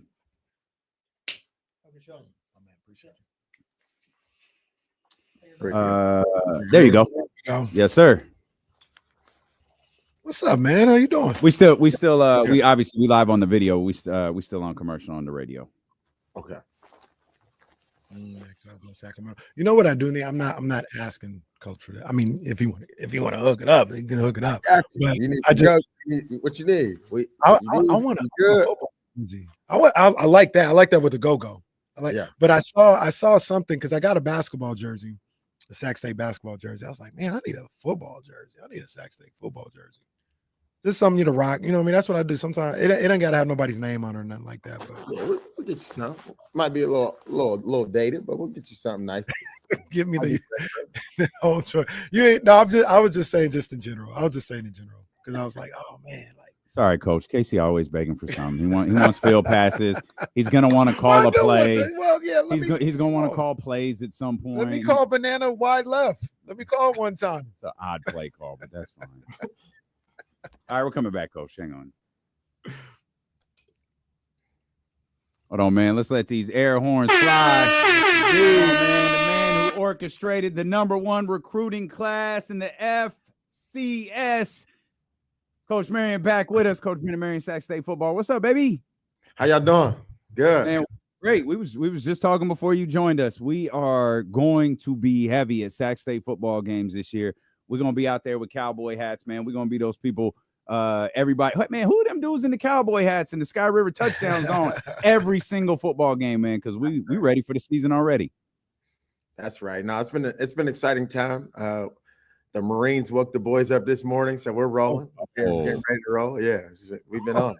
Goodness, man. It seems like we'll talk about the recruiting, but getting the guys who are here ready for the season, whether it's what you talked about just now or having the spring practice, setting up the spring practice. Like it seems like you got the guys that are here now getting ready for next season months ago. All right. As soon as you walk through the door, like what's the process of that? Was that is that something where you believe like, hey, there is no true off season. You got to prepare yourself for the season upcoming right when that season ends, the season before ends. Yeah, I mean, it's all about the work and creating a great product and creating value for yourself as a player, as a program. And that's what we're doing every day. I mean, these guys are working their tails off to show that, they belong here, creating a new standard, and they want to win in everything that they're doing. And so for us, I mean, it's always going to be about the work first and foremost. And, everybody likes all the flash and, that's important as well, to create momentum. But at the end of the day, it's going to be old school, blue collar, a lot of hard work. Yep. And those are the type of young men that you're looking for. Sure looks like those are the type of the young men that are in those videos that you guys keep posting where brothers out there in the dark and clearly in the cold. They ain't in no warm facility. They out there working outside. No, absolutely. I mean, that's where the game is played at. I mean, we want to play anybody, anywhere, any weather, any circumstance. We'll play you. And so we got to train our guys like that to have that mentality. And so when they get up that early and then some days there's frost on the field and, that's preparing us for, later in the season when we got to go play somebody that's in a cold area, we'll be ready to roll. Coach, we talk a lot about the transfers that you had, the FBS transfers, even others from other FCS schools. But you were #1, at least in one of the rankings I saw, in high school recruits only, like going to get the guys out of high school. And it feels like a lot of that, you had a late start because you're a new coach and all this other stuff. Like what was the mindset with that, like going to hit the high schools hard? We all know the transfer portal, you had that on lock. but going to make sure you have these high school guys, the incoming freshmen. What was the mindset of that, and just using the different avenues around the city and around the area to make that happen for you guys? Yeah, to me, it's still a young man's game. You know, a lot of people get enamored with just the transfer portal, but if you look at the NFL, there's a reason why they have a draft every year, right? They draft young players, and they don't just keep recycling old players over and over again. They get new young players into the league. And so for us, it's still going to be about recruiting high school kids because they are young. They have less injuries to their body. They're impressionable still. They're still willing to learn. They haven't had a coach that hurt their feelings, and you know all the different stuff that goes on when you're just taking transfer guys. We want to get the best high school prospects that we feel that can play year one and make an impact on the team. And you know, our staff did a great job of shaking trees and beating the pavement and calling people that we knew and getting not just any high school players. I mean, we got real guys out of the high school. You know, the guys that. We got Stallworth out of Palo Alto, 6'6", 310, big, strong, like real guys. We got guys that had multiple offers, 4-star recruits, 3-star recruits to come here to, we got the highest rated receiver. We got the highest rated quarterback, and all of FCS. And these guys had multiple FBS offers. And they came here to Sac State and trusted us, and they see the vision and see what the program's about and where the president and athletic director are trying to take us. And so, no, it's definitely an exciting time, but, we're always going to go after the top high school prospects. We are not going to be a program that only recruits in the portal. The portal is a part of it. Junior college is a part of it. And ultimately high school, those are guys that are 17, 18 years old that can come in and have fresh legs and fresh minds and, build our program. Coach, when the last time you slept? Yeah, I've been sleeping this week a little bit. Okay. My wife started me on the Yellowstone. I had never saw Yellowstone, so I was, the first couple of days I was sleeping.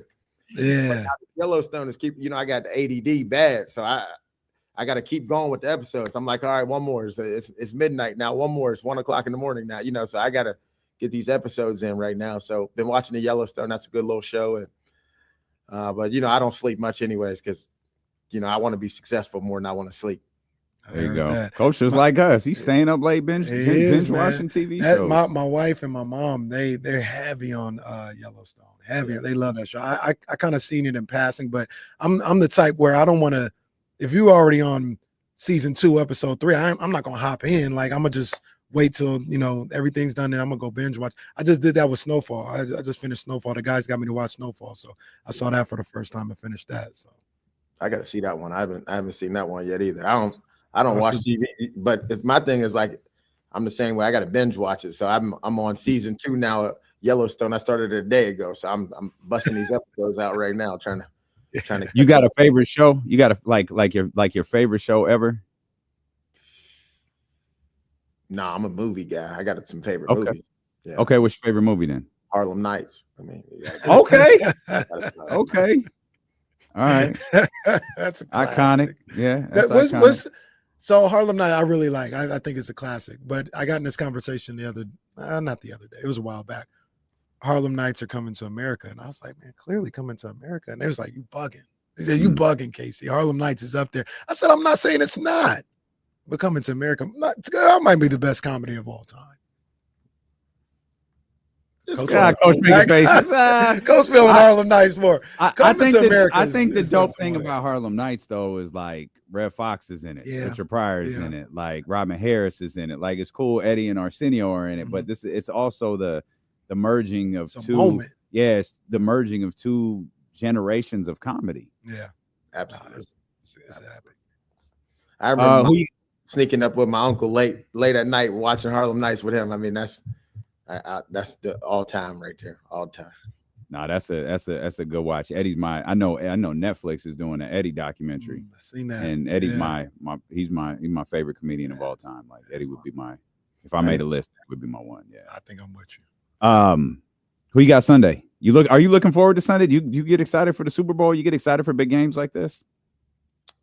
I get excited if I have a player that I coached in the game. There you go. So Xavier Worthy's playing, and B. Cook is the starting safety for the Chiefs. I coached him at Howard. So my little cousin Sky Moore, they're all on the Chiefs. So, we're hoping the Chiefs win, and I'll only root for the Eagles if Kenny Pickett gets in the game. If Kenny Pickett gets in the game, then I'll be excited for the Eagles too. So, but I told Xavier 2 days ago, we need this ring, lock in. So you go. Yeah. I think it's going to be a good game. I think the Chiefs defense, I think, is one of, if not the best defense in football. And I knew he was talking to you today, and I was like, I wonder how Coach Marion would attack the Chiefs defense. Do you think that's a defense that, maybe you would attack with the run, maybe out on the perimeter a little bit, or would you, try and get them in some passing downs? Because I think they're so dynamic and they're so fast, on all three levels. I'm not a coach or a football mind at all, but I'm like, man, where would I attack these guys first? Would it be on the ground, or would it be in the middle with the linebackers, or what? How would you approach going up against that Chiefs defense? Yeah, I think you definitely have to be unique in what you do. I think if you line up, same as everyone else and try to do, business as usual, Coach Spags going to get after you, and it's going to be an ugly game. You're not going to fare pretty well. So one of the teams that has been successful against them in the past has been the Ravens. And they kind of bring a Friday night element with Lamar, being the runner that he is, and creating some missing matches in the run game. And so I think you have to be able to do both against them. I think you have to, create some unique formations and run the ball, but also, have a dynamic passing game. I don't think you can be one or the other against them. You kind of have to stay balanced, and mix it up a little bit, because Coach Spags, when he sees something working, he's a lot like an offensive coach. He'll just keep, you see at the end of them games, sometimes he just blitz the heck out of those teams and they can't do nothing about it. And they start turning the ball over, and then you don't want the Chiefs to have the ball at all on offense. So please not. Not at all. Yeah. And Coach, you brought up something that I want to ask you. I've always wanted to know, from a football perspective. I'm a 49ers fan. Kyle Shanahan, I think he's a great offensive coordinator. And they always talk about how, it's the run. It's the run first. And I believe in that. Establish the run, you can do whatever you want. Sometimes he gets into these matchups where the defense putting 8 in the box, and they're like, we're not going to let you run. What do you do in that situation? If you were like a run first type coach, would you say, no, this is a battle of wills right here. Test the wills. I'm going to run on that front. Or do you go away from what you feel your bread and butter is, and maybe what you believe will get you what you want to do as a coach, and start passing it to kind of soften that zone up? How do you approach those type of situations when they're trying to take away what you want to do best? Yeah, first off, shout out to Coach Shanahan. I'm a work in progress. That guy's way further down the road than I am, so I'm not gonna, pretend to know more than he knows. But and he's a receiver guy, so that's always good when the receiver guys get to be head coaches and offensive coordinators. Yeah. But for the example, that's why the game is, people say receivers are divas and all that type of stuff, but they're really your insurance policy. If you can establish the run and be dominant in the run, and then you can have receivers that win one-on-ones. I think that's why receivers are so valuable right now, because you see, the quarterback receiver relationship and getting those plays down the field. You got to have the forward pass. It's got to be an element in your offense where you can hurt teams when they load the box and you can't run it. Do you have a receiver who can win a one-on-one matchup? Because if they have 8 in the box, then that means all the receivers are one-on-one.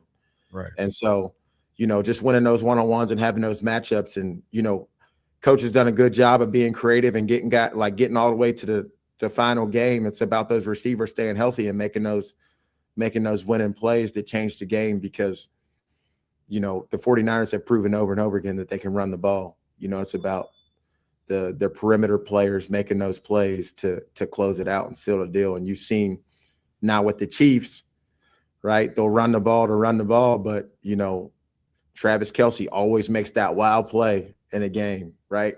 A receiver always comes out with that big catch to close it out and finish the game. And so I think that's the next step for the 49ers. And, every team is looking to have 2 or 3, even 4 real wide receivers that can, be the insurance policy for the team. That's what I call receivers. It's like, all right, when this ain't working, we got something we can lean on to go make plays for us. It's great stuff, man. Congratulations, Coach, on the class. We can't wait for that schedule to drop. Man, when I tell you we can't wait for the first game at that stadium, boy, we cannot wait. Come on now. Go Sacramento, man. That's Come right. on. Yes, sir. Fingers up. Appreciate y'all. Always, Coach. Appreciate you, man. Congratulations again. All right. Thank you. Yes, sir. It's our man, Coach Brennan Marion, right there. Sac State head coach, #1 recruiting class, #1 FCS recruiting class in the country, man. They're gonna be cooking this year. That man ain't stopped working since he got here. I can't wait. Him and Dr. Wood and everything that they're doing out there for Sac State. Absolutely cannot wait. Cannot, man. This is a level of energy for this program that hasn't been seen in a while. I know we've been hyped up in recent years because there's been a lot of success, but it hasn't been like this. This is different. This is the anticipation. Well, there's so much buzz around the university too. There's so much buzz about the future of Sac State football and Sac State sports that when you see what Coach Marion is doing, it just kind of, it's like, man, there's a lot of vibes right now around Sac State. Absolutely. Cannot wait. We're going to get back to the Kings coming up here in just a couple of minutes, but since we were talking football with Coach Marion, we'll kind of put a bow on the De'Aaron Fox conversation, and then we'll get to what we saw last night. Remember, Eddie Gonzalez is going to be with us at 2:15. You do not want to miss that. And then James Ham. We got a press conference, by the way, coming up at 2. Monty McNair, Jake LaRavia, and Jonas Valanciunas will all be introduced. Obviously, Monty won't, but those two guys will be introduced as the newest members of the Sacramento Kings. See Valanciunas yesterday. We did. My new favorite thing is watching Valanciunas run. It is a sight to see. It's like Andre the Giant trying to run down the court. That is a big human being. I cannot wait to see him in person. Like, that is a gigantic, like up close in person. Yeah. That is a gigantic individual. Josh Allen won the MVP last night. I was surprised to see that. Not surprised because he's not deserving, but I thought, the whole All-Pro thing. First player. First player in 21 years to win the MVP and not be All-Pro 1. Lamar Jackson got that nod. This happened 2 other times. John Elway won the MVP. Joe Montana was All-Pro. Steve McNair won the MVP. Peyton Manning was All-Pro. The doesn't happen very often, and the voting was as close as we expected it to be. I believe it was 27 first place votes to 23. What's the who votes for the MVP? Is it just media? Yeah, media. It's called the football Pro Football Writers Association. That's it. Yep. And somebody else does All-Pro, or they do All-Pro as well? Oh, I think they do both. It's like essentially the same. Yeah, I think they do both. I could be wrong. I think they do both. I just found it interesting. You think they split the vote? Maybe so. Yeah. I'll say this, though. The one thing that I appreciated is no one wasted their vote. No one else got another first place vote. So it's no one. Here's why Jake Delhomme should still be. Yeah, like there was my article. Like no one wasted their vote. Like all 50 votes went to those two guys. I'm not saying Saquon could have gotten a vote. I wouldn't have been offended by it. But sometimes you see a guy who finished 10th in MVP voting had a first place vote. It's like, all right. I don't know who that one person is, but what are we doing? Yeah.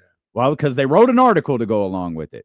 All 50 votes went to Josh Allen and Lamar Jackson. And I was surprised that Josh Allen won it after Lamar got first team in All-Pro, but he's deserving. They're both deserving. There's a great argument for Saquon being the MVP. Yeah. But I think the voting win is such, and it's one of those things where I won't make an argument against Josh Allen because I really like Lamar Jackson, but it's fine. Yeah, I think about the NFL and the MVP and all these awards, and I'm not going to say it doesn't have the same cachet, but I don't remember these MVPs the way I do like an NBA MVP. I wonder why. Like, part of it might be because they have that MVP and then Offensive Player of the Year thing. That's like if the NBA had an MVP and an Offensive Player of the Year, like that just would convolute it. Or it's like a situation where they try to make it where only the quarterbacks end up winning MVP. That'd be like if only sinners won the MVP. But I can remember a lot of the MVPs in the years they won them in the NBA. I can't do the same for the NFL. Peyton won 3 MVPs. Yeah, I think he won like four. four, Might have won five. five. I think he won 5. I think he's got 5. Yeah, 5. Yeah, I think How he many won did Tom 5 win? MVP? 3. He might have won. Did he win one with the Bucks? No, I don't He believe didn't? so. I think his last MVP was the year Wentz tore his ACL. So Oh, that's right. Help- Yeah. I remember that MVP. I don't remember if that was his last one. 5 times for Peyton. help me out here. Mm-hmm. So Peyton is one MVP. Tom Brady is one MVP. Tom Brady's Mahomes- 3. Patrick Mahomes is 1. Rodgers has 2 or 1. Okay, so I was about to ask you, who are the other MVPs? Well, how far back are we going? Just like Peyton and Tom. Sean Aaron Alexander Rodgers- got it like 2007 or something Aaron like Rodgers that. has 4. Aaron Rodgers Aaron's has got 4. Sean Alexander was like 2004, maybe, or 5, whatever. Patrick have 2. Patrick Mahomes is up to 2. AP won 1, right? AP was 2012. I think. Matt Ryan won. Matt Ryan, I remember that. Okay. Cam Newton won. Mm. Adrian Peterson. How far back do you want to go? That's good. 'Cause I'm it- just trying to 'cause- so- think of so We're the- kind of here's- naming them right now. No. Here's something funny. If we go back to Peyton's first MVP was 2023. I guess did him and Steve McNair both win the MVP? Why is it's listed as maybe It's- I don't know. yeah, I guess they tied. I can't remember that. 23. Anyways, that's Peyton's first MVP. He wins it again in 2004. Then you've got, just see if we can keep track of this. Sean Alexander, LaDainian Tomlinson. Oh yeah, that LT. And then you got crazy 2 running backs, 1 in a row. That is wild. What a different world that was. Brady wins his first one. Peyton wins his third, his fourth. Brady wins his second one. Rodgers wins his first one. Adrian Peterson wins in 2012. Peyton wins his 5th one. Aaron Rodgers wins his 2nd one. Cam, Matt Ryan. Tom Brady wins his 3rd. Patrick Mahomes wins his 1st. Lamar Jackson wins his 1st. Aaron Rodgers wins his 3rd. Aaron Rodgers wins his 4th. Patrick Mahomes wins his 2nd. Lamar Jackson Well, wins this his explains 2nd. why I can't remember too many other MVPs. That's why. Because it's the same 5 to 6 guys. It feels like a lot of the time. In Not that they're not deserving. Just saying that's who it is a lot of the time. in 22 years, I guess, there's only 5. Well, I guess I'll count McNair.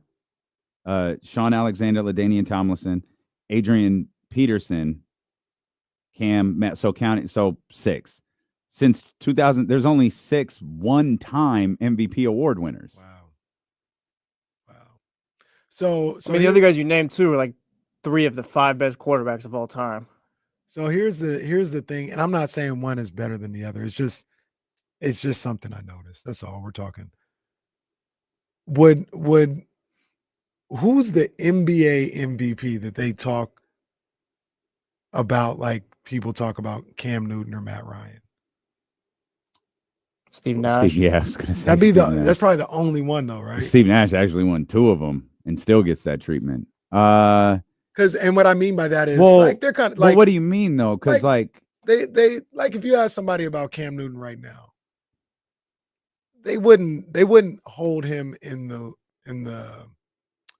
this guy at one point in time was the best player in the game. Like maybe if you think you about should it. like I think Cam, you like should, Cam, too. like Cam. Cam had one of the craziest rookie seasons we've ever seen. I think I think they should. I agree. Matt Ryan the same way. Well, Matt Ryan, that might be true. Is there an NBA MVP like that though? Like those guys are like. I mean, I'm thinking.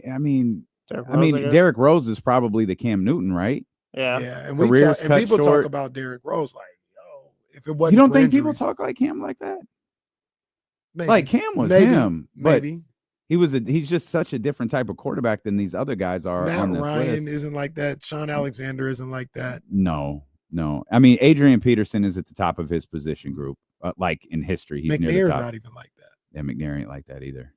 But yeah, the 2 running backs in 05 and 06 are pretty mind-boggling. And once again, not even saying in today's football, they don't deserve it. Obviously, LT or both of those guys, they had great seasons. seasons. Yeah, absolutely. But you look at NBA MVPs, and they're just not spoken about. Like, you can go back to 2003 for the outside of, even with Nash. Like, people will talk about Nash like he was a wizard. He maybe just shouldn't have won MVP, but he was amazing. They don't talk about anybody like they talk about Matt Ryan. Like, Matt Ryan is just looked at as like he was really good. Whereas Dirk winning it, no, Dirk was one of the greatest ever. Like, nobody's saying that about Matt Ryan. Once again, it's not to disparage Matt Ryan or the NFL or anybody. It's just something I noticed, like with some of the MVPs. They don't, maybe I'm saying they don't get the respect they deserve as MVPs sometimes. Matt Fair Ryan, enough. Sean Alexander, those guys. Okay, we got a couple of minutes. I'm kind of curious. Who is the LaDainian Tomlinson of the NBA MVP? The NBA. I would say Sean Alexander. Sean Alexander and Matt Ryan is who it is, because LT, him. Yeah, LT's not Steve Sean Nash. Alexander and Matt Ryan are not him. Sorry. I don't think it exists. Matt Ryan's Hall of It does. I don't think it exists. Is Matt Ryan a Hall of Famer? Yeah. Yeah, probably. He's just so nondescript. Like, it's really good for a long time. Mm-hmm. It doesn't exist in the NBA. Like, we got it's Jokic, Embiid, Giannis. Titans. I mean, Harden has a case for three of them. Like, Russell Westbrook made history the year he did it. Steph, KD, Bron's got 4. There's the Derrick Rose one, but I would relate him to Cam Newton before anybody else. Still, the wildest thing in NBA history is that Kobe only has 1. Dirk, I still wouldn't put Dirk in that category. Steve Nash with the 2, which, okay. Garnett, Duncan, like, we're going back the same amount of time we did with the NFL. You got AI now in 2000, 2001. It doesn't appear to Shaq the year exist. before that, right? Yeah, it doesn't exist. We're talking with the NF. Then you're NBA, getting into like Magics and Birds, and yeah, it's just not there. With the NBA MVP, we're talking about, like, they're all like top 50. All but one. Yeah. Who's in? Derrick Rose. Derrick Rose. Yeah. All but one. They're all like top 50 players that ever played a game. Mm-hmm. Sean Alexander and Matt Ryan aren't. But they're MVPs. Like, I would never, like, off the top of my head, I wouldn't think of Sean Alexander like, man, let me respect this MVP. Like, I'd be forgetting this guy's the MVP. He was the best player in the league. I think you were going to ask it. Go ahead. I think you were. Are you sure it's not Westbrook? No. Oh, really? Yeah. No, that's because he played that clip again. It's not. I didn't do nothing. LT like broke the record like that year and stuff. Like, Russ had the triple double record, but was a 6 seed. Yeah, Russ broke the record like 3 more times. We're talking about one MVP year though. Russ is probably LT, but you see how we talk about LT. Russ ain't Sean Alexander. Russ ain't That's LT. fair. Whoa, don't do that. Don't do that. Don't do that. Stop. Don't do that. Don't. Yeah. There's a little. First of all, his nickname isn't LT. Like, I think there's only one LT. That is his nickname. There's 2. There's 2. Yeah, there's 2. Yo, that was Stop. Stop. Get your boy. Get your boy. No, LaDainian Tomlinson is fine. He's not comparable to Russell Westbrook. No. That's absurd. LT is like RT. I don't want to do it. Westbrook is this guy. Westbrook. I don't want to do it. I don't want to do it. No. LT's arguably what? LT is arguably what? He's a top 5 running back to ever play. Yeah, at his position. He's a top 5 running back ever. Russ is like top. He might be top 3. Russ is like top 8. LaDainian Tomlinson is a top 3 running back ever. He might be top 3. Top 5. We can win with top 5. We can win with top 5. Tomlinson, off the top of my head right now, we could talk about he better than AP. If you ask me to have one or the 2, I'd take him over Adrian Peterson. Okay, relax. No, if you had to take one of them, I'm taking Emmett still. Oh, he's way better than Emmett. LaDainian Tomlinson way better than Emmett. What are we talking about? They're better than Westbrook. We're better. Just go to commercial. This is ridiculous. It's fucking stupid. This shit is serious. You think Emmett's better than LaDainian Tomlinson? Yeah. Nah, hell no. You know, so Emmett not a top 5 running back. Emmett is I top feel like 5. that's where Emmett's not top 5. Barry Sanders not top 5. Barry is Walter Payton top 5? Barry, then AP, then Emmett. So to be fair to those, so we're already out of the top 3. So hold on. Before I'm unfair to those guys, football was played differently. Very. The things that LT did that makes him great, he had an opportunity to do. I don't know if I'm not here to say Walter Payton couldn't do, given the opportunity what LT did, but he didn't receive like him. Like he didn't catch. He didn't do all that. He just didn't. But I'm not here to say like LT's definitively better than him because the game was played differently. So maybe if he was given that opportunity, the offense was played like that, maybe he could. So I'll use that caveat. But LT did it all. LT's like LT's 6th or 5th, I think, at least. At minimum. I'll take that. He's better than Emmett. LT's better than Emmett. Okay. Barry Sanders. Barry's the GOAT running back. He might be. Barry, I mean, you watch Jim Barry? Brown's probably the GOAT, but I don't know. Was Jim Brown running like Barry Sanders, going kind up of like against Barry though? Bob Cousy. I mean, it doesn't matter. Like, well, we can't disparage Bob Cousy then. Yes, we can. The fuck we can disparage Bob Cousy. Yes, we can. They're going up against the same people. Jim Brown wasn't going against Bob Cousy. Basically, have you seen them players? I'm not saying he couldn't do it today. I'm just saying. I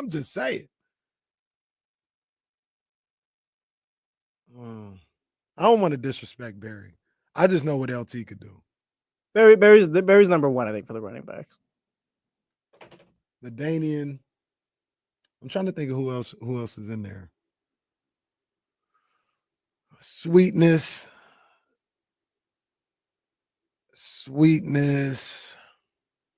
Barry, LT. Do we have a conversation about Derrick Henry yet or no? No. He was great though, man. He was hella great. He's top 10. Like Derrick Henry's. He's not what he was 5 years. That's all. That's the only reason. He's not at his height. That's all I'm saying. That's all I'm saying. When he was at his height, he was crazy. Yeah. He was nuts. That's a good point, Andrew. It wouldn't be. Man.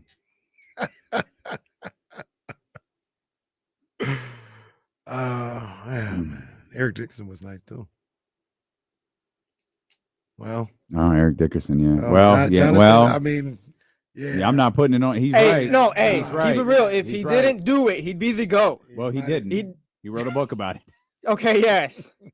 He ran for 2,014 games. He might be number Yeah, one. it's like he's yeah. Thank you, Zabo. Give us his initials. Yeah, he might be up there. Marshall Faulk is up there too. He really like in you're right, in an unfiltered conversation, he's probably one. Yeah. He's like an R&B singer. Yep. Indeed he is. All right, Soren, stop it. Come on. Yeah. The other thing with running backs, very unfortunate realization occurred during the commercial break. We just realized who the greatest was. Yeah, it's just going to cause Where's us Mitch to when you move need him? on from our. Mitch, call in, bro. It's just going to cause us to move on from that conversation. Hey, man, I won't mention this guy's name. I'll give him his initials. OJS. Might be. 2,000 yards in 14 games is insane. He was crazy. He was that. He was that, sir. I got our buddy at WCW alerted me to that. I couldn't believe when he texted this. He was like, have you seen the OJ doc on Netflix? I was like, you're not talking about Made in America? Mm-hmm. Like, no, there's a new doc out. It focuses, it's not an OJ doc, it focuses more on the trial. I started to watch it, and then and he was right. Like, it's good. But I also realized, man, this is exhausting. Because kind of Made in America was that was as definitive of a documentary. Like, people love I wanted to say Airtime. What was it called? Come Fly With Me? No, the Jordan one, the COVID one. Oh, Last Dance. That one. Yeah. People love to talk about that like it was this incredible piece of art. It was fine. Like, there was very little in it except Jordan crying. But then you got the security guard too. And the security guard, right? You got great memes out of it.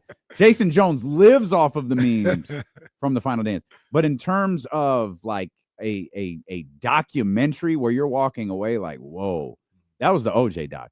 You probably could have eliminated an episode or two, some of that stuff at the end, but Made in America. Yeah, I think they all hit, and I'm usually like that. I'm like, even with The Last Dance, like I could have been 8 episodes instead of 10. You thought all episodes hit? Yeah, all 5 hit. I thought it got when OJ, and I guess it just fit the story. Oh, when OJ got weird at the end. Yeah, I forgot they did talk about that. But that's part of the story. When that detective did the thing, like how it happened, I was like, this is crazy. over. Yeah, because that was I always wondered like how, as violently as it was, how did this happen? And he just so casually, here's what we think happened. And it walked through with the computer. I was like, that was one of the first times I ever stopped. I was like, oh my God. Yeah, that was a lot. That's it. Like, this is over. The conversation, the document, just end everything's scene. That was incredible. They still had 2 more episodes after that. Right. I remember going into that. OJ is like one of the moments for, people our age. Mm-hmm. So I was always intrigued by it. But at that point, I was like, all right, I kind of seen enough. Like they're doing a 30 for 35 parts. Like, I don't need to watch this. And I said, let me just watch it. And after like the first, I was like, oh, this is different. Yeah. This is different. And that's stuff you learn from, like a documentary. Like, I want to learn something. Mm-hmm. I didn't know OJ's dad was gay and how that played into all. I didn't know none of that. You think the intrigue of that story will ever go away? No. It has everything. Like it feels like it's still like not fresh, but like it's still like no, people it's still still look. It depends though, right? Like I think it's generational. I don't think so. Oh, okay, go ahead. Sorry. I don't think Reese can comprehend who OJ was in that moment. But I don't think OJ mattered. I don't think OJ will matter as much. Mm-hmm. It has the components of wealth and race. And I think when you have those, they're timeless. Mm-hmm.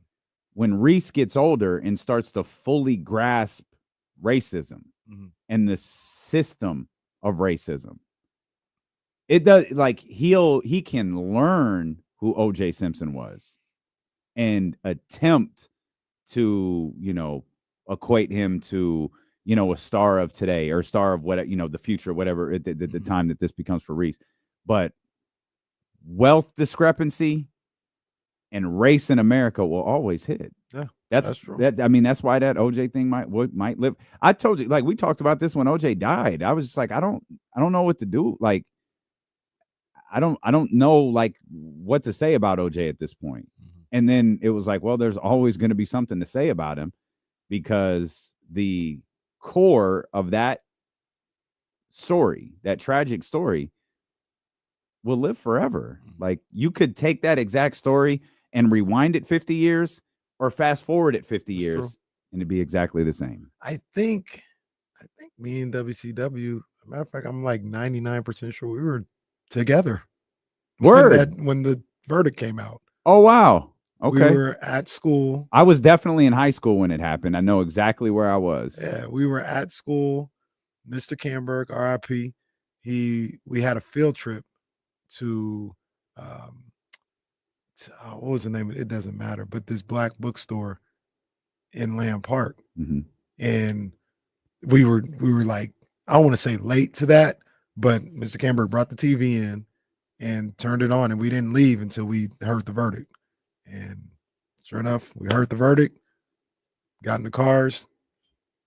People felt how they felt, man, and we went on to the field trip. High-fiving in the hallways, hugging. I got in the car and I got in the car and it was different than maybe when somebody else got in another car. Put on James Brown. Oh man, but yeah, WCW. I'm almost 99% sure we were in the same place. Yeah. If we took that entire situation and, OJ was, and maybe that's the part you're talking about. It'd be difficult for someone to comprehend the star that OJ was at the time. By the way, all of this is better than talking about the game last night. Yes. Can't believe they lost again. like comprehending the star that OJ was, if you created a similar scenario, do you think it would play out the exact same way in terms of public opinion? What was no, Aaron Hernandez is not a similar scenario. Not even close. Okay, yeah. Not even close. Because Aaron Hernandez murdered another black dude. So it didn't matter. So you mean like the way the public went about it? Yeah, I mean, I don't know if it would. I'm talking about like what you were just the reactions that we all had, the reactions that you see on all of those videos, and all of those, you know, the black churches, the you know, the white people outside, the tears, the jubilation, the celebration, the anger. Do you think it would happen the same way? I don't think it happened the same way. I don't think it'd be far off. I also think that some of it, not all of it, some of it was some of the people really didn't think he did it. They really didn't believe he did it. Even though, like, if you paid attention, I don't know how you can feel that way, but some people were like, nah, he didn't do this. How did he do it? Like, how was he able to do this by himself or something like that? Like, they didn't really believe he did it. So there was some of the jubilation. I don't think with everything that goes on today, you would be able to be that blind to how things played out. So I don't think it will be 100% the same way, but I think there'd be a percentage of it that would be the same way. I think the rooting interest would be the same. They'd be close. Yeah. What was surviving R. Kelly on? Like Bravo? Yeah. I don't feel like true perception changed until that. Very well known. Universally known. Everything changed after that. And I don't know if I think the point I'm trying to make is like, you might know, you just might not react a certain way. But and then all of a sudden you put faces to it. You hear voices, and then it hits different. And people felt differently after that documentary came out. There was a lot in the. I haven't finished it because, like I said, it just got exhausting. There's stuff I still learned stuff. There was stuff I didn't know.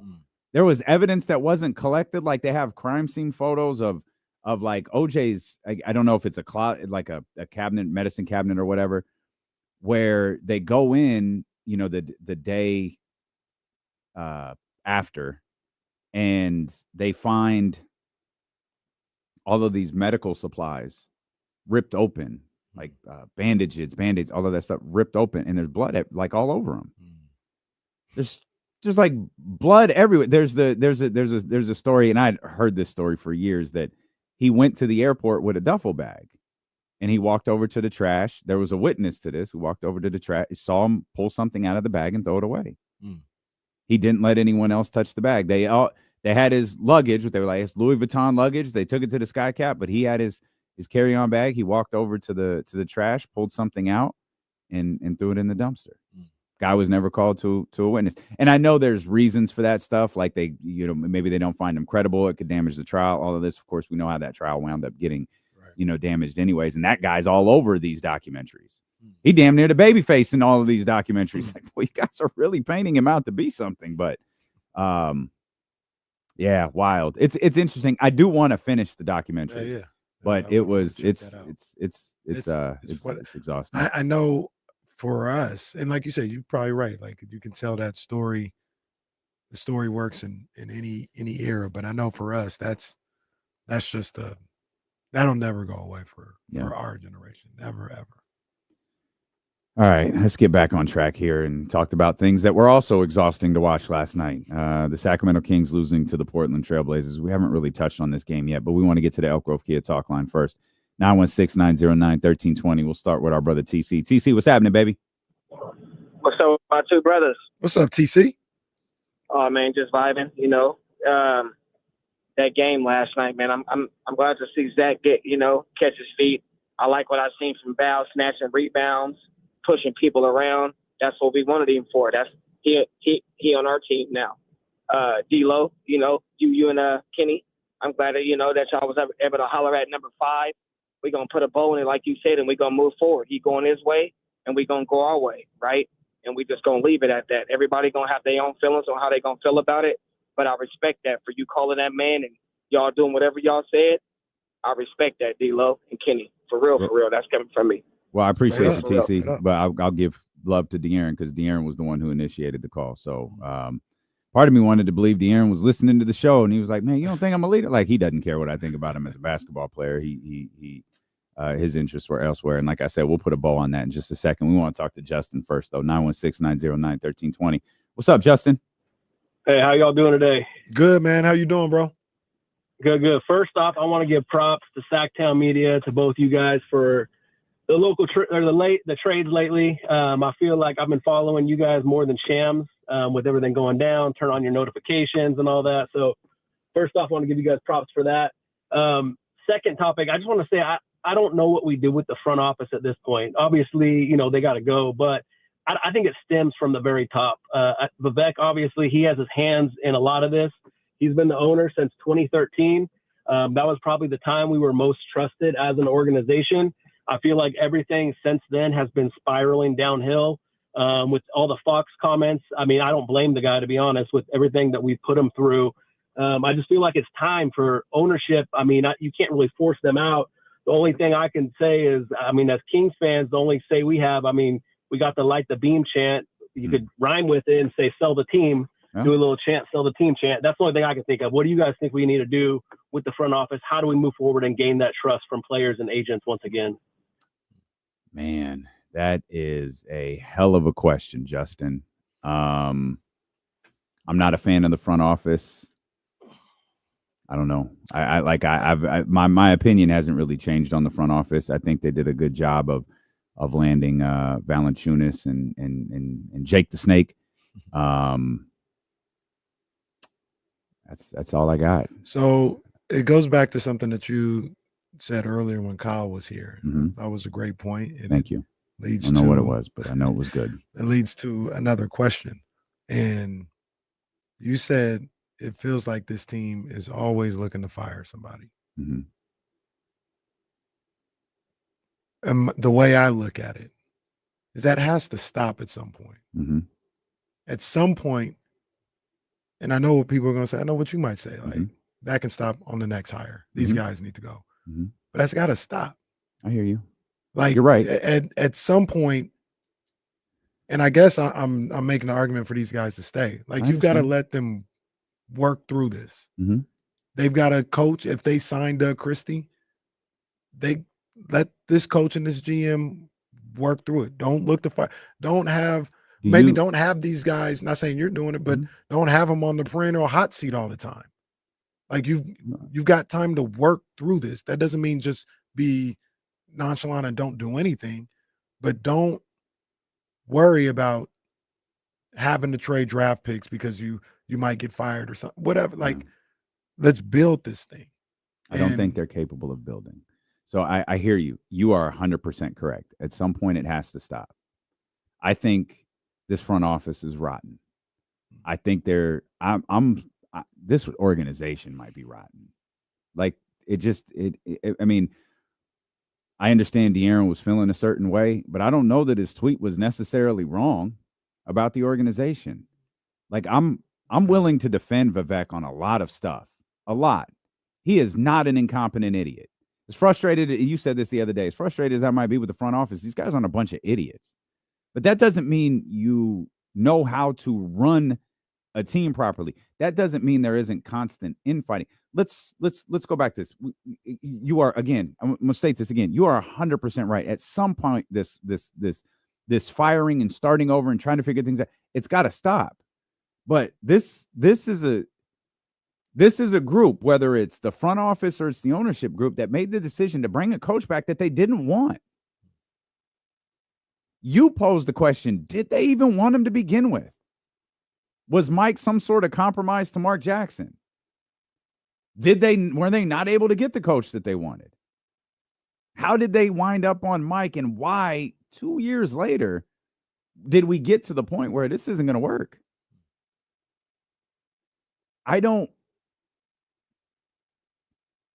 Unless they come out publicly and state otherwise. Monty McNair said it was my decision to fire Mike Brown. Okay. We know from De'Aaron. We know the domino effect that caused. That's another thing that we talked about. Monty was very definitive. We weren't going to keep him. Yeah, you weren't, because he told you.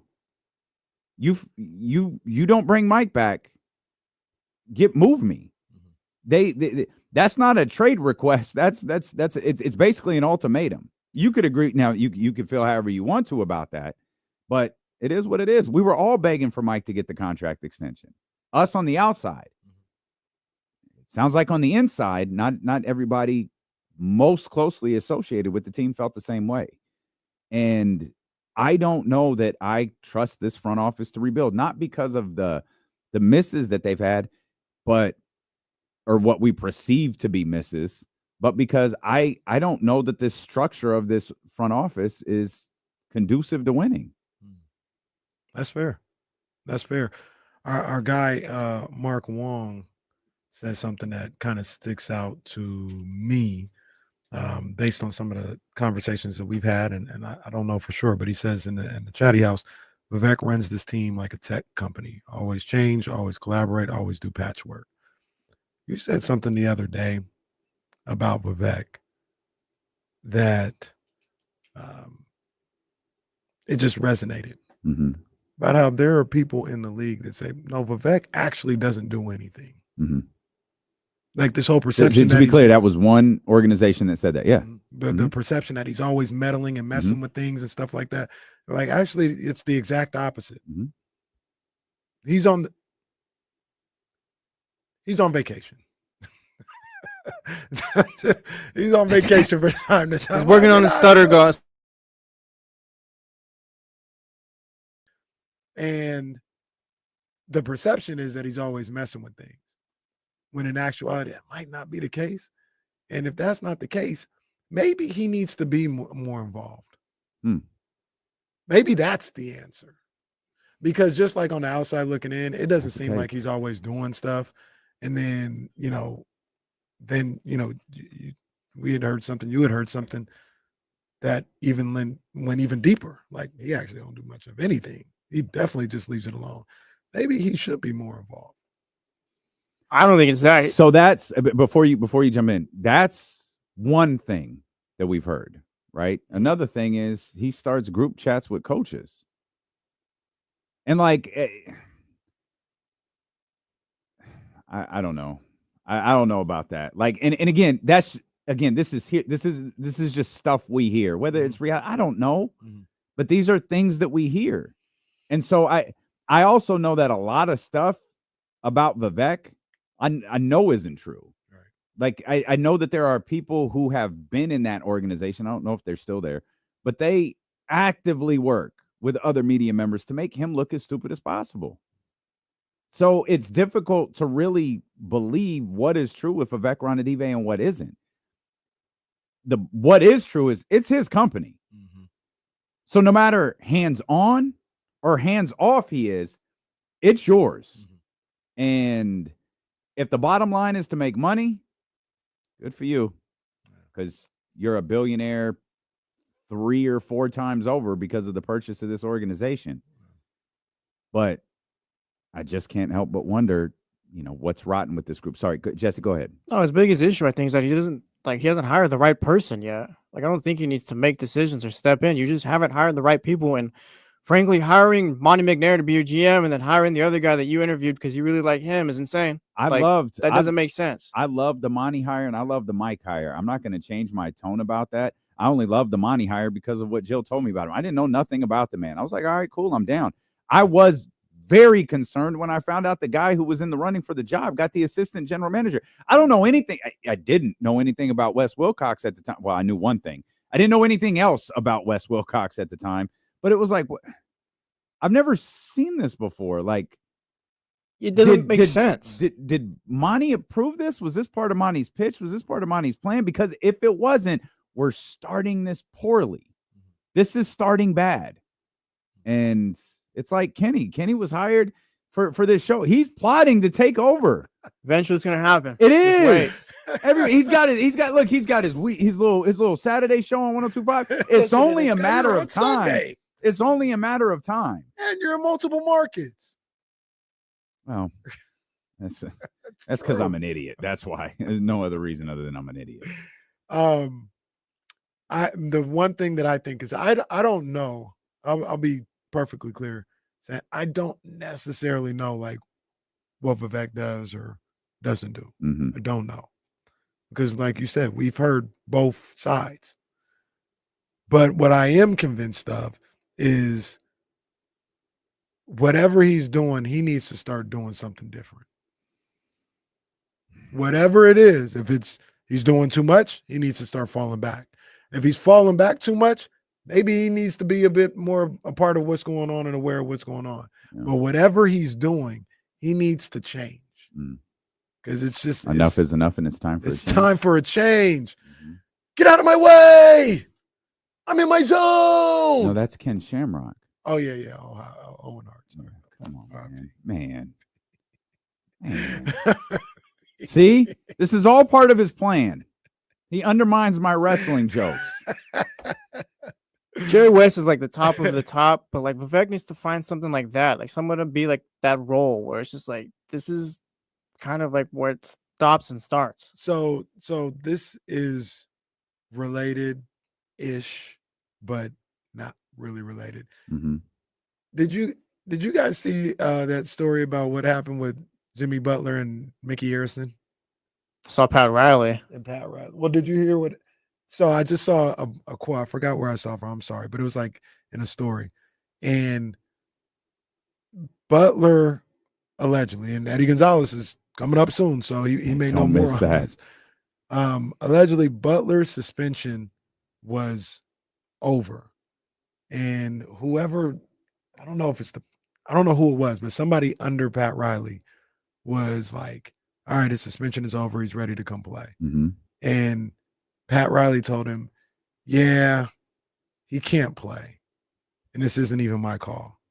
Mickey doesn't want him to play until he talks to him personally. And he's like, well, the suspension is over. Like, what are we doing about that? He's like, yeah, this is what Mickey said. Mickey Harrison is who I'm talking about, the owner of the Heat. That's what Mickey said. He doesn't want to talk to him until he speaks to him. And then they go, all right, wait a minute. Isn't Mickey Harrison on vacation? They're like, yeah, he doesn't get back till January 16th. And he can't play until he talks to Mickey. And he's like, yeah, that's what he said. And then apparently, I think Mickey was like, well, if he wants to fly out where I'm at, then he can come talk to me there. But if you don't want to do that, they don't have to wait till I get back from vacation. I bring all that up to say, like, some of this stuff, all these owners are they do some different things, man. Mm-hmm. That's all I'm saying. They do some different things. And Mickey Harrison has done good enough things. He's hired a Pat Riley or been able to handle stuff where he wins some championships. But hell, nobody talking about oh boy no more, huh? Because the team's winning. What's my man? Not my man, but what team? Huh? What team? The Knicks. Oh, Dolan. That is your man. That ain't my man. But nobody talk about him no more because they winning. He's still James Dolan. Mm-hmm. Like he is James He still Dolan. sucks. Yeah. Yeah. But, they're winning. So I guess Changes Vivek was who he was 2 years ago. He didn't change. They won. So we didn't really talk about it. Or it was, he finally got out the way. Yeah. All right. Now, if Kyle Shanahan would just do that with Brock Purdy, just get out the way. 49ers Let would be him good, cook. just like TC said. You mentioned it. Eddie Gonzalez coming up in 30 minutes. That's I can't wait. That is going to be a fun conversation with Eddie. How did Jimmy Butler become a Golden State Warrior? Why is Kevin Durant still a Phoenix Sun? How loud was that noise? And what does the offseason look like? That's all ahead. We will talk about the game last night. And we'll Valanciunas, Laravia, they're going to be introduced to Sacramento Kings. We'll bring that press conference to you live as well. And I got one. Somebody asked the question, and the only reason I'm bringing it up is because you said you would answer it today, and I think it's a good question to ask. Okay, I don't know what I'll it is, answer but it we'll too. find out when D'Lo and Casey return here on Sacramento Sports Leader ESPN 1320. Oh, where's that? We might wind up going for like an hour here, depending on how this press conference goes. You see the tweet that Pat Riley cried in a meeting with Jimmy Butler, trying to connect with him on a human level, I guess. And Jimmy's like, dude, this dude's like lost his mind. He's unhinged. And like he knew then, like, yeah, I need to get out of here. I thought it was a Centel tweet. It was on NBA Central. Oh man. 13th round with your main man Kenny Caraway. Shout out to the dope ones. Shout out to Jordan Brand for sure. Shout out to my people over at Phenom. You already know the vibes over there. I don't know what's going on with Canelo Alvarez. All right. I don't know. Well, I do know what's going on because this is what's being reported now. Apparently, there was a contract ready for him to fight Jake Paul in May. He was going to fight Jake Paul in May, Cinco de Mayo weekend in Las Vegas. And I know people were like, this is crazy. It shouldn't happen. I understand. But, man, them boys was about to do numbers. They was about to get paid. That was going to break records.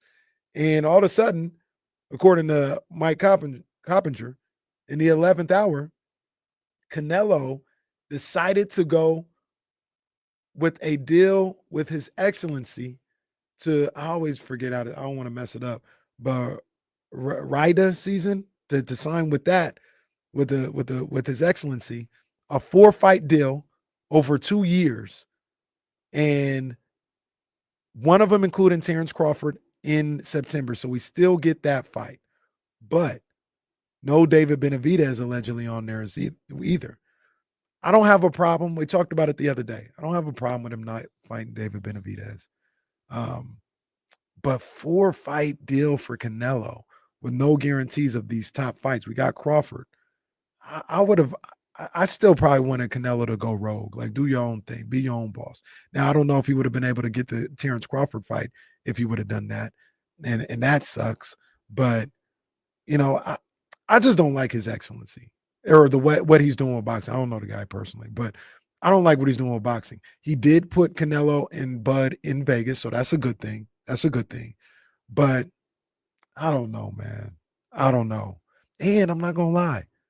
I wanted to see Paul versus Canelo. The build up to that fight, the trash talk, the crazy. Canelo would wipe the floor with Jake Paul. He would destroy him. And people would pay to see that. We thought a lot of people watched Paul versus Mike Tyson. Oh, the records would be crazy. Cinco de Mayo weekend. Oh, man. I'm actually mad that's not happening. I'm mad that's not happening. But we do get Canelo and Bud, and that's going to be major in September. So it's the latest. That's the 13th round. I'm glad Canelo Paul's not happening. Mike Coppinger, like, you better watch your back, bro. Like, you had me disparaging Canelo, like, in text and all that. I was like, I can't believe he's fighting Jake Paul. Man, I don't ever want to see that. Jake Paul's a fighter. No, he's not.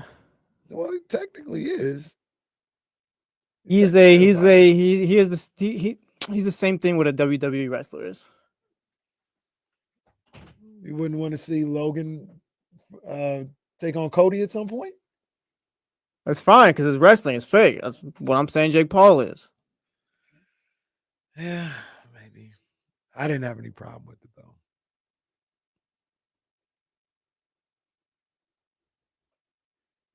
Leezy, you in there learning today? Is that what you're doing? Leezy in the house. Leezy. What up, big dog? What up, baby? What up? What up? What up? What up? I told Leezy to come hang out with us at Sky River, the Humidor, 32 Brew Street. Yeah, man. I forgot Leezy was an Eagles fan. He was a little worried about it. Yeah, let him live, man. It's his day. It's his day. Remember, you can come hang out with us at 32 Brew Street. You got to have a reservation, though. So if there's any left, go grab one. If you don't want to hang out at 32 Brew Street, you just want to hang out with D'Lo and KC for a little bit, have a cigar, have some whiskey, come join us. We'll be at the Humidor from 2 to 3 right before the game, and then we'll make our way over to 32 Brew Street. I know Nicole is coming. I know Tasha's coming. Those are the only confirmations I got sent to the text. So hopefully some of you can pull up, man. We're going to have a nice old time. The Humidor, 2:00 on Sunday for the big game. Yes, indeed. And for the big performance. And for the big performance as well. Don't forget, I'm gonna have Beam Money on Saturday. Beam Money is going down on Saturday. That will include on Prize Picks. That will include that free square they're giving us. Patrick Mahomes only has to throw for 1 yard and you win that. So he's going to be, I'm telling you right now, he will be incorporated in that Beam Money. And if you're smart, you'll do the same thing because Prize Picks is giving you one. They're giving you one right there, man. So I got to have that. We're going to have that out on Saturday. And if you just signing up with Prize Picks, go ahead and put that promo code in. There you go. KIFM. It gets you $50 instantly on your first $5 lineup.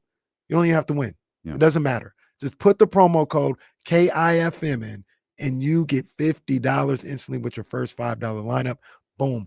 Just like that. All right. You must be present in certain states. Prize Picks, run your game. Go to prizepicks.com for more details. Aggressive read. Well, that's what you got to let them know. Prize Picks, pause, run your game. All right. I like it. Not pause like we say. Just dramatic pause. Like normal people say. You ever talk around normal people and like, oh no, I have to be like normal around you. Like I can't act how I do on the show. Yeah. It's new Aaron. Yeah. Well, yeah. Yeah. It's like I got to catch myself now. Well, and old Aaron just ignores us.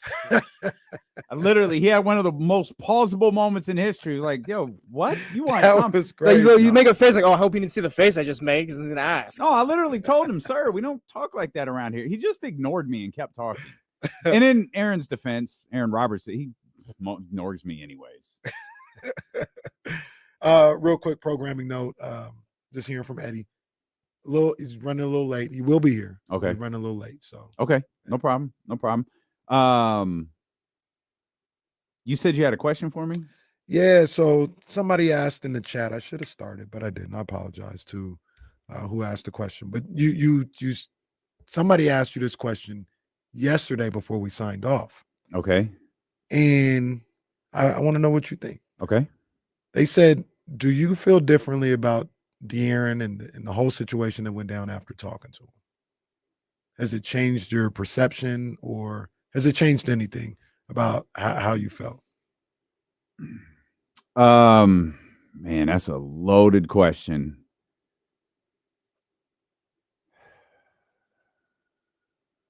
A little bit. A little bit. Yeah. I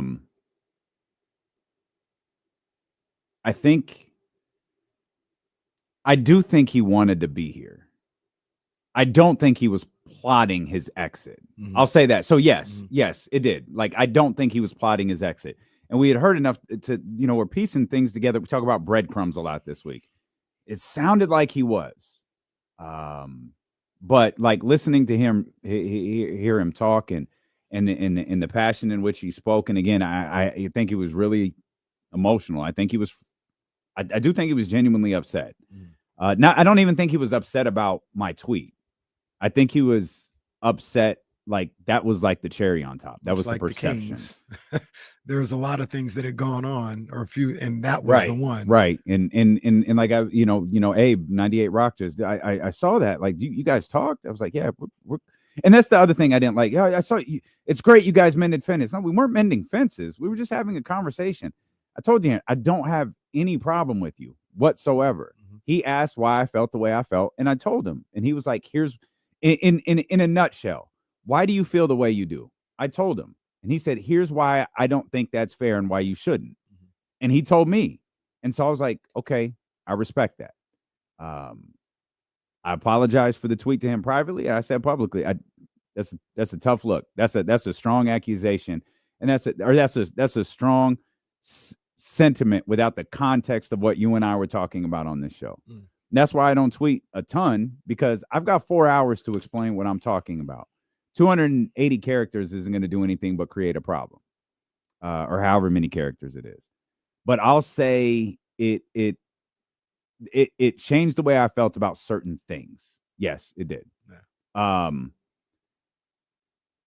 I don't know if it was as cut and dry as the way he explained it, because there's three sides to a story is the line, right? Like, not Not that he ever would, but Wes Wilcox will call me and he'll tell me something that's maybe similar but different. Mm-hmm. And then somewhere between what De'Aaron said and what, I'll just say King's person said, there's the truth in the middle. Mm-hmm. And we really only talked about two specific things. I absolutely believe him about the Castle video. Having seen the exchange and listened to the video with a different frame of mind, I believe him 100%.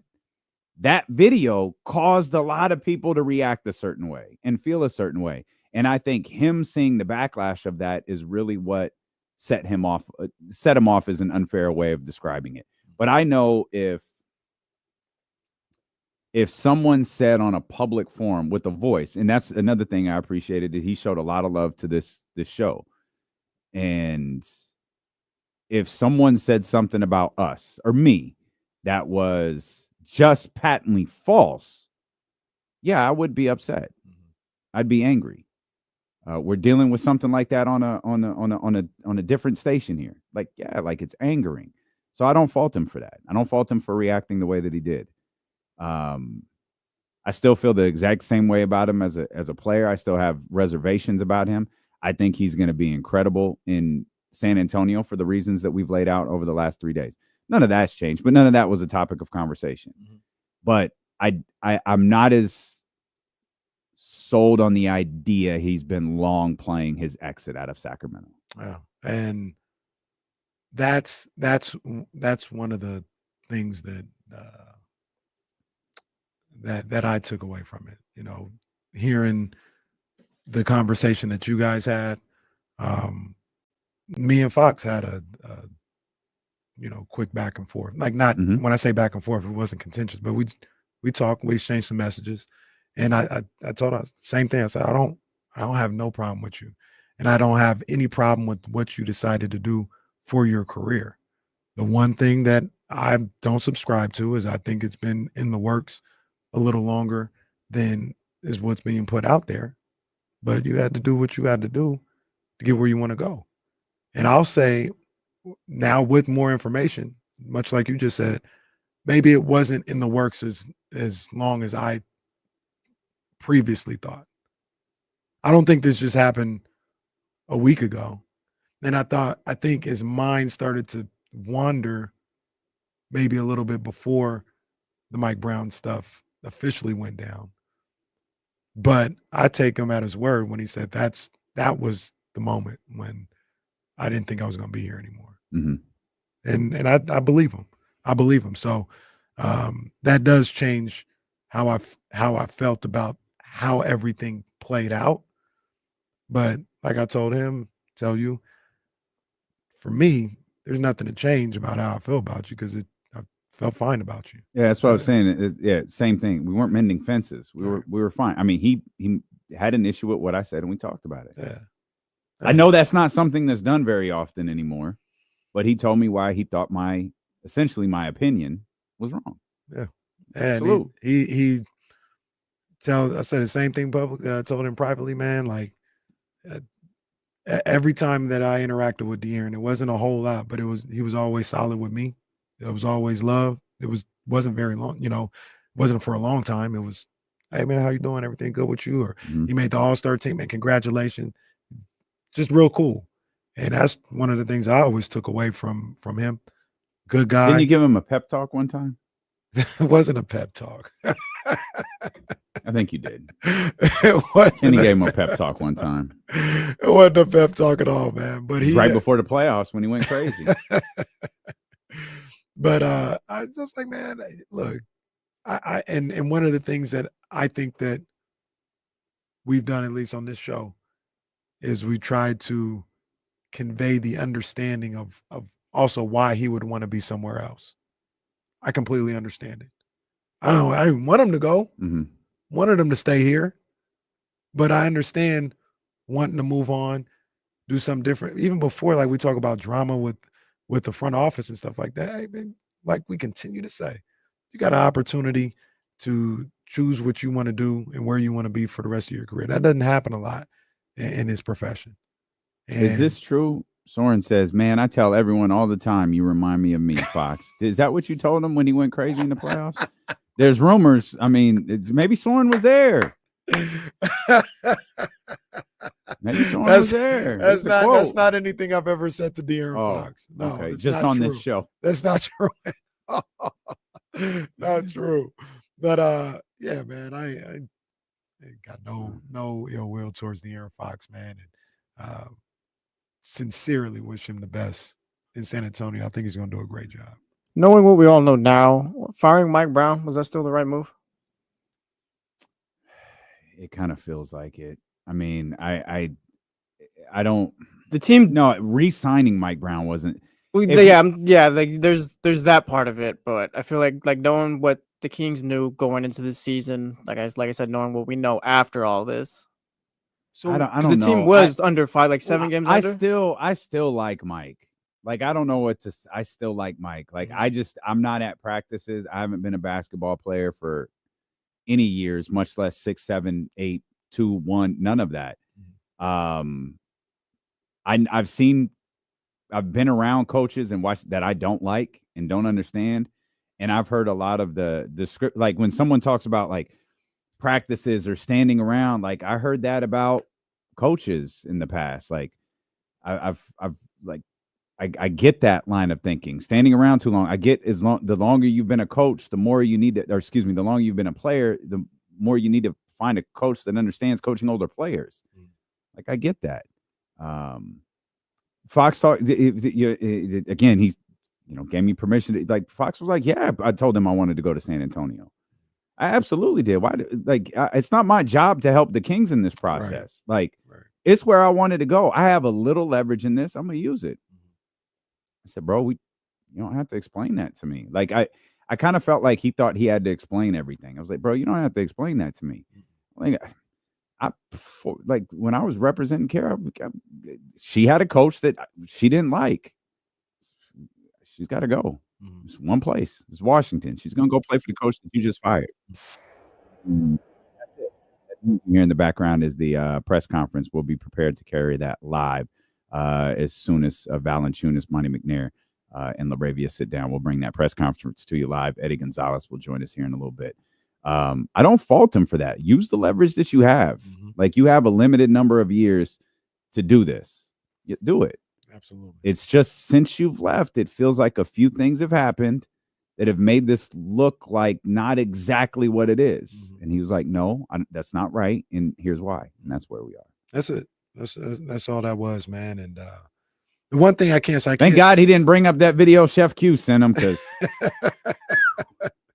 the one thing that I'll say, and anybody can do whatever they want. Not whatever they want, but feel how you want to feel going into March 7th. I would be very disappointed if it was. Oh, we're not anything. doing that.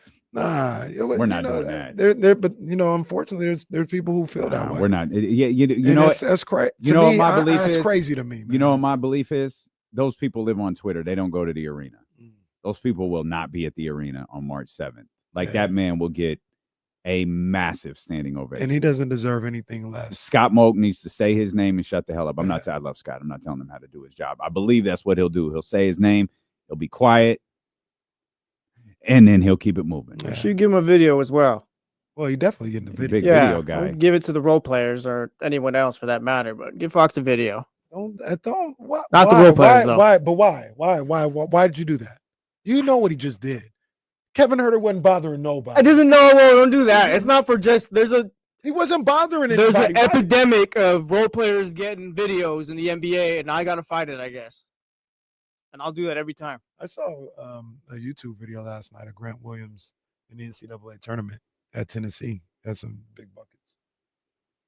I also saw a video of him when he got a video of who? Grant Williams. Oh, okay. And I also saw a video of him when he tested Jimmy Butler. Yeah, thanks. That was crazy. I still shout out to Tennessee, by the way. They beat Connecticut. I could not remember the last time they beat Connecticut. Yeah, that was big time, man. It's like I think Pat was the coach. Pat was the coach. It was 2007. Wow. I mean, now, granted, they went years without playing, and I have to believe Pat's looking down, just shaking her head like, I told you guys not to do this. But I still say Grant Williams was well within his right. It's basketball, bro. What you want him to not to sit up there and just praise Jimmy, bow down to him? No, bro. We talking. Tatum, Brown, handle business. Be there for the help side. Get buckets back, so we don't have to worry about that. What you talking about? 10th man talking to Jimmy Butler. Give me a break, bro. Hey, there goes Hammer. Yeah, there is James. That's James Ham of ESPN 1320. What do we zoom it? Well, then there's the sign. There's the golden 1 center sign. It's great. We're just testing the cameras here. Is dropping the address. While we have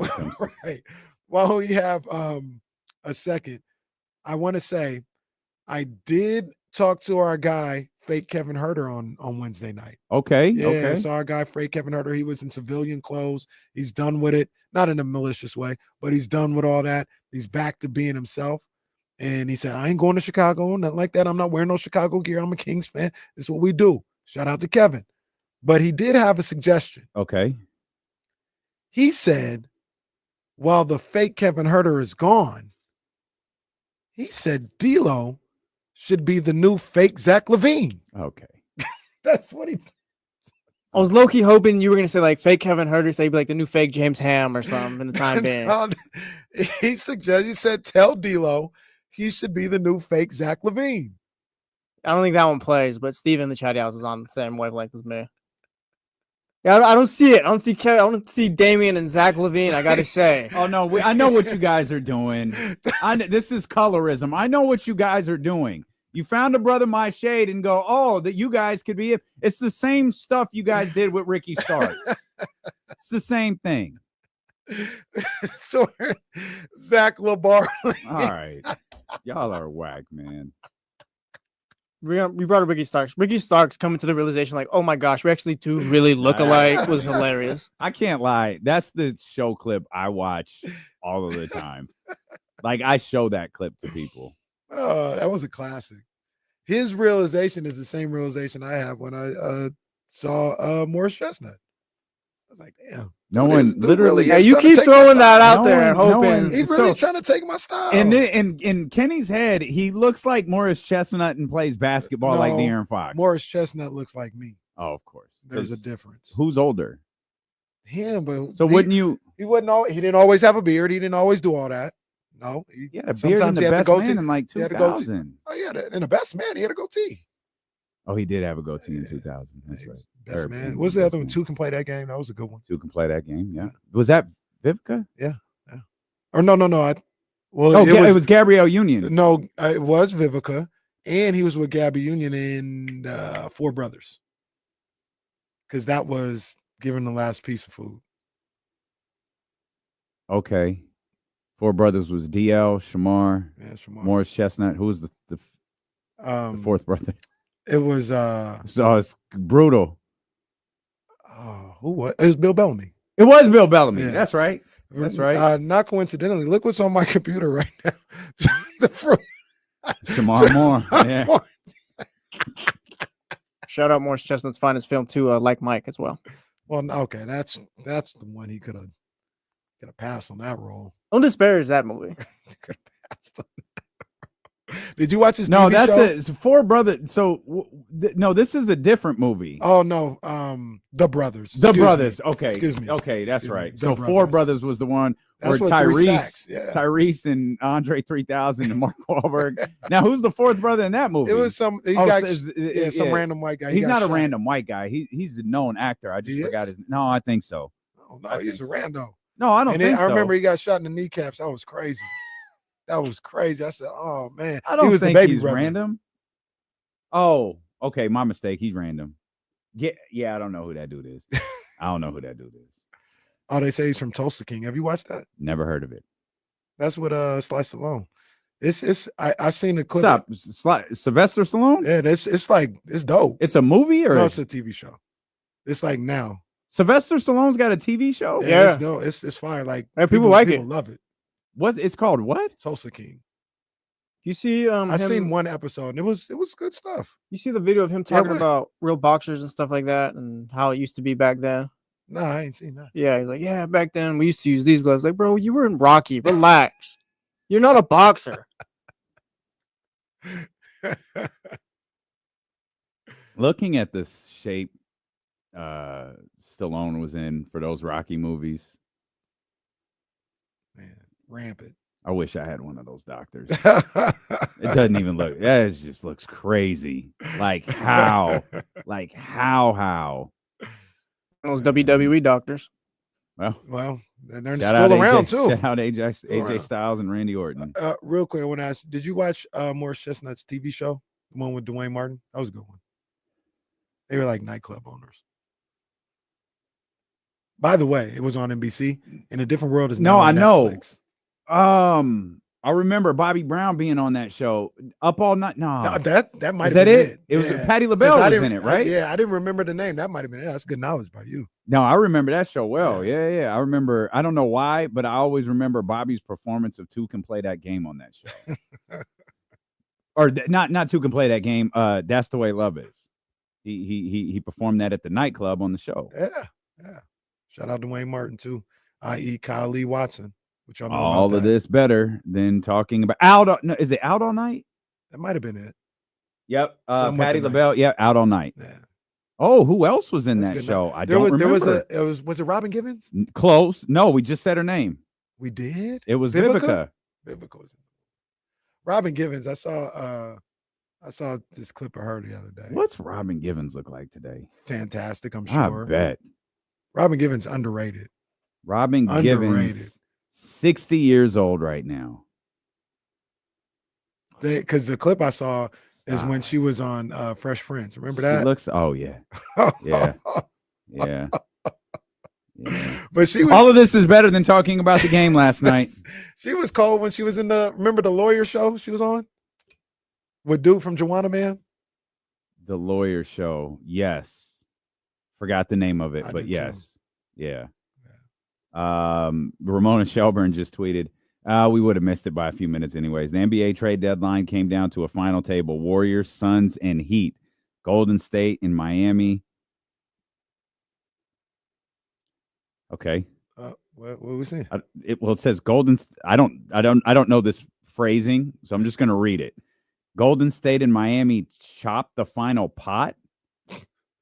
What? And I don't know what. I've never heard that phrase before. Ending the Jimmy Butler drama, while the Suns. This is Ramona Shelburne's new article.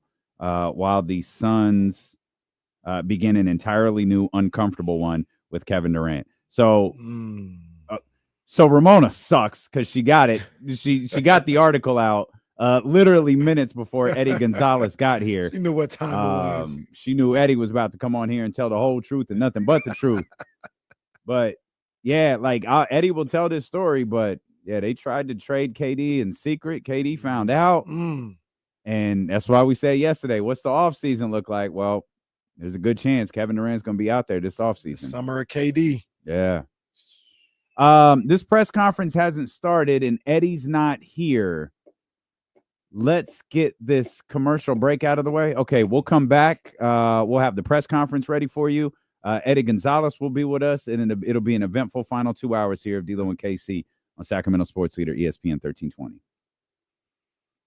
Shout out to Pino and LJ Fighter. You got it second, but shout out to Pino because he had it. That's great Black TV knowledge. I can't find it now, but Sparks was the name of the show. Sparks was the name of the Robin Givens, where she was at a law firm. Okay. That is great Black TV knowledge. All right. So how does one go about chopping a pot? I don't know. I have no clue. Absolutely none whatsoever. I kept looking at maybe this is a typo. I don't know this phrasing.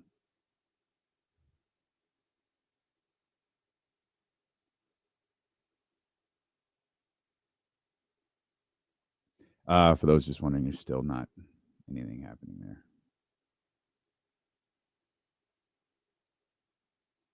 Yeah, there's Monty. This is the second time they've started right when we've gone to commercial. There's Monty, Big Boy, Jonas Valanciunas,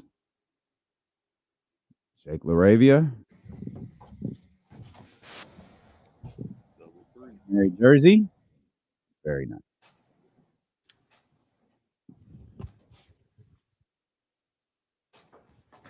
It's the same signature all year for Monty McNair.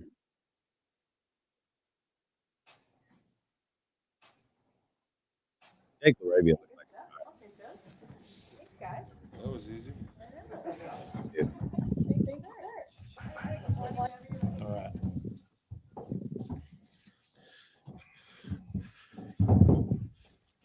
All right, guys. Thanks for coming again. I Awesome. don't think these guys need much intro here. Obviously, it's been great to already see Jonas on the floor for us. Incredibly accomplished career, both obviously here in the NBA and overseas in international play. And then Jake, obviously, hoping to get him out there soon. Somebody we've tracked back to his college days, liked in the draft, and finally had the opportunity to acquire, so we pounced on it. But I know you guys got some questions for these guys, so let's get going. Hey, Jonas, Sean Cunningham, Fox 40. Just what's it mean to be here in this situation with a team that's obviously going in a different direction than what you came from, and obviously being paired with somebody that you know very, very well? Feels really well. feels good. Feels like I belong here. Excited to be here. Excited to jump on a court on a winning situation and do some damage. Need a couple of days to get over some plays, some X and O's. But I'm here now, getting that information and ready to step on the court. Jonas, what was the situation between you and DeMontis when they make this come together? How did y'all contact each other and say, hey, I'm about to be a King? He texted me and he said, "You coming over?" I woke up from the nap. I'm like, "Who is this?" So it was cool. To be honest, it was cool. So I know Doma since young age, and we spent a lot of summers together. Never played on club basketball together. Now is a new chapter. Jonas, is that a Lithuanian thing? Because I know Domas is a big nap guy as well. Yeah, he's more than me. He sleeps 4 hours a nap, 4 hours a day. So, yeah, I mean, you got to take care of your body, right? Sleep is best recovery. Jake, this is like a new opportunity for you, like up and down first couple of years, but you've had some good run there this season. Just what do you think you can bring to this team? Yeah. All right, we're going to head out to the Golden One Center. Jonas Valanciunas, Jake LaRavia, Monty McNair at the table right now. An introductory press conference. Jake LaRavia speaking as we speak. Taking on challenges defensively, just being able to make the right play, make winning plays, as I've been doing, and just continue to win games. Monty, you have 2 extra roster spots right now. Any idea? Are you and your team looking at the buyout market right now? And is there a possibility you convert Isaac from a 2-way to a full guaranteed at all?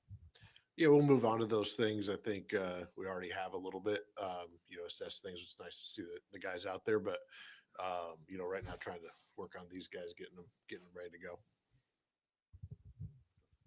Yeah, Jake, just what's kind of this process been like for you? Only 2.5 years in the league. Now you're dealing with the business side of getting moved. What's this process been like for you? And is it motivating in any way? Yeah, quick turnaround. That's for sure. I got the call, and then I was on the flight, and within a couple hours, now I'm out here. But excited for the opportunity. I'm excited to be here, and just kind of ready to see what this opportunity brings. Hi, Monty. How much do you think this helps to kind of address, some of the needs for this team for size, length, wing, and forward depth? Yeah, I mean, I think both these guys, obviously, I've stood next to them now, walking over here, so they're definitely taller than me. And, obviously, Jonas, just an incredible rebounder and presence in the paint on both ends. And Jake, 6'7", 6'8". How tall are you, Jake?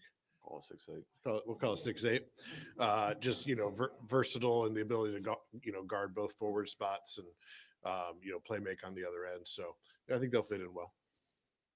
Monty, how would you look at just the trade deadline overall? I mean, what you guys were able to do, what you might still be able to accomplish, and then of course just so much movement during this time.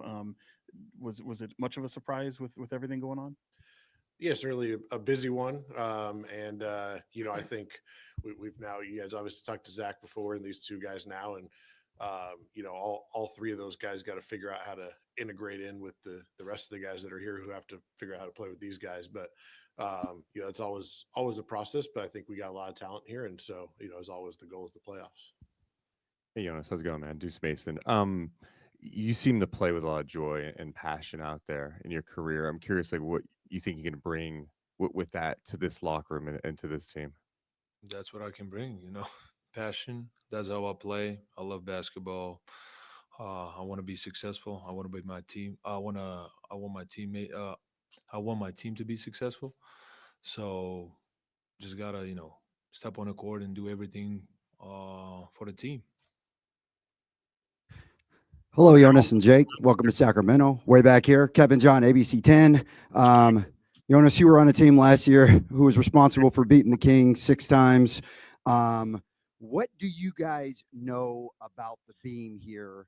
How have you embraced it, and what are you looking forward? Enlighten that.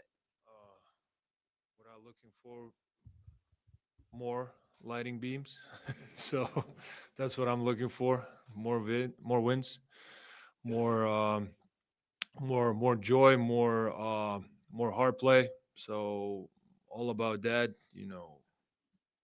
never being a big talker. We got to step on the court, fix some things, play with an energy, and line the beam.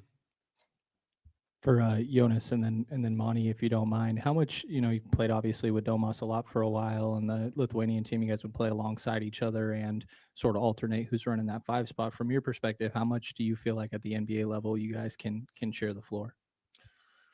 Well, that's the question for the coach. It's very fresh news, we together. So I feel like coach gonna figure out how it's most successful lineups and how you wanna treat the second unit also. So that's a question for coach, but we'll do anything to be successful and whatever coach wants to do.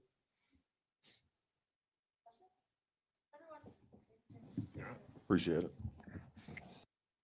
Okay. Well, all right, guys. Hey. Jake the Snake got a promo voice. Jake the Snake, man, he might be a tiger.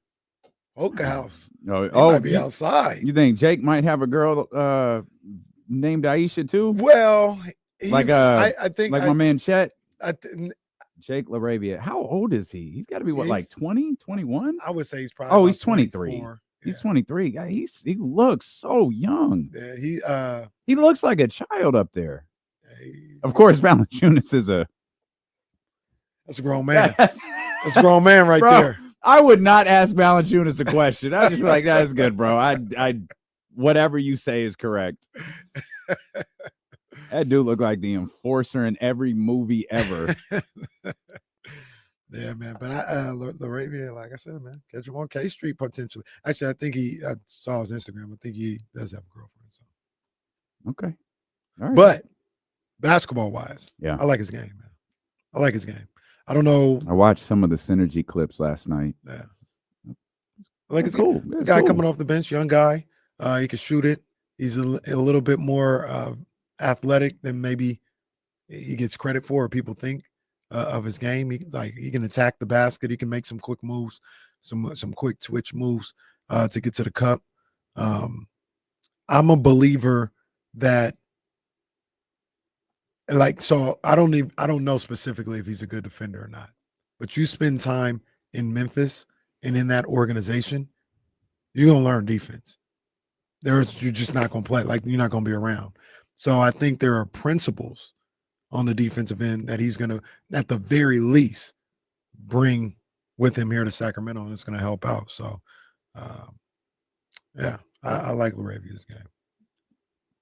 I was excited to see Valanciunas play for the Kings last night. Of course, it didn't amount to anything for Sacramento. Is I think for the first time we'll reference the fact they lost last night. And it was a game like it didn't, it certainly didn't look like the game the night before against Orlando.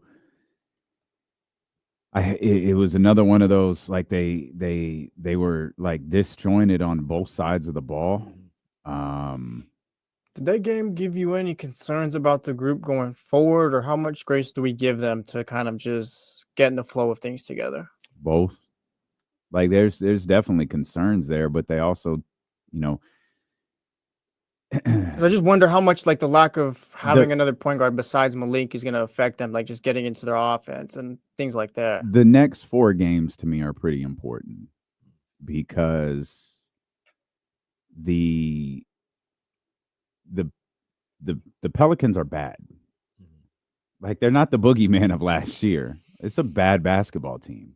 Like they're bordering on terrible. And you've got 3 with them. It's tough. Like I don't like this. I hate this. It's tough. Like you've got to win those 3 games. Then you got one with Dallas. I'm sorry. Did Dallas beat Boston? Oh my God. Thanks. Are you kidding me? No, thanks a lot, bro. Thanks a lot. Sorry, I'm not out there taking threes. The most I could do is cheer for them. Well, try it. Yo, I know we're talking about the Kings. We'll talk. Oh, don't even. No, I'm not even gonna let you entertain those takes. Talk about the Kings, please. Talk about the Kings. No, stop. Don't do that. I'm gonna tell you like this. He's already cut our mics. They need to flip that switch starting now. They don't. They already have. They're fine. Last year, the only thing that mattered was the playoffs, and they was cooking, right? Last year, only thing that mattered was the playoffs. They didn't play any less in the regular season. Wait, what do you mean? Like, I know what you're gonna say. You're gonna be like, the playoffs are the only thing that matters. Well, they're not. Yeah. We're talking Kings. It's so overblown about the Celtics. Oh, they're not. They're just like the Cavs right now. I don't think they're as good as they were last year. Fine, they were historically great last year. I'll agree with you on that. They're still a championship contender, and they're not what they were last year. I'll agree with you because they were historically great last year. Yeah, I think they've taken a step down. Is that enough for the Cavs or anybody else to get them? We'll find out. But I don't think they're as good as they were last year. I guess. I'm waiting. I think it's overblown. Like they lose a couple games or whatever. It's like, oh, what's going on? It's like do you want to do it? I'm doing it because I ain't scared of these people. I ain't scared of them. I ain't even mad at it. I said it 10 times. I said it today. I said it. I watched that LeBron James shot like 20. LeBron, the fact that he had 40 and that's just absurd. But I was talking with Kenny about that before the show started, and well, go ahead. Hey man, look, I don't want this to be the case. They look like they got some juice now, man. They do. The Lakers? Yeah. They can come out the West. That's not the story though. They look like they are rejuvenated as a team, as a roster, as an organization, as a fan base, that arena. They got life. And you said that they were, and you said it just now, that they were a championship contender. I scoffed at that. I didn't say, I don't know if they can win it, but they can come out the West. Either way, I scoffed at that. Yeah. Just seeing the way LeBron is bouncing in these last 2 games, seeing just the in it. Oh man, they feel great. And that boy ain't even stepped on the court yet. Yeah. What you think is gonna feel like when he step on? Oh, yeah, man, that's not the story. Hey, coach, chill, bro, chill. Don't do that. Well, don't do that. Well, don't do that. Wait. What else is going on here? What did I say? At least he didn't go somewhere else. And we agreed. Public enemy number 1 is the Warriors. I said if a team has to have juice, I'd rather it be the Lakers than the Warriors. After all those calls and FaceTimes we did the day after that game and as awful as things have been. No, go ahead. Let them have their fun in Southern California. That don't bother me that much. I'm sorry. It would bother me. Oh, if I saw Steph skipping around again, like, oh no. I love when Steph skips and they lose, not when Steph skips and they're kicking everybody's ass again. You know what was hilarious though? What was hilarious to me was is the sequence. I saw it first because I didn't watch the game because I was watching the Kings game. But I saw it first. Somebody had like 5th row up on the baseline camera, like kind of like where you would sit, right? 5th row up on the baseline. Camera shot. Sit that high. Stop it. But go ahead. The camera shot of the Draymond technical situation. Did you see that? Oh, I didn't. The Draymond technical, yes. The camera view, no. So like he shoots it. So this is the crowd, right? So you get the whole feel of it. he shoots and misses the free throw, and LeBron is just, yeah, let's go. And everybody buys in the whole arena. Yeah, let's go. Yeah, yeah, yeah. They go crazy. And then Draymond, this crazy guy, he telling the ref, don't come over here. Don't come over here. I'm telling you, don't. And then he gets a technical. And then they even go more crazy. Wait a minute. They go crazy when that happens. And I'm like, damn. That's what made me think about it. I was like, damn, the vibes are kind of immaculate right now. Did you see his explanation, Draymond's, about that technical? I saw the words. I didn't hear him say what. Quite frankly. Hold on. Quite frankly, I told him, don't come over here and get in my face. No, that's what he said. Yep, I got the video right here. We can play it. Hold on. Oh, Draymond. I said, damn. But it was depressing and it was funny to see. Hold on. Is this it? Okay. Oh man. Hold on. I don't. Have you seen this video? Not the the technical. No. Oh, it's not shared. Sorry. Hold on. Let me give me 1 second. I was looking for the technical the camera view that you were talking about, and then I stumbled across this. Have you seen this? Well, no. Okay, let's all watch this video together. We'll explain it this is Draymond shooting a layup, but that's Luka Doncic at the end of the bench. Okay, so here's what happens. He misses the layup, and then the camera zooms in on Luka Doncic.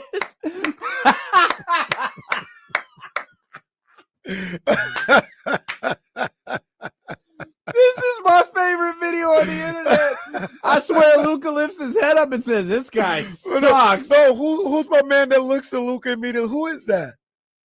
Watch him. Looks at Luka immediately.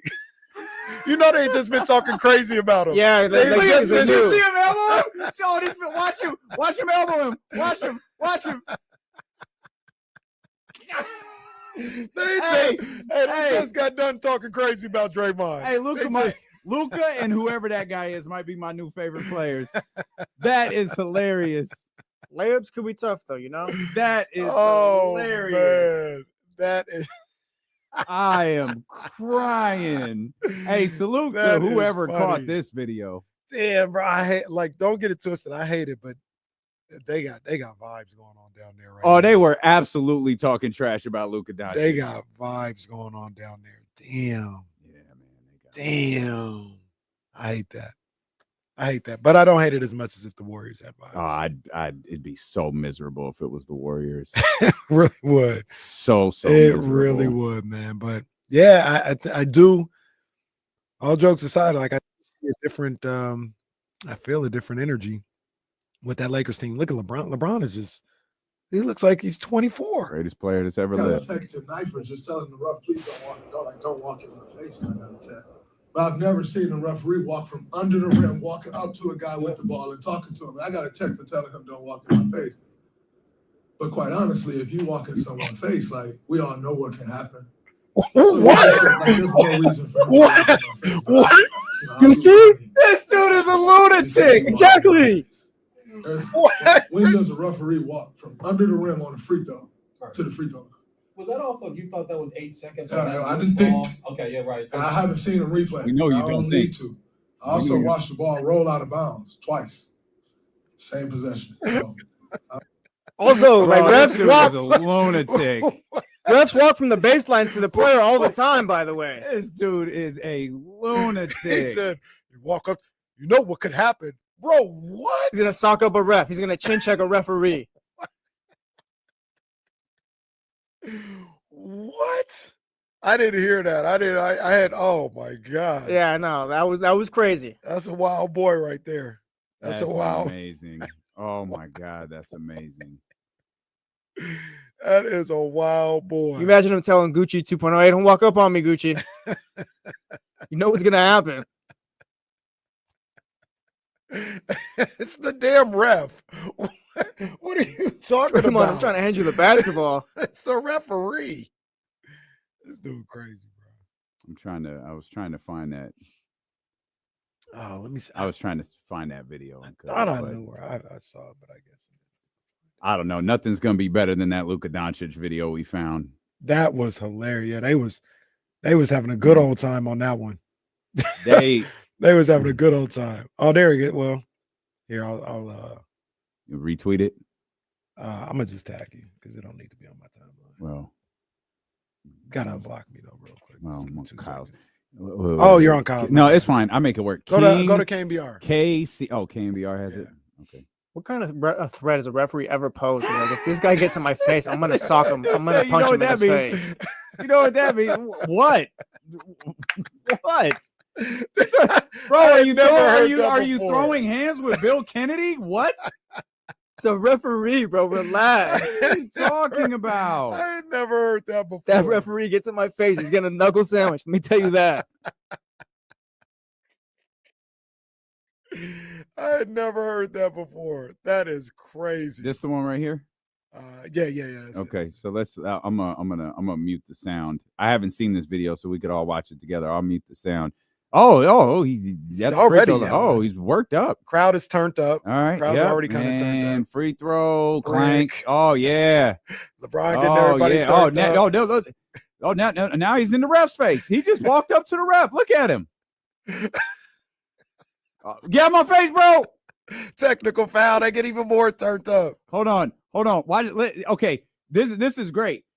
Let's recall what he just said. The ref walked up to him. Let's watch this brick again.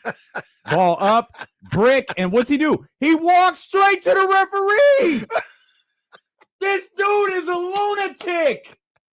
Draymond Green is a lunatic. Oh my God. This is the craziest guy to ever come This through this. dude is a lunatic. He said the referee walked from under the basket and got in his face. He just said that. Now he misses the shot, walks directly to the referee from the free throw line. This dude, bro. He's the perfect heel. Everyone's attacking him in his story. This dude is gosh. a straight. Let me see that brick lunatic. one more time. Let me see. Oh that. yeah, that's the best brick. part of the video. That thing is a brick. Look at it. Look at this brick. And clank. Clank. Walks. Almost smacked poor Moody in the head. That dude. How come no one stood up and said, "Bro, no, you didn't"? Like you, like his son did. That's what literally walked straight to the referee.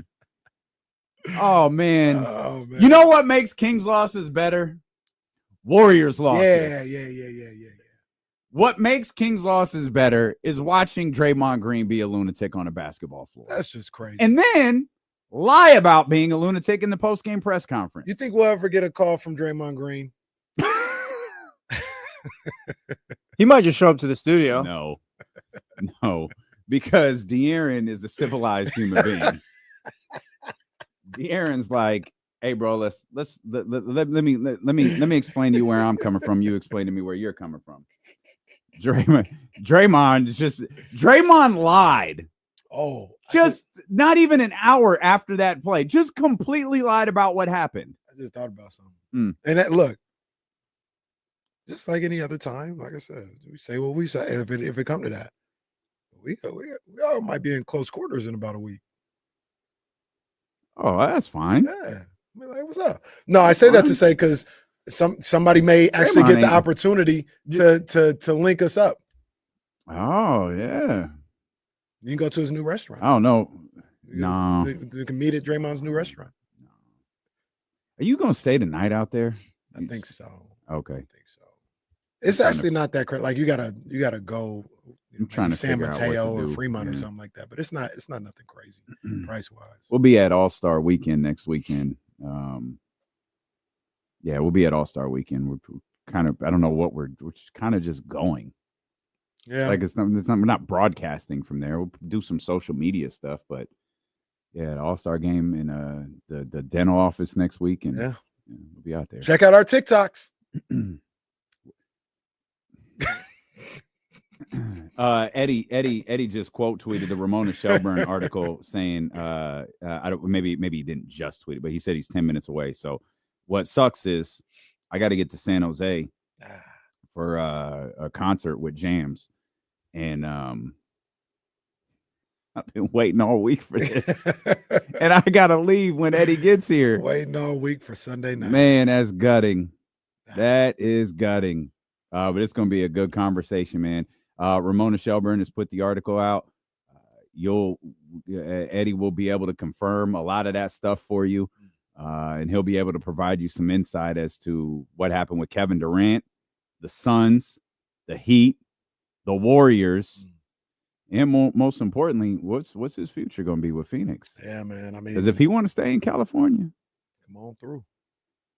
The Eddie did have me tripping on when he had the photo shot. Yeah, don't do that, Eddie. I was like, whoa. On the Harrison Barnes whoa. What are we talking about? I mean, now I've said a number of different times in the last week and a half, like, nah, we ain't trained DeMar DeRozan. Perfectly fine. We'll work it out. We'll figure it out. That would be one of them where I'd be like, okay, DeMar. Yes, DeMar we can get appreciate traded you for Kevin Durant. There's a long list of people that can get traded for Kevin Durant. It'd be like DeMar and Keegan. I'm thinking money wise. That's what I'm saying, and like what they would want back. Mm-hmm.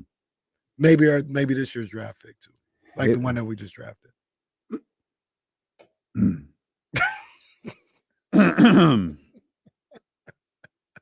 You okay with that? Yeah.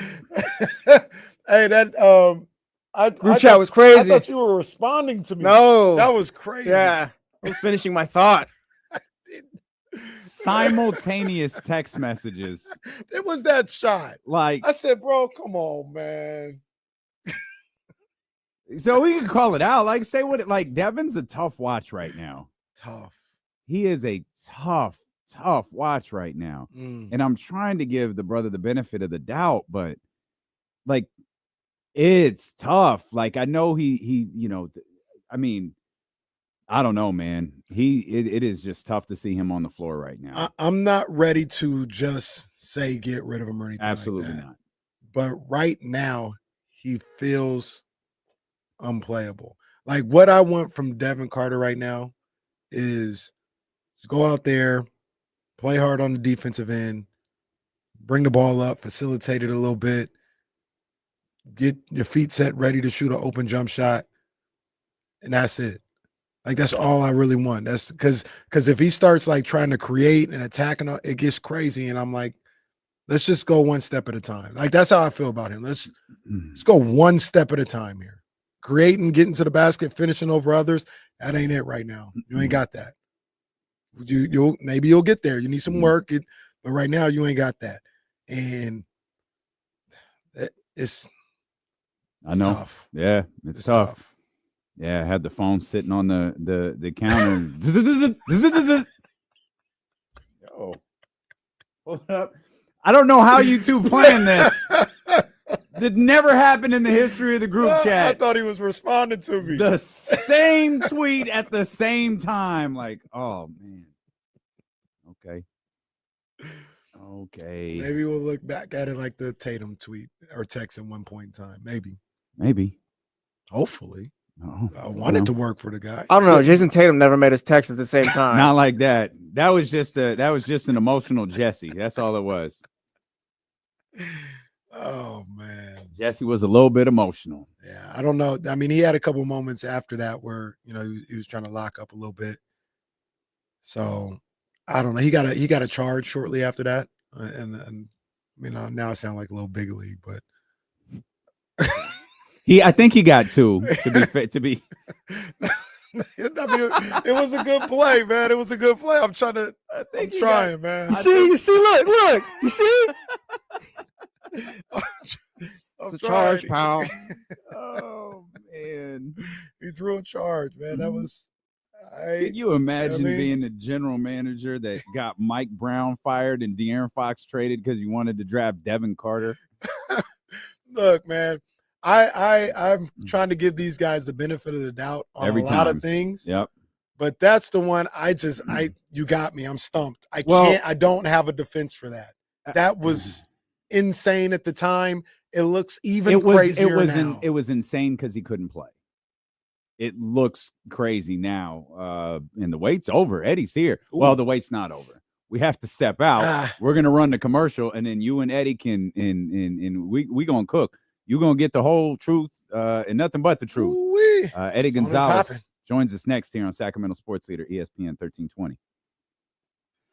Hey, what's up, guys? The lineup look fresh. It looks well worth it. Look clean. Lineup look I have to go all the way to Brooklyn. I got like this fake celebrity barber, so he always late or I'm late. Today it was him, so I apologize. What's up with y'all, He's man? good. The only bad thing is I got to go help host a concert in San Jose, so I got to step out. So you Hey, and superstar. Hey, superstar. You gonna cook? I'm gonna go. I was go coming to hang hear out. from you. I was coming to get the tea.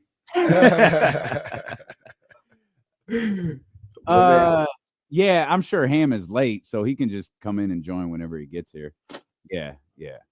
I need to go over there. Yeah, come over here. That way we can take that screen off, and you and Eddie should be right here. All right, Eddie, I'll catch you up this weekend, man. We'll connect this weekend. Yeah, let's do it for sure. All right, appreciate you, bro. Hang on one sec.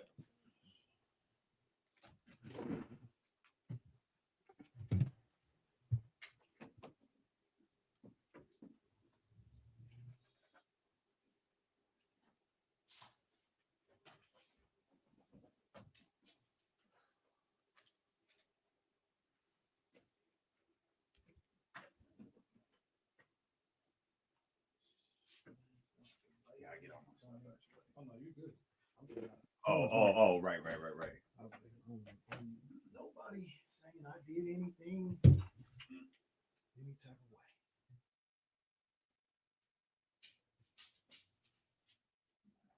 Eddie, we still on break. You ain't coming out for All-Star, are you?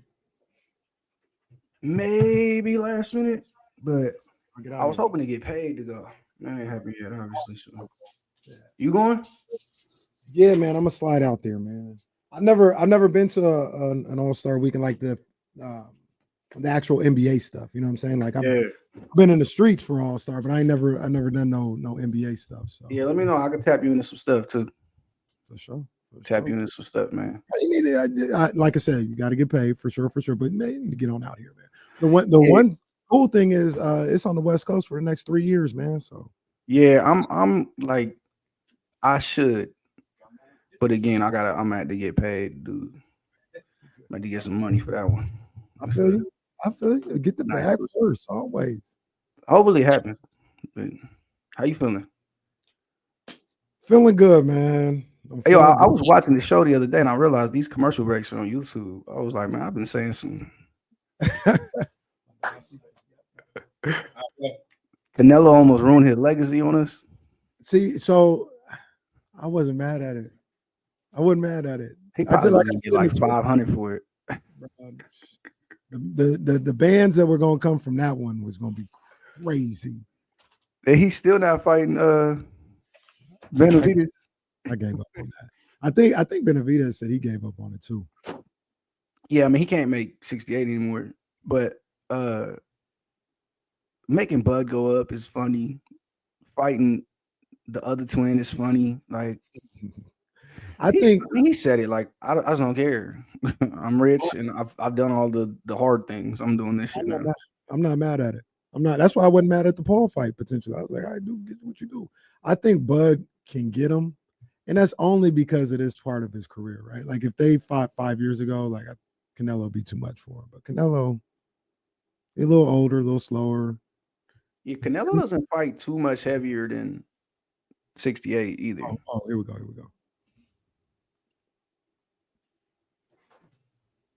Back here, D-Lo and KC. We got my main man, Eddie Gonzalez, making the city proud like he always does, man.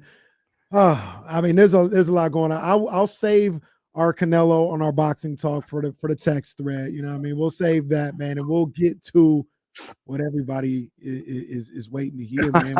we were talking constantly for the last 2 weeks about some of the things that we didn't heard, and you know everything is, man. So I'm gonna just lay back.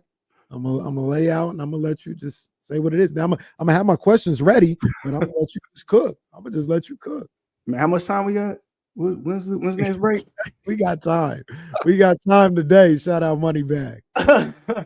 Look, we've been in consistent conversation, me, you, and D-Lo throughout all of this. So a lot of this stuff is being reported now. Let's talk a little more freely about it. There's a great ESPN article today of Ramona Shelbourne breaks down a lot of stuff. But I started the story in November when I started first hearing chatter of hey man, I think the Warriors want your boy.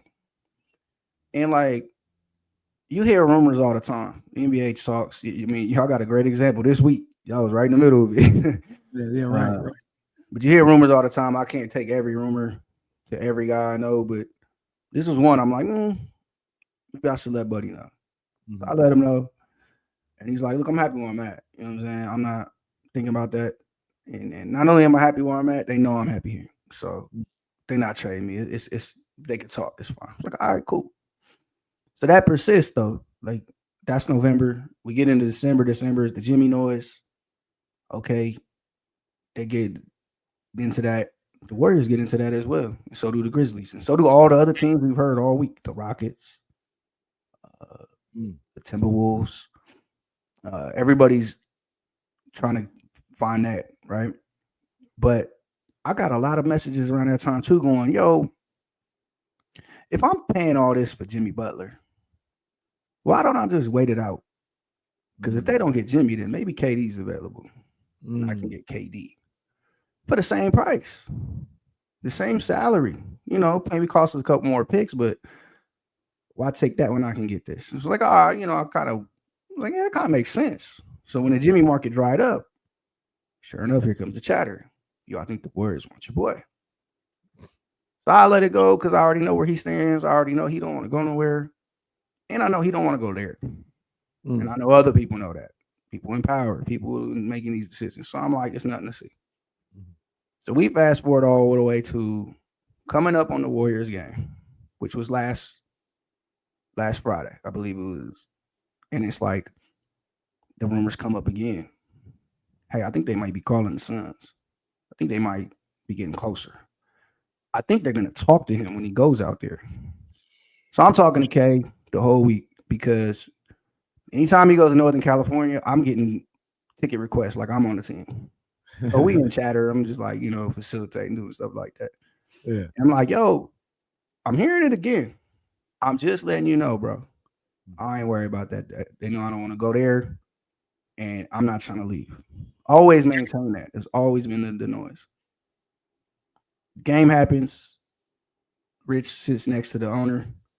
I heard there wasn't even the point. He was there with Michael Kaiser, former Atlantic Records head, very famous music exec. So it had nothing to do with that. It just happens. Cool, no chatter. But Saturday, next day, they're in Portland. Kevin flies straight to the bus, flies straight out to Portland. I start getting calls again. Yo, I think it's getting close. Oh, man. Does he know? I'm like, nah, like, this is somebody I trust. Somebody is really close. I'm like, no. And when I told him, he was not bothered at all. All right, I'm just letting you know, bro. I think it's going to happen. All right, whatever. Then I get another call in the fourth quarter of the game. He's on the court. Yo, it's like the 5-yard line. You might want to tell him this is the parameters of the trade. Jimmy to Phoenix with Kuminga and some picks. Andrew Wiggins and some picks to Miami. Kevin to Golden State. That trade was reported today on TV. We might have had a convo. I might have let you know, like I heard a little, y'all don't got to trust me, but, Yeah. So I said, bro, I'm texting this during the fourth quarter of the game. Okay, cool. The Luka trade happens not but 10 minutes later. So it's going crazy. I get a call from the locker room. Is this real? I'm thinking this is about the Luka trade. I'm like, yeah, it really happened. He's like, no, that's not what I'm talking about. Oh, bro, like, I'm pretty sure this is real. So, okay. So Hold on, let me pause you right there. You don't have to say, but I'm gonna just ask the question. Do you think that how did he get wind of that? Was that the team, somebody on the team saying like, no. I'm here. This I was just about to say this. I'm here to say, Warrior fans, Suns fans, Heat fans, whomever. I'm pretty sure I tipped them off. If you mad you didn't get your guy, pretty sure it's my fault. Pretty sure. If you didn't intervene, it might have went down. Yeah. Wow. Yeah. If you're on the radio. Yeah. So whatever happened in the next couple of days, some of this is kind of reported, some of it's alluded to, but it seems that he eventually reached out, figured out, and eventually was told, yeah, kind of getting into this. But again, yeah. Well, hold on. Let me ask you another question real quick. I keep interrupting, but if the Luka trade doesn't happen, do you think that trade happens before you could get to him? Yeah. I think they weren't connected at all. I don't think the Luka trade is what made Yeah, it it's not connected, but just like that made everybody just kind of stop what they were doing. Yeah, so that's what I was gonna say. I don't mad. think that trade put him more on edge than necessarily the wording of what I said. Right. And then subsequently his ability to confirm that. And then it's just whoa. So mind you, they're in Portland for 4 days. They fly out Friday night, quick flight from the Bay to Portland, play Saturday, play again Monday. They're there till Tuesday. So they're there the whole time. All this is happening. And my guys at the hotel in Portland. Did some Portland stuff. I think he went to Nike. Did some famous guy stuff, I'm sure. But all of that's going down. And eventually he's able to, get it confirmed. And then eventually, after all this news is coming out, they now are exploring their options a little bit more. Now, believe who you will about who decided to back off or what. It was known very early on. Kevin didn't want to go anywhere. He did not want to go there. For whatever his reasons are, at some point he'll talk.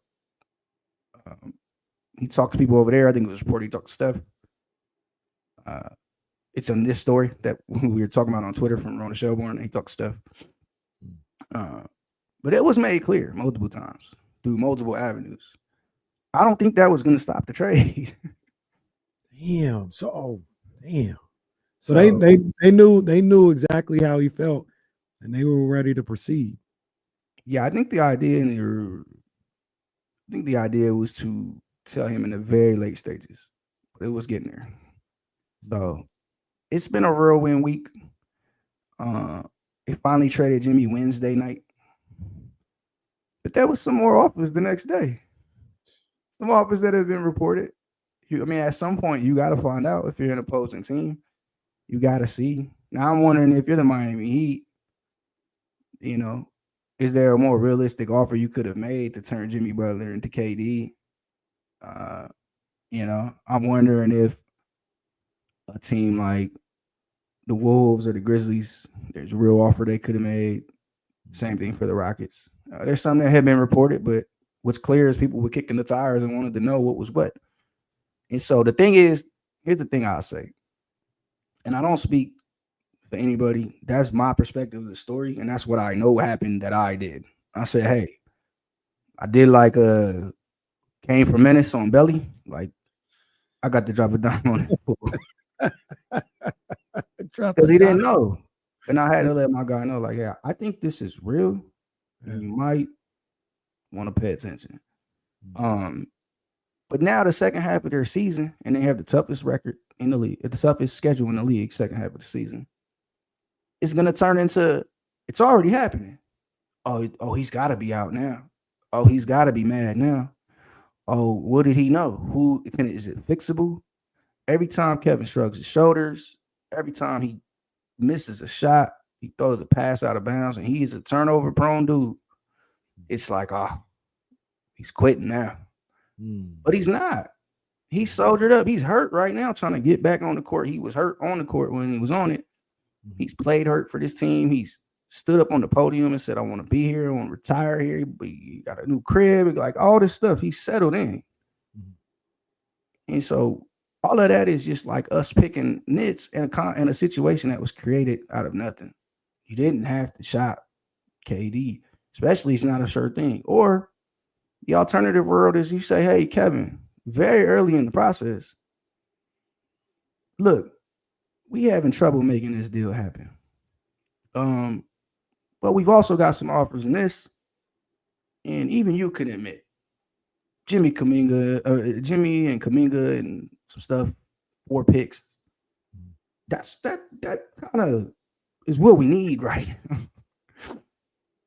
Is this something you prefer? Is something that works for you? Is this okay? Does this work? Not that I'm saying his word has to be 100% of the weight either. You could talk to him and he don't like it and still go, hey, at the end of the day, you're in the contract, buddy, and you got to go. But to not do none of that, you've created this situation out of nothing, out of nowhere, completely avoidable. And now all your players have to deal with this. Now there's reports of the locker room is toxic, and now you got Grayson Allen talking before the game saying the locker room's fine. I'm watching ESPN. Kevin's walking to the locker yesterday, and they're doing it like the Zapruder film. Like, oh man, he just looks grumpy. Yo, he's in OKC fresh off a nap. He's not playing. He's mad. He's not playing. No, he's not playing. You know, what's he supposed to look like? So it's like this is gonna happen all season long. And if they miss the playoffs, and they just might. Spurs just got better. I think the Kings are still good. Like everybody around them, the Warriors definitely just got better. The Lakers just definitely got better. Right. Now what? They missed the playoffs, and now it's him. Oh, you was grumpy in them 20 games, and oh, now you got the team hostage, and now we got to get rid of you this summer, and blah, blah, blah, blah, blah, blah, blah. When all he did was say, yo, I want to stay here. What are y'all doing? And then everything that comes with that, all the baggage that comes with that, all the what? Yeah. That's the story from where I sit. That's the story. A lot of that has been shown and confirmed at this point. A lot of it is now starting to be reported. So I'm happy I can speak a little more freer on that stuff, but that's how it goes down in this league, man. That's how Luka Doncic is on the plane crying. Man, that there's so much. There's so much there. So first, I'll say I'm just like everybody else, right? Like, and I've said it, and you don't have to confirm it if you don't need, but I'm like, oh, okay, well, we headed to the summer of KD. Yeah, we headed to the summer of KD. And at the very least, I think he's going to get moved. But I don't know. That's just my feeling on it. At the very least, the calls and the offers will be coming in nonstop, I think. Even if they're like, I don't think we want to move them. Like, they're going to be tempted with some of the offers that are come through. Is it safe to say that this summer? I mean, look at it like this. If I know you selling your car and I like your car, okay. That 73 box Chev, it's worth this much. I know what it's worth. You know what it's worth. It's cold. Got the rims, got the radio, got the speakers, got the whole joint. Now, if I know you selling your car because you have to, because you down bad, you in a way, wifey said you got to get rid of this loud ass car, price come down a little bit. The price, like, we knocking a few thousand off now. We got to have a little bit. Now, but here's this is what I would say about De'Aaron Fox in this situation too, is yes, the price goes down if it's just me and you talking. But if I tell you I got 5 other people that want to buy this thing, you can't haggle with me. Like, I'll just go, who really wants it right now? Because if you really want, put your best offer out there. I think that's what's going to happen this summer. And maybe that's what happens. You know, that's the risk you run, because Houston could just as well say, well, Jalen starting his new extension. So that's all you get now. Take Jalen and a pick, because I know what they offered, and I know what and I know he wants to go. So I don't know that. I would imagine teams are gonna be waiting. I would imagine some teams have already said, yo, this summer though. Because look, everybody's restricted by where they're at in the salary cap right now. The apron, nobody knows where their picks are. Nobody knows. But in July, I know what my picks are. I know what free agents I'm renouncing. I can work this different. I can shift some cap around. I have some more cap. The cap has gone up. But you're way more movable now. So it's going to come up. And again, that's another situation that's now created out of this for nothing. And that's the thing that gets me, especially with him. And I could just imagine how he feels. He didn't ask for any of this. He was perfectly fine where he was at. Like, we're in Phoenix. I'm good here. Let's go ahead and do what we can to get better or trying to win a championship and keep it moving. He did a press conference a month ago where it was like they're pressing him. What do y'all got to do to improve the team? He was like, man, look, we could just play better. It's not going to be perfect, that don't mean we quit. We keep working. What do you mean? Like I'm supposed to just pout around because we waiting on this and that? Like, yo, we show up to work every day and we feel like we can beat everybody every day. He jumped on that sword for you. And he still did that, you know? So it's like, it's just a lot. It's just a lot. If you created this out of nothing, you've done it. You've alienated other players on your roster as well. You benched your starting center who's in the media complaining. You benched your most recent big pickup, and feel how you want to feel about that. You know, that was the most trade chip you could use, and everybody understood the business of it. But you alienated him in that way as well. He never came off the bench in his life, and so you're fostering this type of environment to where ESPN can be live on television and say, yeah, it's toxic in that locker room. You know, you've created this. And so, yeah, it's tough. It's tough. And if you're Kevin, you're sitting there like, I just want to hoop. Y'all know I just want to hoop. Y'all know I want to hoop here, actually. And now I got to deal with all this. So it's a very interesting situation going on over there. I see you getting flagged down. I ain't going to hold you too much. No. You're good. You're good. My man, James Ham, he just pulled up on him. He's got plenty of time to get James Ham, the Zach LaVine fan, man. Right. Right.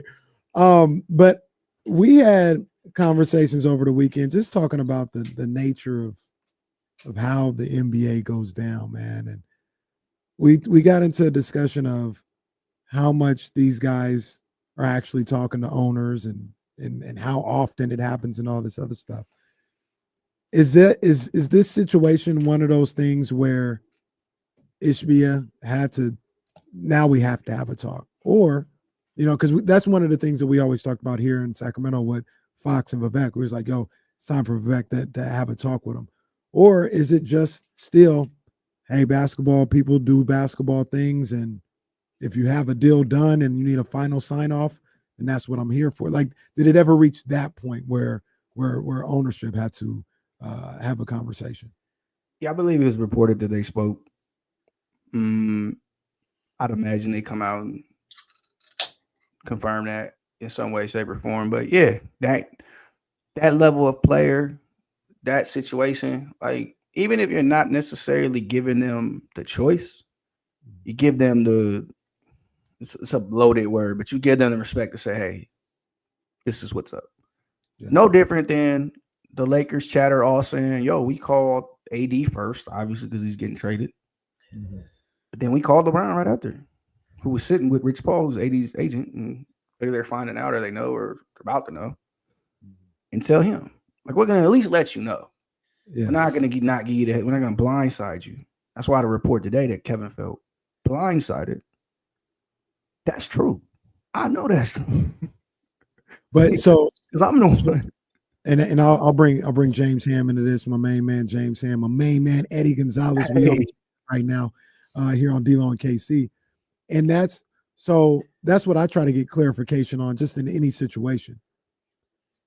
When ownership comes through, is it already a done deal? A lot of the times, because you said they're gonna let you know, but that's what they're gonna do. They're gonna let you know what's about to happen, not let you know like, hey, what do you think?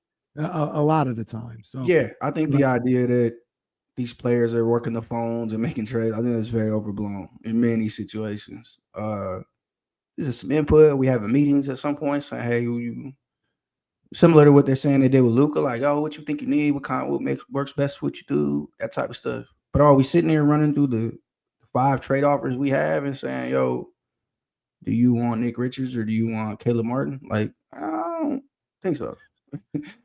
I just don't see that. That's not the type of conversation I've ever had with guys, that type of stuff going on. And then, then you have younger players, who are bigger parts of the team and stuff like that, who don't necessarily have that stature. So, yeah, I don't think Vivek is sitting down De'Aaron Fox and saying, hey, we got a chance to get, Domas. How you feeling? Or whatever, So I just don't see that. And I think we've seen it play out. We've seen it play out on the biggest of stage with the biggest of guy over the last few days, a few times. And I think, unless you're Jimmy Butler going into the office, banging the table, saying, yo, I got to go. that's it, you know. Yeah. Eddie, real quick, I want to ask Eddie something else about this Phoenix situation. We talk here about De'Aaron Fox and what he went through here in Sacramento, and man, he went through a lot. And, he had to deal with a bunch of turmoil and all this other stuff, and no wonder he wants to leave. And I know that there's been a little bit more success in Phoenix as far as made the playoffs a couple times, went to an NBA Finals. Like I'm not disparaging that at all, but what do you think Devin Booker's feeling like? Devin Booker's seen a lot in Phoenix, and I know he's franchised there, and he probably loves it in Phoenix. But there's a lot going on. Like, what do you think his mindset is with once again even more drama going on in Phoenix? Well, I mean, I guess there's two ways to weigh it. One way is to say, shoot, end of the day, Jimmy Butler, Jonathan Kuminga, 2 firsts, 2 seconds. That's kind of a good haul. Not that he's pushing K out the door, but I would imagine if it got that far down the line, he understands and it's no love lost or whatever. But confusion, because the tagline has always been we're building around these two guys and this is what we're doing for sure. And how much does I keep getting asked? How much does he know? How much does he not know? I don't know. I don't know Book that well. I mean, we're cool. You know what I mean? I'm not asking him that type of stuff. I would imagine at some point the noise gets so loud he has to text somebody in the front office and say, "Yo, what's up?" But I mean, I think at the end of the day, he just wants to be seen to be as good as it can be. He was really excited that they got KD. He's really excited to have KD now. Still hopeful to be better going forward, and confused like everybody else because we're talking about a top. I'll be gracious and I'll say top 10 player, and we're just gonna trade him and kind of downgrade. Really, like that's a lot. That's a lot. That's a lot to have to deal with, and I don't think he knew prior to this stuff coming out either. I'll say that much. So he was just as confused and caught off guard as everybody else. I think trade season is confusing for players, because I think there's a point where you are part of the discussion. Like, how many times do we hear, again, like here in Sacramento, that the players were told, a handful of players or a couple of players were told very specifically, hey, we got a deal for John Collins, right? And we're just trying to cross all the T's and dot all the I's. But if not that, we're going to go back and check on Cam Johnson one more time, but we already got a deal for John Collins. And then it doesn't happen. And like, if I'm Devin Booker, these guys all play 2K. They're all basketball junkies for the most part. They all can look around and go, hey, that's a nice player, but that player is not going to help me win a championship. So you don't want to be a jerk to your teammates, but at the same time, you can look at your team and assess it honestly and say, hey, look, maybe we get lucky and this thing is just going to rock. And for some reason we'll catch lightning in a bottle. And next thing you know, we're going to be that next team that's climbing. But you get a month into a season, you get through training camp and you're looking around like, okay, this clearly is not it. And the player that you guys brought in, I've played with 6 other players just like this dude, and that's not really going to help us. And you start to come to the realization that whatever you're trying to build is just, it's got a ceiling. And I think for players that becomes really frustrating. When you're young, it's okay because you're like, hey, we're all young, we're getting better, and I can spend a little bit of time growing into this role while we got some of these pieces around us. But as you start to get older and older, and your legacy starts to be tied to whether or not your team can improve at the deadline, your financial stability, whether you're going to be a max money player or not, is tied to whether your front office can go out and get a 6'8" wing or can't for the 14th consecutive, opening for, trades. And so you start to get a little bummed out about your situation, and you see your friends like Donovan Mitchell and Jason Tatum, guys that you were in the draft with that are either winning championships or at the top of the Eastern Conference standings. And you're saying, why not me? Because I'm still a top, no matter what, no matter how you want to dice this thing, like De'Aaron Fox, Devin Booker, they're top 10, top 20 players in the NBA. I mean, they're like right there at all NBA status, or they're the 2 guys, 3 guys that are right outside of that. That means they're a top 20 player in the league out of 450 plus players. And if you can't get to that next step, I can only imagine the frustration, because every time you miss on an all-star team, every time you miss on an all NBA team, it's not only money, but it's the potential for you to be a Hall of Fame player. It's a potential for your legacy as a player to be something that it shouldn't, smaller than what it should be. Even like Sabonis is here. It's just an absolute crime that Sabonis isn't an all-star, but Sabonis as a 4-time all-star and a 3-time all-NBA player looks way better than as a 3-time all-star. And if you're not going to make it this year and you didn't make it last year when you have these incredible seasons, you just put your hands up like, I can't do any more and get the notoriety that I think I deserve. And it becomes like a really difficult thing to deal with. I can't imagine being in the offseason going, hey, this is just horrible. Like, as a writer, I love being in Sacramento. I've never wanted to go outside of Sacramento. But if I was someone who wanted to climb and try to eventually get somewhere, like to, go work for the mothership in Connecticut, like, it'd be really frustrating if every time, you got to some certain point, they paired you up with somebody who's just not very good. And you're like, oh, well, this is a bummer. I guess this is what they think of me, or this is where we're going this year. So, it's a difficult time of year. I think it's a great point. I think those guys know first too. I've had combos with guys around the league, and they're the first ones to tell me, "Oh, this team sucks." Like, what? It's like, no, like, trust me, like, we're too small, we're too this, we're too that. Like, yeah, real. And it's like, no, I'm here every day. I'm telling you, like, I know what we're doing. Just, all right, whatever, And going back to the deadline too, you do run a risk. I will say that you do run a risk of. We've had a lot of conversations over the past couple of weeks of like, yo, this is what the deal looks like. We had them on here. We're just like, yo, this is what I was told, but things twist, things turn. And Kevin's situation is a perfect example. Jimmy's situation is a perfect example. We thought Golden State was dead in the water with loud reports that were said, hey, he doesn't want to resign there, so it's over. And then they get him and he resigns there. He signs contract. So things change so much. I mean, I've had friends in the league who, they're blindsided by trade. I've had guys who were on the bus on the way to the plane. It's like, oh, you got to get off. You're out. Right. Max Christie, he's a friend. I texted him that night. He was like, yo, great opportunity, bro. Like, don't trip. No clue. Nobody's calling Max Christie in that scenario. They're calling Anthony Davis to say, yo, AJ Johnson, he's killing it in the G League. He's trying to make it up to the Bucks team. He thinks he's going to be on that Bucks team for 4 years. He got drafted there, first round. Everybody felt like he took a reach. No, he's a wizard now. Yeah. It happens that fast, and it's like that's part of the risk you run to go to your guy, to John Collins, and say, hey, look, you're in talks. You're going to be out. John Collins is still on Jazz now.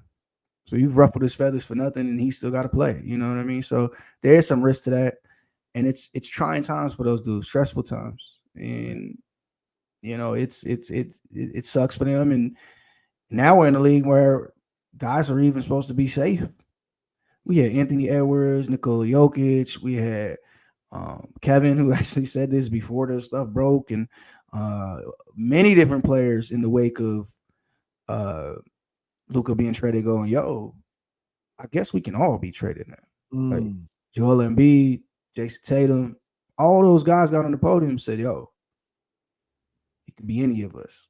So it's definitely trying times for those dudes. And, I know they cry on 1,000 thread sheet, whatever pillows, but right, it's still stressful for sure. I saw a graphic. I had tweeted it out, and it had Jimmy Butler in the Warriors uniform, Luka in the Lakers jersey, AD Mavs, Kuzma Bucks, Fox Spurs, Levine Kings, and like Wiggins and Middleton, all in their new uniforms. And the caption was like, imagine showing this graphic to someone a year ago. And I'm like, that is kind of wild. Like, what just happened in 2 weeks is crazy. And it's like, more is going to happen this summer. We know how this goes. Yeah. More guys will be available. We're already talking to other guys to be available. There's free agents to come. Everybody's saying Giannis is gone. It's over. Like, all this stuff is happening. But that's the NBA. And, remember we used to have 7-year contracts, and dudes would be sitting on that and making way too much.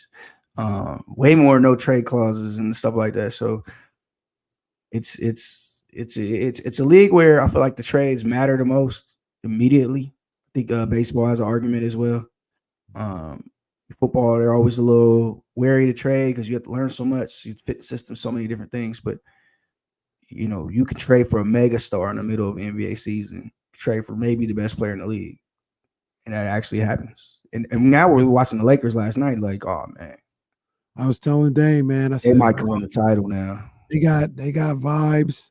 That move has just injected life into the roster, into the organization, into the fan base, into crypto.com. Like I hate what I'm seeing. I hate what I'm seeing. I ain't gonna lie to you. If I'm Dallas, I don't know what it would have taken. I don't know what it would have. You don't have to trade him for several years, too.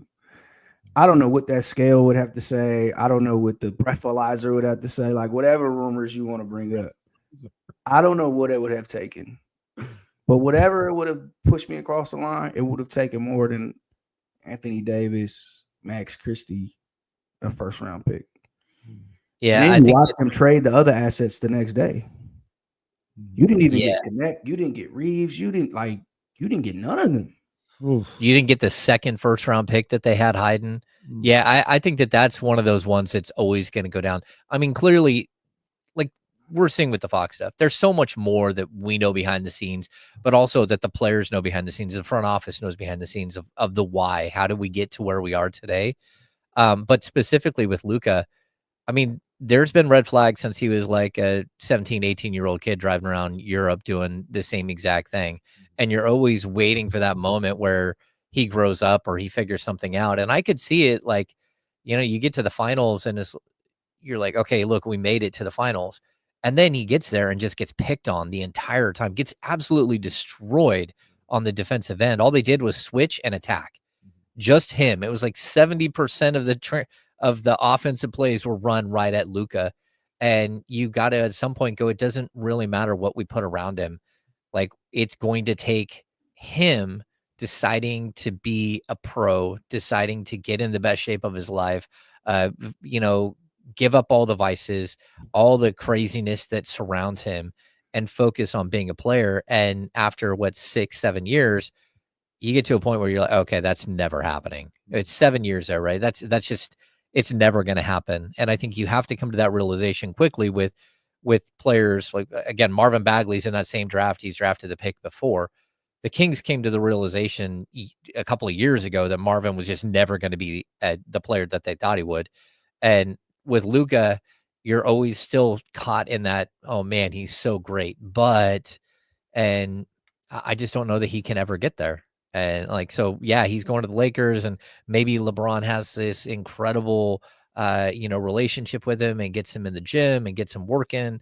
But then again, the second that someone's not babysitting him, does he go back to the same person he was? Because chances are he does. And you're going to be caught in this perpetual cycle of the injuries, the lack of defensive acumen, because he's not in good enough shape to play defense half the time.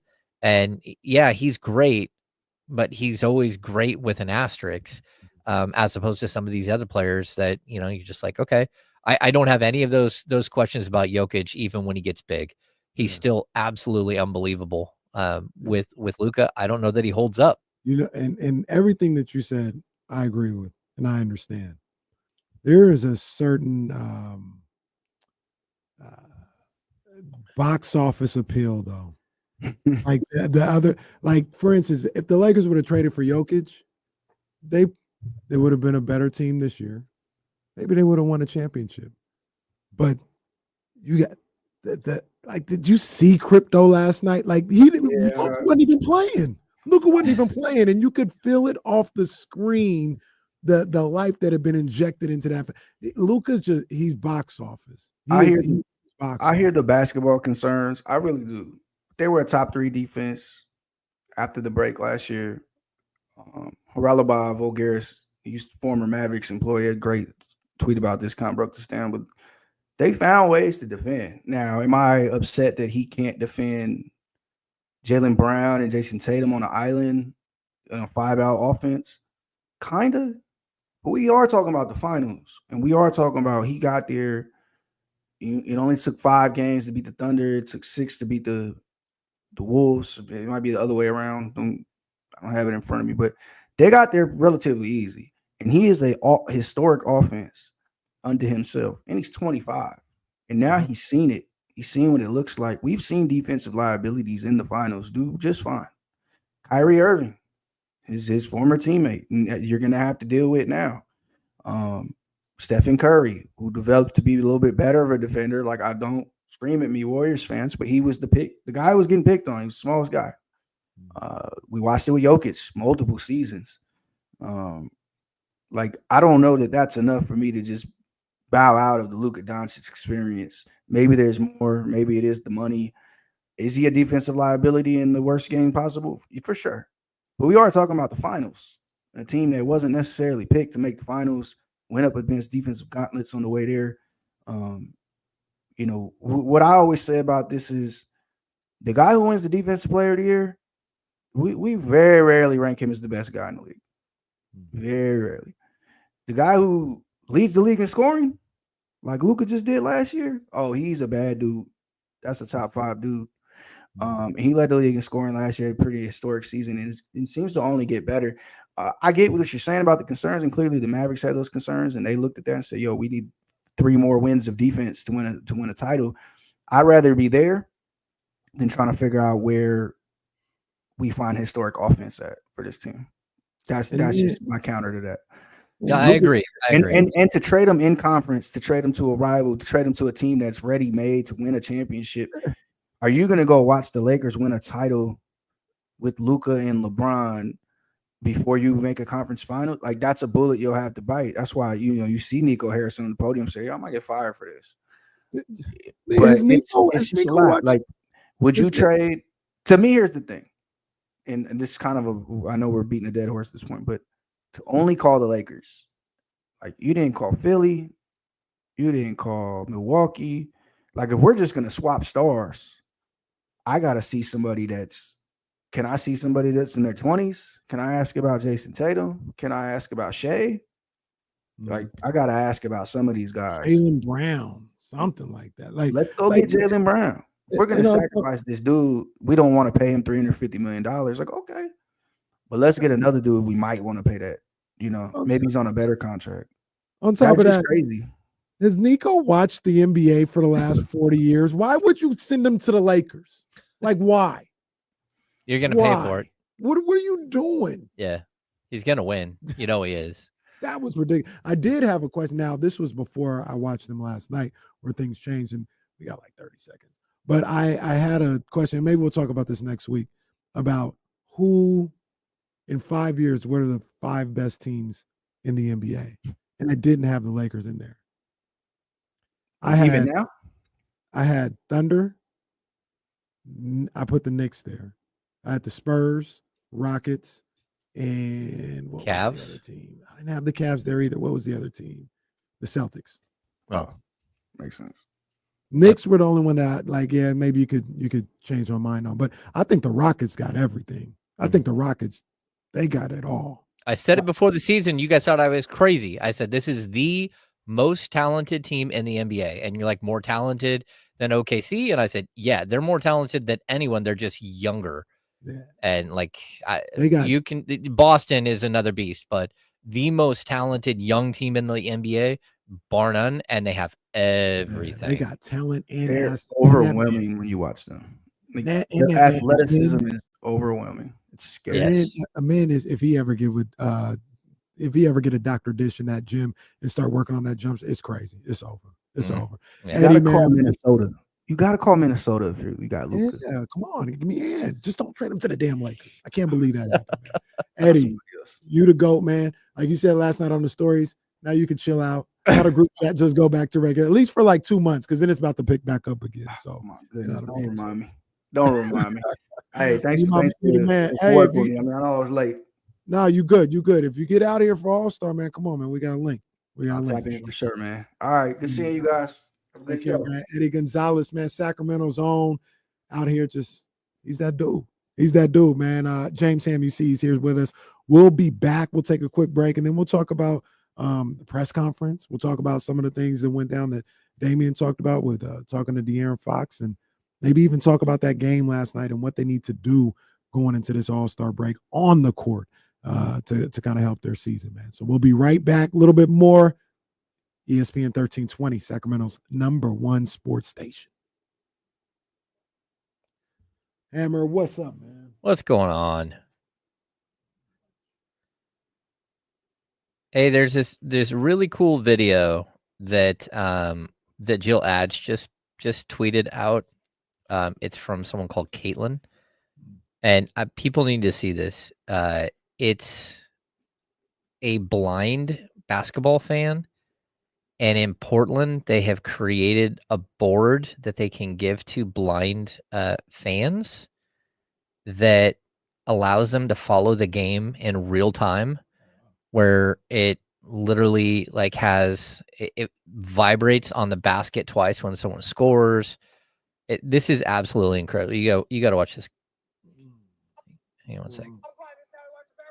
It's all about the change with the one court tactile broadcast. I'm about to watch the entire game through my fingers and my ears. We have a status button that tells me the score, how much time's left, all what's going on, which is really a big deal because I don't have to ask my sighted friend 1,000 times, hey, what's the score, what's the score? And then we have these buttons for tutorials for anyone going to use this device for the first time. So easy a blind man could do it. It uses real-time data with haptic feedback and audio to let me know exactly what's going on in real time. You don't understand. I've been at basketball games having no idea what's going on, like cheering for the wrong team. Let's go play ball! The ball is vibrating in real time, and I can follow it on the court here with my hands. It tells me when someone shoots, and then if they make it, the hoop will vibrate twice. Let's go! I never realized they even move around the court that fast. This is revolutionary, and the Trailblazers are the first team to adapt this in the NBA. We need everyone to do this. Shout out to the Trailblazers for doing something incredible. That is really dope. Yeah. That is fire. Yeah, good stuff. Michigan, what's up, man? The Benavidez fight, that was a hell of a fight. I talked about that on Monday. Dope that you was there, man. But yeah, that was a hell of a fight. That was some good stuff.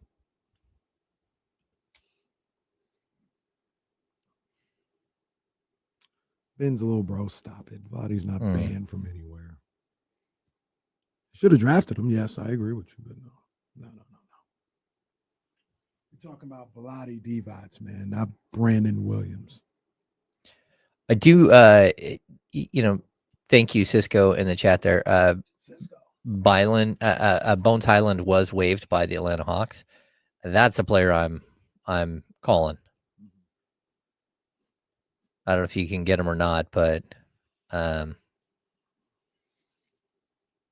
yeah, he can hoop. He can score. I'm surprised his career has gone the way it has. He's not the best offender or anything, but he's a talented guy. He should be playing more. I feel he should be playing more than what he does, but I guess not. And now he's getting waived, getting bought out.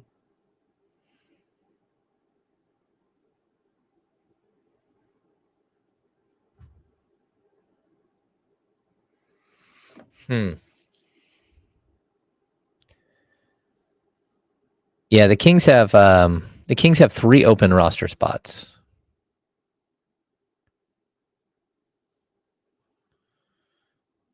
Hey, to baby daddy, we ain't done yet. That wasn't my only prediction. Just let this thing play out. The night is young, my friend. The night is young. Yes, I do. I think Doug is the head coach after this year.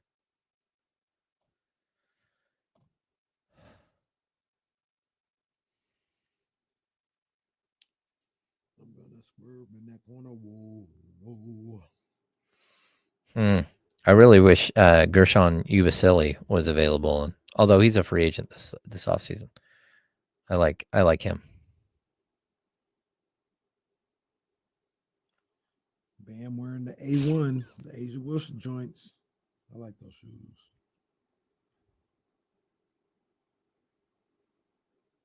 Victor, I think the Kings will try to be a player on the buyout market, but like whether they can land somebody or not is tough.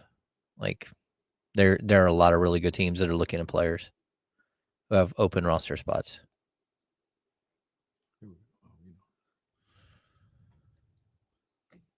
D-Lo and KC on this Friday afternoon here in Sacramento, California. Got my main man, James Ham, rocking with me here as we close out the week. James, you were just down at the Golden One Center for the introductory press conference for Jonas Valanciunas and Jake LaRavia. Your thoughts? I thought they were regular, but I can't wait to see them on the court. It was like the quickest introductory press conference of all time. It took 7 minutes, 29 seconds. And the funny thing is it was delayed because they forgot to have a security guard at the security entrance. So I showed up, all the media was sitting outside. So we all like scrambled in way late. And then it took them a little while to get the two players out. And then it was over. Like, what just happened? I thought a couple of things. Number one, Jonas Valanciunas is either absolutely hilarious or he's like accidentally funny. And I'm not sure which it is. I think he's funny, but I'm not quite sure. I also walked away thinking that like this whole time we had a Lithuanian player here in Sacramento, right? And Domantas Sabonis. I now realize that Domantas Sabonis is like the Taco Bell of Lithuanian players, and Jonas is more like the taqueria version. Like you're like one of them now feels a lot more Lithuanian than the other one. And you're like, wait a sec. They're not both from the same. And it's because, Domas, of course, was like born and raised in Portland. Yeah. But you get Jonas and all of a sudden, like, that's what a Lithuanian, like basketball player is supposed to sound like. And just this gigantic human being that, even when he tried to, at one point he caught himself. I think he almost said Vins, not wins. And he caught himself and fixed it. So now I'm like looking at the two of them in a totally different way. And he was napping when Domas called him to tell him he got traded. And I find that hilarious, which is why I asked him specifically about it. But Domas is always napping. Domas is a notorious, like, middle of the day. He goes to shoot around. He goes home. He naps for a couple of hours. And then he needs his pregame nap every game. And so I'm thinking that might be a Lithuanian thing, or maybe it's just a gigantic human being thing where they just need more naps. Naps are good. We need naps in America. I need more naps because I find that I'm either driving here or driving somewhere else and coming back to here or driving to the arena, like at all time. I feel like I need naps. Yeah. The funny thing is, or not funny, is there's just never any time for naps. I guess I just never have an opportunity to take a nap. Well, it's because you have 2 radio shows that you do. I should be able to take a nap between like from 9 to 10, but no, can't do that. I will on game days after I get done with the Insiders. I'll drive home and I'll take a quick nap, and then I'll either hop on with you guys or like if I have to drive back down the hill, I'll do that too. But like I do try to, especially, like I can't do this forever, but 15 years in, like it's a grind on your body, and all the time sitting, all the time in the car, and like you add a radio show in the morning where really we're on the air for 2 hours. It was more like 3 hours, 3+ hours of sitting, and then another hour driving anywhere else. And so like the sedentary lifestyle is not the greatest. But yeah, I love a good nap. Before I talk about LaRavia, let's stay on Valanciunas. What'd you think of him last night in Portland? I thought he gave, I don't want to say exactly what you were looking for, but pretty close. Like I thought he was fine. Like I thought he was good. You saw what he could be. I mean, the guy just joined the team hours before, but you saw a glimpse of what he could be in that role. Like he could end up being what we saw last night and a little bit more. Yeah, I think what I realized very quickly is that he can act as a scorer in a way that I didn't think I realized. You know, like you think, oh, he's going to get maybe a pick and roll here or there, you know, maybe a post up here and there, but really he's going to have to get most of his points off of grabbing rebounds and putbacks and stuff. And then all of a sudden it's like, hey, he's flying all over the court. Like, and Jonas Valanciunas in 32 minutes or whatever he's used to playing, you know, before this season, and him in like 12 to 15 minutes, like he's going to come out with a whole bunch of energy because he knows that he doesn't have to worry about playing a whole bunch of time. Right. I think the other thing was the second that Domas picked up like a fourth foul and then a fifth foul, both times you're like, oh, it's okay. You didn't have that moment of panic like, well, this is going to be a really, really rough 5 minutes. Now, it was either way with Domas off the court. It was a really rough 5 minutes because some of the players that are playing still aren't, you know, of the caliber that you need to have on an NBA basketball court today. And they either need time to get better or they just need to play better. So, like, those minutes were still a bit off. But I think that you now know that not only do you have a really, really good option for 12 to 15 minutes a night, but if, knock on wood, something happens to Domas, you actually have a backup that can step in and play 30-something minutes a night and hold down the fort. He's not going to be the same. And, you know, we talked about this the other day about how, you know, Zach LaVine is trying to learn the DHO game playing with Domas. You instantly see him and Valanciunas like have like chemistry. Like he knows how to play with a big man like Valanciunas because it's a lot like Vucevic. And like there's almost like a calming influence that he's having on Zach LaVine while Zach's learning. It's like for 5 or 6 minutes a half, you're going to get to play with somebody who is conventional and that you're used to playing with, a style that you're used to playing with. And I think that that's going to really help Zach kind of like find his sea legs here in Sacramento. Yeah, man.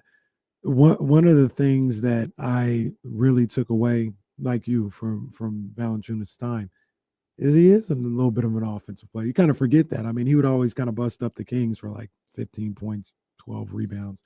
But yeah, you get the ball to him on the block, and he's going to do that. His first bucket was a little 12-foot jump shot. You know, he has that. And I think you kind of, at least I forgot that when talking about what he could be with the Kings, and that was good to see.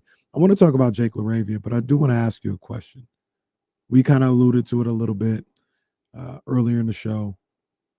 I think you kind of alluded to it a little while ago. What would be stopping the Kings from going to get a point guard in this buyout market and sending Devin Carter to Stockton to just kind of finish off the rookie year there? Because I think he needs a ton of work. Yeah. Okay. So I agree with you. He needs a ton of work. The deal with the Kings and the buyout market is just that they've never been highly successful in the buyout market. Like you get your choice. Basically, when you're bought out, let's say like you're Ben Simmons, right? I think Ben Simmons made $39 million this year, something like that. He's getting bought out. And so he has this gigantic bank account. He goes wherever he wants. So right now we know he's looking at the Clippers and the Cavs. To be honest with you, that's bad for Ben Simmons. Like as a human being and as a basketball player, if he were to go to a place like Sacramento and be able to rebuild his value in a place where it's a little bit of obscurity, I think he would have a much better time than if he goes from the bright lights and negativity of Philadelphia to the bright lights of New York. And then, let's go to LA because that's going to work now too. He's a player who has not been able to sort of figure things out off the court as much as it is on the court action.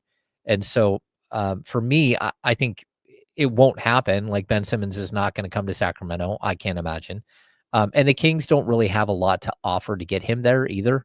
So basically when the Kings made the transaction for Jake LaRavia, they traded Alex Len and Colby Jones, right? Those guys make a combined veteran minimum contracts are worth $2.1 million, so $4.2 million, and LaRavia makes like $3.3 million.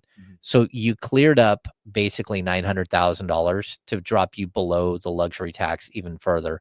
The Kings are now like $3.4 million under the luxury tax, which helps because they can go and sign Isaac Jones if that's what they choose to do, or one of their other two-way players.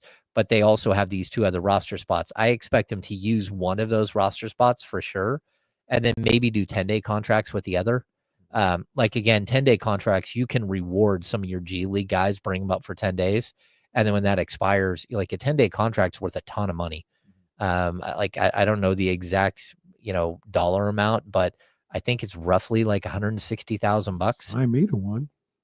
I would take a 10-day contract. They can sign me to a 10-day contract anytime that they want. They're not getting much out of it, but I'll set a screen. I guarantee you that. Screen setter. Yeah, and then I might not get up from the screen, but I'll set that screen. But like they don't have a ton of money to go out and say, hey, if a player is on a low dollar contract and he gets bought out, and then he's on the free agent market, and someone says, hey, we have $8 million still and under the cap. Hey, we'll give you $8 million to sign with us right now.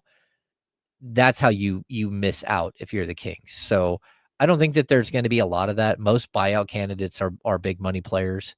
And there's also like a certain dollar. If you make over a certain dollar when you were bought out, you're not eligible to sign with a team that's over the apron, either the first or the second apron.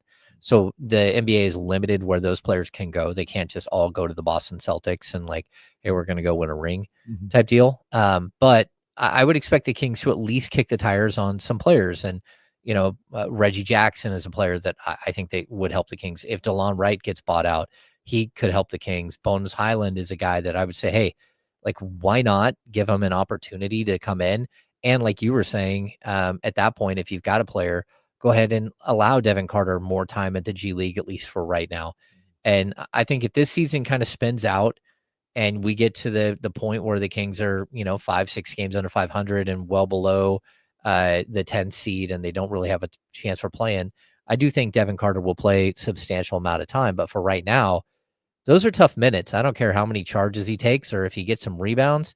Like, the rest of it is really tough. Yeah. And I feel bad for him at certain points. He went in the game last night. He barely played and ran like a -11 or a -12. And you could see, like, sometimes the plus minus, isn't correct. Even last night, poor Keon Ellis had a negative plus minus for the game. But sometimes it's because that's who they're playing with. Yeah. And for me, I'm with you. Devin needs a lot of work. And it's not just that, he had shoulder surgery. He missed all of training camp. He missed all of the buildup to the season. He missed all of this time. And then to just throw him out there, it's almost impossible. I mean, to be honest, I think the Kings would find more success with Mason Jones at this point. I think Colby Jones could have helped them more than I think Devin can at this point. And it's not because Devin's a bad player. I don't know who he's going to be as an NBA player, but he just doesn't have any experience, and he didn't get any of the sort of the time to get on the court and to work yourself up to playing minutes in the NBA. Yeah, man, it's tough, man. It is tough for his minutes, and I'm sure they try to simplify some stuff for him, so it's not moving 1,000 miles per hour, but he just hasn't been able to catch up yet. He just hasn't been able to catch up, and it seems like I could be wrong, but like Doug gives him an opportunity to see what it's looking like in that first half, and the mindset is probably like, see what you can do. If you can build some momentum, we'll get you back in there in the second half. And he can never build momentum, and we never see him in the second half for a significant amount of time in the second half. And I look at his game. I just look at his game, the quality of shots he's able to get up, able to get past somebody, the creation or lack thereof, shot creation for others. And I don't know how that changes for him on the NBA level this year. I don't know. Like, I don't know. I'm with you. He needs a California Classic. He needs a Las Vegas Summer League. He needs a whole entire offseason working out with a professional training staff who's not just trying to get a shoulder back in place.